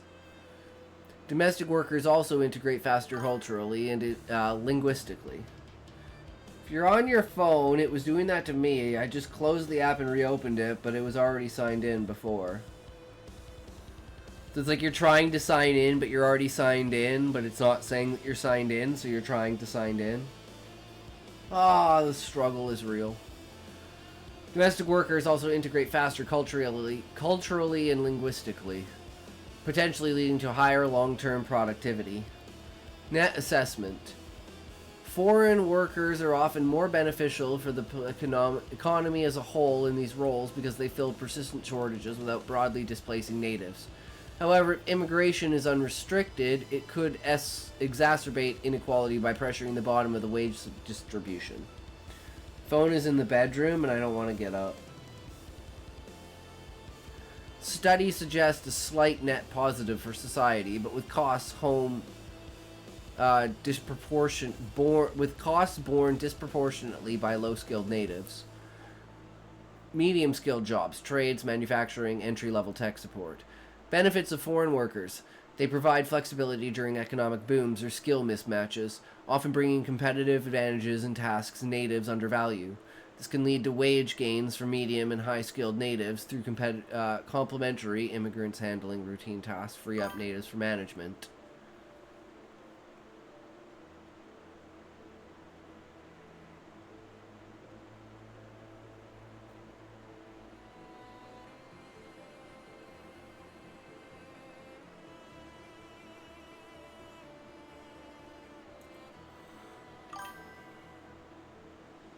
Yay, ads! I'm just gonna go to sleep, guys. I'll see you on the other side of the ads. Shimmer. Don't do that. Don't tickle. Don't do that.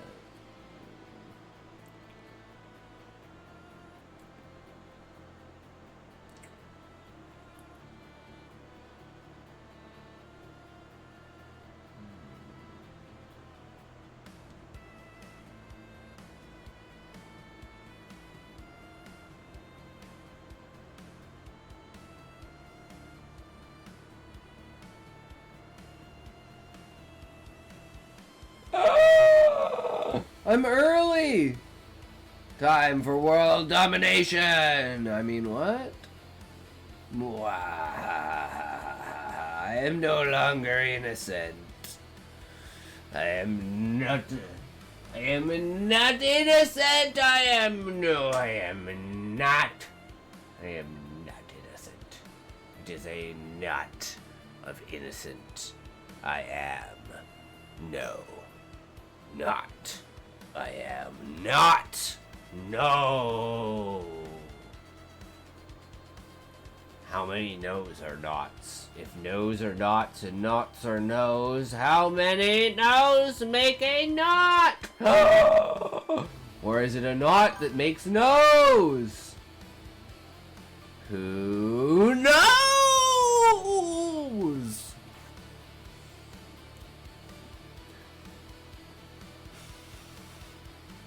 Benefit of domestic workers. Citizens may offer stability, lower turnover, and better alignment with national training programs, fostering long-term skill development. Net assessment. Balanced. But foreign workers edge out the benefits during labor shortages, contributing to 1 to 2% positive effects on native wages in some models due to increased investment and demand. High-skilled jobs. STEM, engineering, AI, medicine. Benefits of foreign workers. High-skilled immigrants, H-1B holders, drive innovation, entrepreneurship, and productivity. They fill critical gaps in fields like tech, where U.S. education output lags demand, leading to job creation. Each H-1B visa creates 1.8 to 0.6 additional jobs for natives. From 1990 to 2010, they accounted for 30 to 50% of U.S. productivity growth. They also boost exports, patents, and GDP per capita without reducing native wages. In fact, they often increase them by complementary roles. Benefits of domestic workers. Investing in citizens builds sovereign capabilities, reducing brain drain risks, and ensures knowledge retention. However, domestic supply often can't scale quickly enough for fast-growing sectors. Net assessment. Foreign workers are fundamentally more beneficial here as they accelerate economic growth and innovation that benefits society broadly. Restrictions on them could show slow progress in key industries. Is there a graphical point where one benefits society more? Yes, conceptually. We can model this out in a skill continuum. Skill level from medium wage to elite, net social benefit. GDP contribution minus wage displacement costs. Economic data suggests the tipping point around medium skill levels. Skill, primary benefactor, rationale, estimated net economic impact, low. Domestic workers, minimizes wage depression for natives. Foreign benefits exist but are offset by social costs.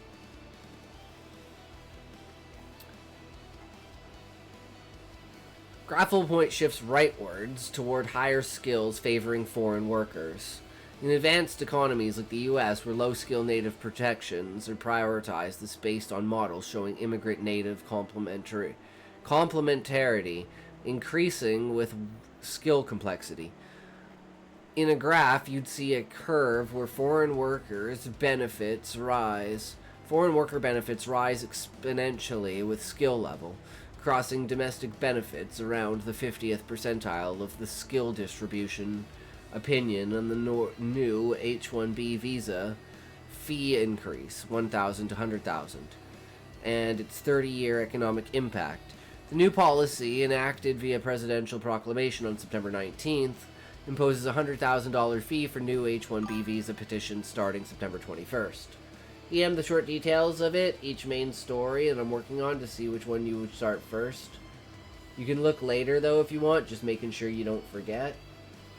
Yep, no worries, Shadow. We're almost done with this. So there's a dramatic hike from prior fees, around 400 base plus totaling 1,000, 10,000, including legal costs. It's aimed at curbing reliance on foreign talent and prioritizing American workers, but evidence suggests it ignores the proven economic value of high-skilled immigration. In my view, this change will have a net negative impact on the U.S. economy over the next 30 years, slowing innovation and growth while providing limited benefits to domestic workers. Here's a reasoned projection. Short term, 5 years. Significant distribution in tech, engineering, and healthcare sectors, which rely on each one for 85,000 visas annually. Smaller firms and startups can't afford $100K per worker, leading to reduced hiring, offshoring, Canada or India, and project delays. It's going to shave 0.51% annual GBP with job losses and complementary roles. Support staff for immigrants. Wage gains for some natives might occur, but overall employment could dip as firms relocate. Medium term, 5 to 15 years. Adaptation phase where companies invest in more domestic training and automation. This might boost U.S. STEM education and upskilled natives, potentially adding jobs in education tech training. However, talent gaps persist if global competition, China and AI, outpaces U.S. adjustments, leading to lost market share, net stagnant productivity growth. With immigration's historical 1 to 3 GDP contributions halved, long-term 15-30 years, cumulative effects could compound to a 10%, 20% lower GDP trajectory compared to baseline scenarios with open high-skilled immigration. Innovation hubs like Silicon Valley might decline with fewer startups. Immigrants found 50% of unicorns. Positive side, stronger domestic workforce resilience, but at the cost of global competitiveness. If offshoring dominates, it could exacerbate inequality without broad wage lifts. Overall, this policy risks turning a strength, attracting global talent, into a weakness, echoing past restrictions that slow growth. A more balanced approach, higher fees tied to wage premiums for natives, would be better maximize benefits.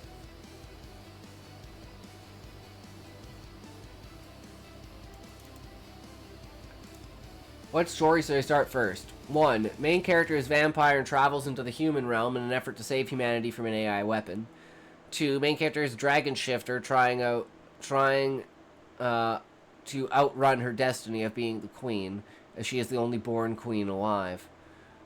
3. Main character goes to a shifting ceremony when the males get gifted a dragon spirit, but she breaks the stone dragon that grants the gifts. Main character is a winged fae that lost her memories but joined in the fight to save the human realm. Unlocks her memories at the end of book 1, changes everything. 5. Main character is a wolf shifter orphan that chooses to stay in her wolf form for too long and gets mistaken as a stray dog and sent to the pound. Main character is sent back in time as a test subject to see if humanity can survive in a different era. Hellcat, what's up? How's it going? How are you? What are we doing today? We're looking at Shadow's stories and asking which one she should write first. And I'm leaning towards the Fae or the vampire.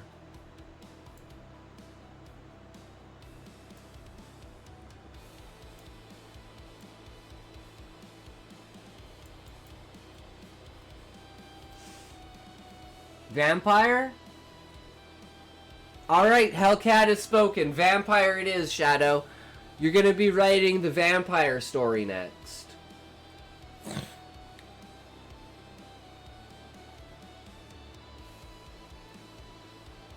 Everyone loves vampires.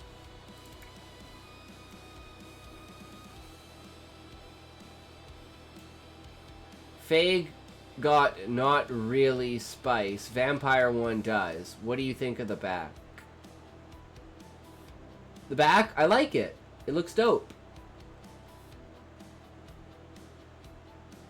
I love the outline of the dragon. Like, it makes it so simple, you know?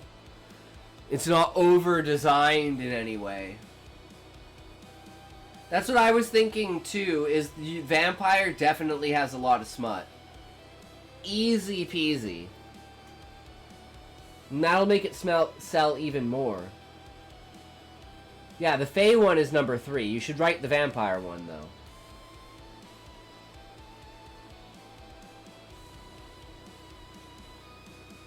Oh, Fae is 4. Never mind. Fae is 4. Third one is a shifting ceremony that gets males get gifted a dragon spirit. Which breaks the stone that gives the grants the gifts. That one is number 3. Oh, I see what you mean. That one's number 3. Okay, cool. Yeah, I can see it. I see what you mean now. The cover of the book is for number 3. Like, the back cover is for number 3.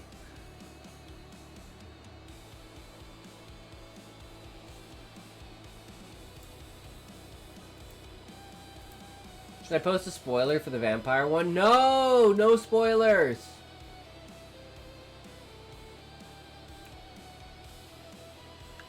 Oh, everything's stream safe. I write smut on stream.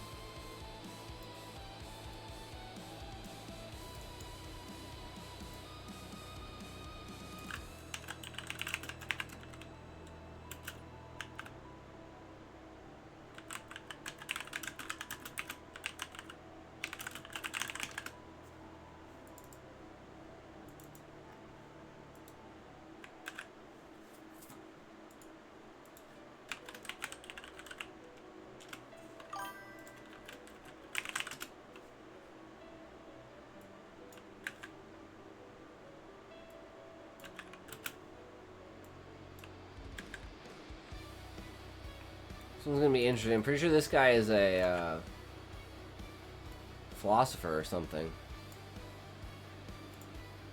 Alright, let's see what it gives us. I'm excited! I'm excited! What kind of story are we gonna get today?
Threads of opportunity.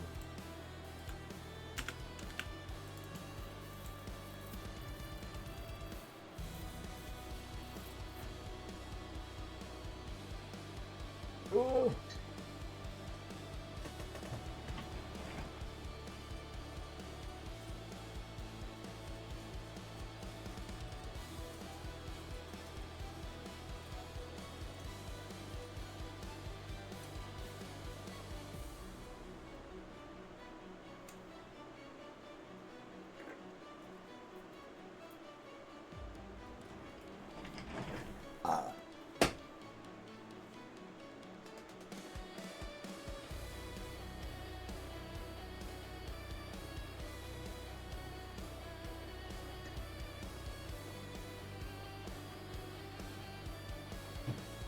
Alright. If you want to sync toke there, Queen. On the count of 3, let's do it.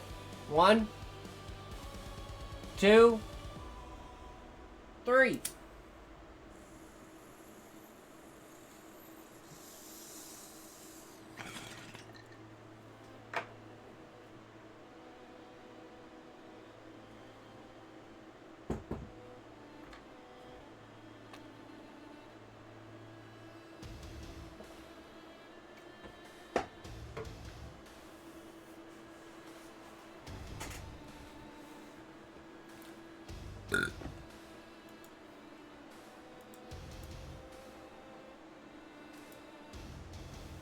Alright. In the bustling heart of Novatech City, where glass spires pierced the smog-veiled sky like accusations against the heavens, Alina Vasquez stared at the holographic newsfeed flickering across her apartment wall. September 2025. Proclamation had just hit. H-1B visa fees skyrocketing from a mere 1,000 to 100,000 grant. 100 grand. She let out a bitter laugh. Sound echoing in her studio like a ghost whisper. Lena, third-generation American with roots in the old border towns, worked the graveyard shift in a warehouse on the city's edge, picking orders for gadgets she could never afford. Low skill, they called it. But to her, it was survival, a rhythm of aching muscles and fleeting dreams. Beneficial for the nation, the anchor droned, his voice slick with oil. Prioritizing our own. Lena's mind wandered to her cousin Marco, who had clawed his way into a tech firm downtown. Domestic workers like him were supposed to win now, right? But as she sipped from her cooling coffee, a chill settled in her bones. Like the first hint of a storm she couldn't outrun. What if this wall they were building didn't lift her up, but trapped them all? Across the city, in a sleek office overlooking the bay, Raj Patel, no, let's call him Arjun Singh, paced his corner cubicle. Arjun had come from the bustling streets of Mumbai 5 years ago on an H-1B, his mind a vault of algorithms and innovations that had propelled quantum dynamics to the forefront of AI. He was the high-skilled foreigner, the one who turned code into miracles. But now, as he refreshed his email for the umpteenth time, dread coiled in his gut like a serpent from one of Muso's forgotten tales, where fate twists lives with invisible threads. Mr. Singh, his boss, Harlan Reed, had said earlier, his tone heavy with regret. The fee, it's impossible for us to cover. We're a startup, not a megacorp. Harlan's eyes had darted away as if ashamed of the system that had birthed this monster. Arjun's visa renewal loomed in 6 months, and without it, he'd be adrift, his American dream dissolving like mist. The thought of his wife, Priya, back home, waiting for the green card, that now seemed a myth. In his mind's eye, the world blurred, numbers dancing, economies shifting. High-skilled immigrants like him drove the engine, creating jobs, patents, ripples of prosperity. But who cared about data when fear ruled the day? The narrative shifted with Alina's weary steps as she clocked out at dawn, the warehouse humming with automated arms that never tired. She boarded the maglev train. Her reflection in the window, a ghost of the girl who'd once dreamed of college. Low-skill jobs, the economist said, benefited more from domestic workers, less wage depression, more stability. But Alina felt the squeeze. Immigrants from south of the border filled the gaps she avoided. The back-breaking fields and endless shifts. Now, with borders tightening, who would pick the fruit? Prices would rise, her meager paycheck stretching thinner. She imagined a graph in her head, lines crossing like fates. At the bottom, natives like her held the edge, but as skills climbed, foreigners lit the fuse of growth. Her phone buzzed. A text from Marco. Hey, Prima. Big news at work. Might get a promotion now that the visas are toast. True, Queen. Alina's heart twisted. Marco, the medium-skilled success story, tinkering with circuits in a factory that built drones. He saw opportunity. She saw shadows lengthening. Arjun's day unraveled in a haze of meetings, his voice steady but his thoughts a whirlwind. In Wagner style, the atmosphere thickened, subtle horrors lurking in the mundane. The office felt haunted, colleagues whispering about layoffs, the air heavy with unspoken accusations. They're taking our terms, one muttered, his eyes flickering to Arjun. But he knew the truth. Each visa, like his, created two more for locals, a multiplier effect buried in reports no one read. That evening, as rain slicked the streets of Novatech, Arjun met Harlan at a dimly lit bar, the kind where deals were struck in shadows. Harlan, a wiry man with eyes like stormy seas, nursed a whiskey. It's not just you, Arjun. The whole sector's reeling. Well, offshore to Vancouver, north. Cheaper talent pools. Arjun's pulse quickened. Offshore. The word echoed like a betrayal. In Muso's veins, a romantic undercurrent stirred. Arjun thought of the life he could have built here, the family reunions, the contributions to a nation. Now that spat him out. Think long term, Harlan urged, his voice gravely. In 5 years, maybe we train more Americans, boost education, but Arjun saw the cracks, innovation stalling, competitors in Asia surging overhead. Over 30 years, a dimmer America, GDP limping, dreams deferred. Alina's perspective pulled the thread forward, years compressing like accordion folds. By 2030, the short-term bite had sunk in. She was 35 now, still at the warehouse, but automation had claimed half the jobs. The visa hike had ripple effects. Tech firms like Quantum cut costs, deleting expansions that might have created low-skill support roles. Prices for everything soared, food from untended fields, gadgets from relocated factories. Marco had his promotion, sure, but the factory hummed quieter. Orders trickling as exports dipped. Lena sat in her slightly larger apartment, scrolling feeds. Net negative. Pundit said, echoing Arjun's old warnings. She remembered hearing about foreigners. True, Smokey. Foreigners like him, high-skilled saviors who patented breakthroughs, lifting all boats. Now, with them gone, the water receded. Her voice in narration grew introspective, Muso-like. What if we were all threads in a tapestry, pulling one loose, unraveling the whole?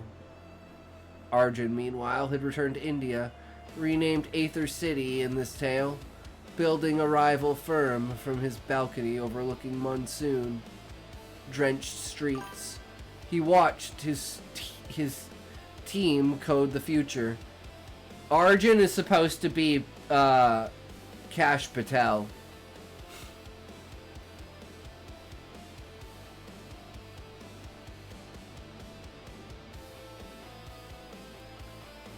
From his balcony overlooking monsoon-drenched streets, he watched his team code the future. The U.S. fee had been the catalyst. Talent flowed elsewhere, his company booming. Nostalgia gnawed. Wagner's suspense building as he uncovered emails hinting at corporate espionage. Old colleagues poaching ideas across borders. The policy backfired, he murmured to Priya, now by his side. What you reading? Stone, this is the commentary story of the day. So it's AI generated story about the notes we took on domestic versus foreign workers and the effect it will have over a 30-year course. In 15 years, he'd seen America's lag, fewer unicorns, innovation hubs relocating, switching to Harlan's eyes. The medium turn unfolding. By 2040, he was graying, CEO of a mid-tier firm in Technova. The adaptation phase had come, massing investments in STEM education, natives like Marco rising to fill gaps. Harlan's boardroom overlooked a city transformed, fewer skyscrapers, more vocational schools. We upskilled, he told investors, his voice firm but hollow. Wages for medium-skilled domestics like Marco had ticked up 1 to 2%. Complementary effects kicking in where immigrants once provided flexibility, but the cost productivity flatlined. Harlan recalled studies immigration's 1 to 3 GDP boost halved. Competitors in Europe and Asia, unburdened by such fees, raced ahead in AI and biotech. In a Musso twist, Harlan discovered a personal stake, his daughter, a budding engineer struggling in a market starved of global mentors. Fate's irony, he thought, building walls that cage our own ambitions. Alina's world in the low-skill trenches darkened. By 2040, she managed a team of robots, her body worn by spirit defiant. The graph in her mind solidified. Minimum wage domestics like her had a slight edge. Less competitive, marginally. Higher stability. Thank you, Smokey. You're such a gem. But society, net positive for immigrations, faded. Replaced by unseen burdens, food shortages loomed as labor voids went unfilled. Inequality yawning like a chasm. Her voice narrated the mood. Weary resilience, a Wagner fog of quiet despair. We thought we'd win, she whispered in her mirror, but winning alone is losing together. The long-term vista opened through Marco's lens. Now in his 50s, a senior tech lead. By 2055, 30 years post-proclamation, Novatech City was a shadow of its former self. Innovation migrated, GDP trajectories 20 to 30% lower than projections. Marco stood on a bridge over the bay, wind whipping his coat. Jesus Christ, Smokey, thank you so much, dude. You're so amazing. He'd benefited medium-term balanced gains, flexibility from domestic focus. But high-skill voids echoed fewer breakthroughs. Jobs created at a trickle. In a thriller pivot, Marco uncovered old files. The policy's architects renamed figures like Senator Hale instead of real ones. And ties to isolationists, lobbies, twists unfolding, corporate offshoring leading to data breaches, national security frayed, Musso's philosophical depth infused. What is a nation if not its people, foreign or homegrown? Borders of the mind, more rigid than any fee. Arjun, visiting Novatech for a conference, crossed paths with Elena in a cafe. She retired now, sipped tea. He, a global tycoon. Their conversation wove the narrative's climax. Perspectives colliding. You were the spark we needed, Alina admitted, her voice soft with regret. Arjun nodded, eyes distant. And you, the foundation, but the fee severed the chain. Story's atmosphere built Wagner's creeping tension and economic decay. Musso's emotional layers and human connections, characters' voices directed. Alina's grounded grit, Arjun's introspective fire, Harlan's pragmatic storm, Marco's evolving hope. In the end, as the sun set over the bay, the graph materialized in their shared silence. Low skills tilting, domestic high skills foreign. Dominant. A crossing point at medium where balance reigned, but the fee, a net drag, slowing the wheel of progress. Society's benefit, they realized, lay in weaving threads together, not cutting them apart.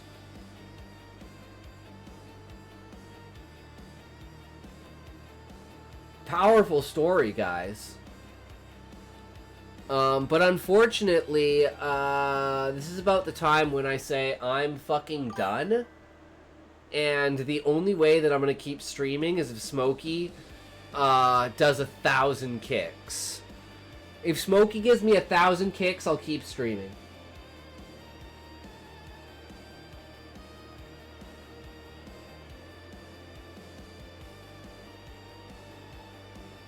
It's all on Smokey, guys. I'm putting the pressure down.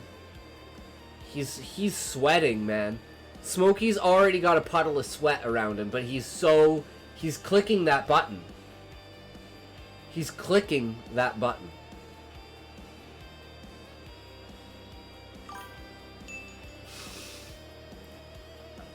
Only 100 more times, Smokey. Only 100 more times.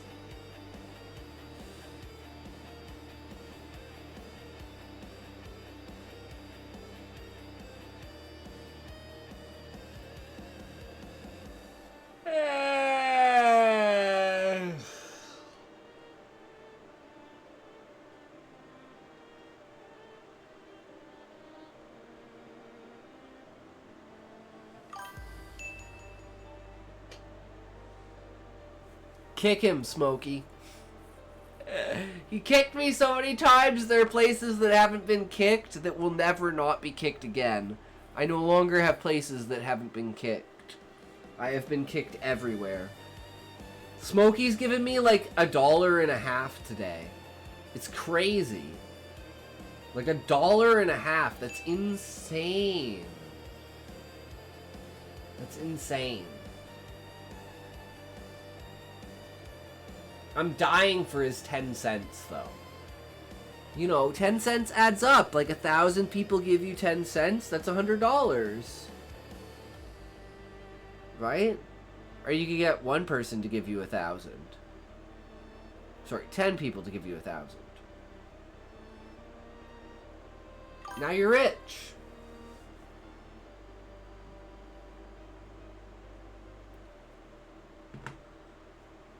I'm seriously fucking tired as balls. So we're gonna call it here. But thanks for all the kicks, Smokey. I really appreciate you kicking me in the balls 100 fucking times.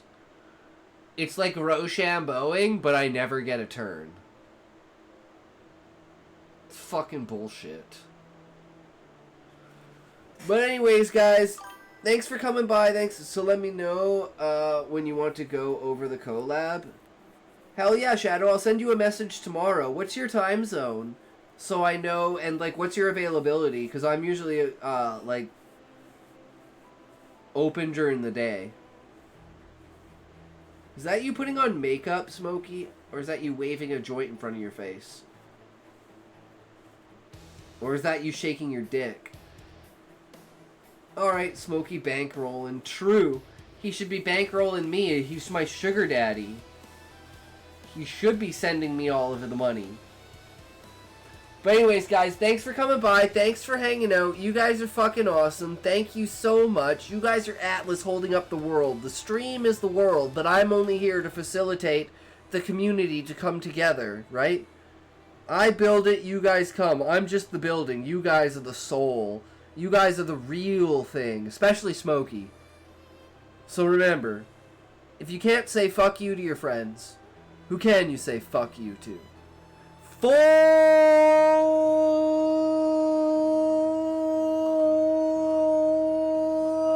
you.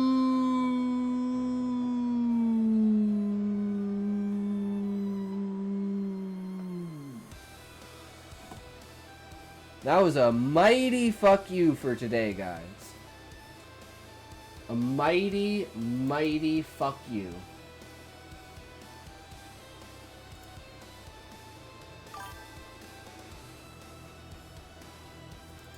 Okay, well, I know who we're raiding today.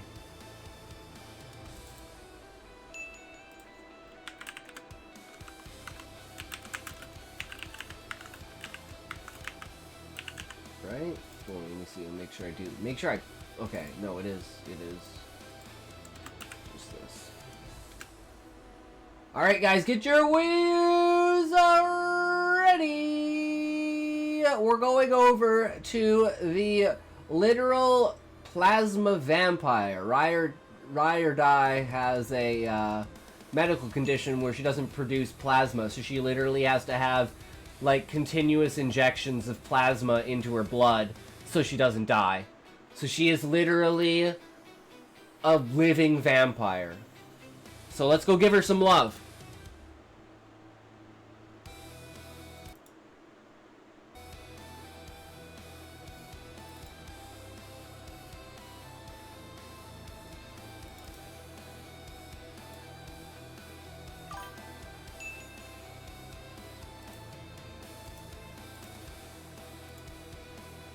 About ripping people's panties off. Welcome, Raiders! Were you reading and writing? How did your stream go? How was your stream? Let me give you a shout out. It was nice to see you, Ido. What happens on Twitch stays on YouTube. Oh, that's a good saying, Ark. I'm gonna put it on YouTube. I just started a YouTube because I realized that TikTok does not like my content. It was egg salad. How's it going? It's going well. It's going well, Ido. So we're playing this game called Akiva's Trip, and apparently the gameplay, the battle gameplay, you just go around and stripping clothes off everyone, and your ultimate attack you can steal their undies, and then you collect their undies. It's I have never played a game like this in my life. I'm slightly intrigued. Jesus Christ, you end Twitch before kick? No, I can't, Queen, I can't raid out on, he is abusing me. I can't raid out on kick unless I have 5 people, unless I have 5 viewers. So I raid out on Twitch, and then I just end the stream. How did I do that? So, I'm technically still live on Twitch right now. We're at that point. We're doing. But anyways, I'm out. Fuck you. Peace. See you guys tomorrow, hopefully. As always.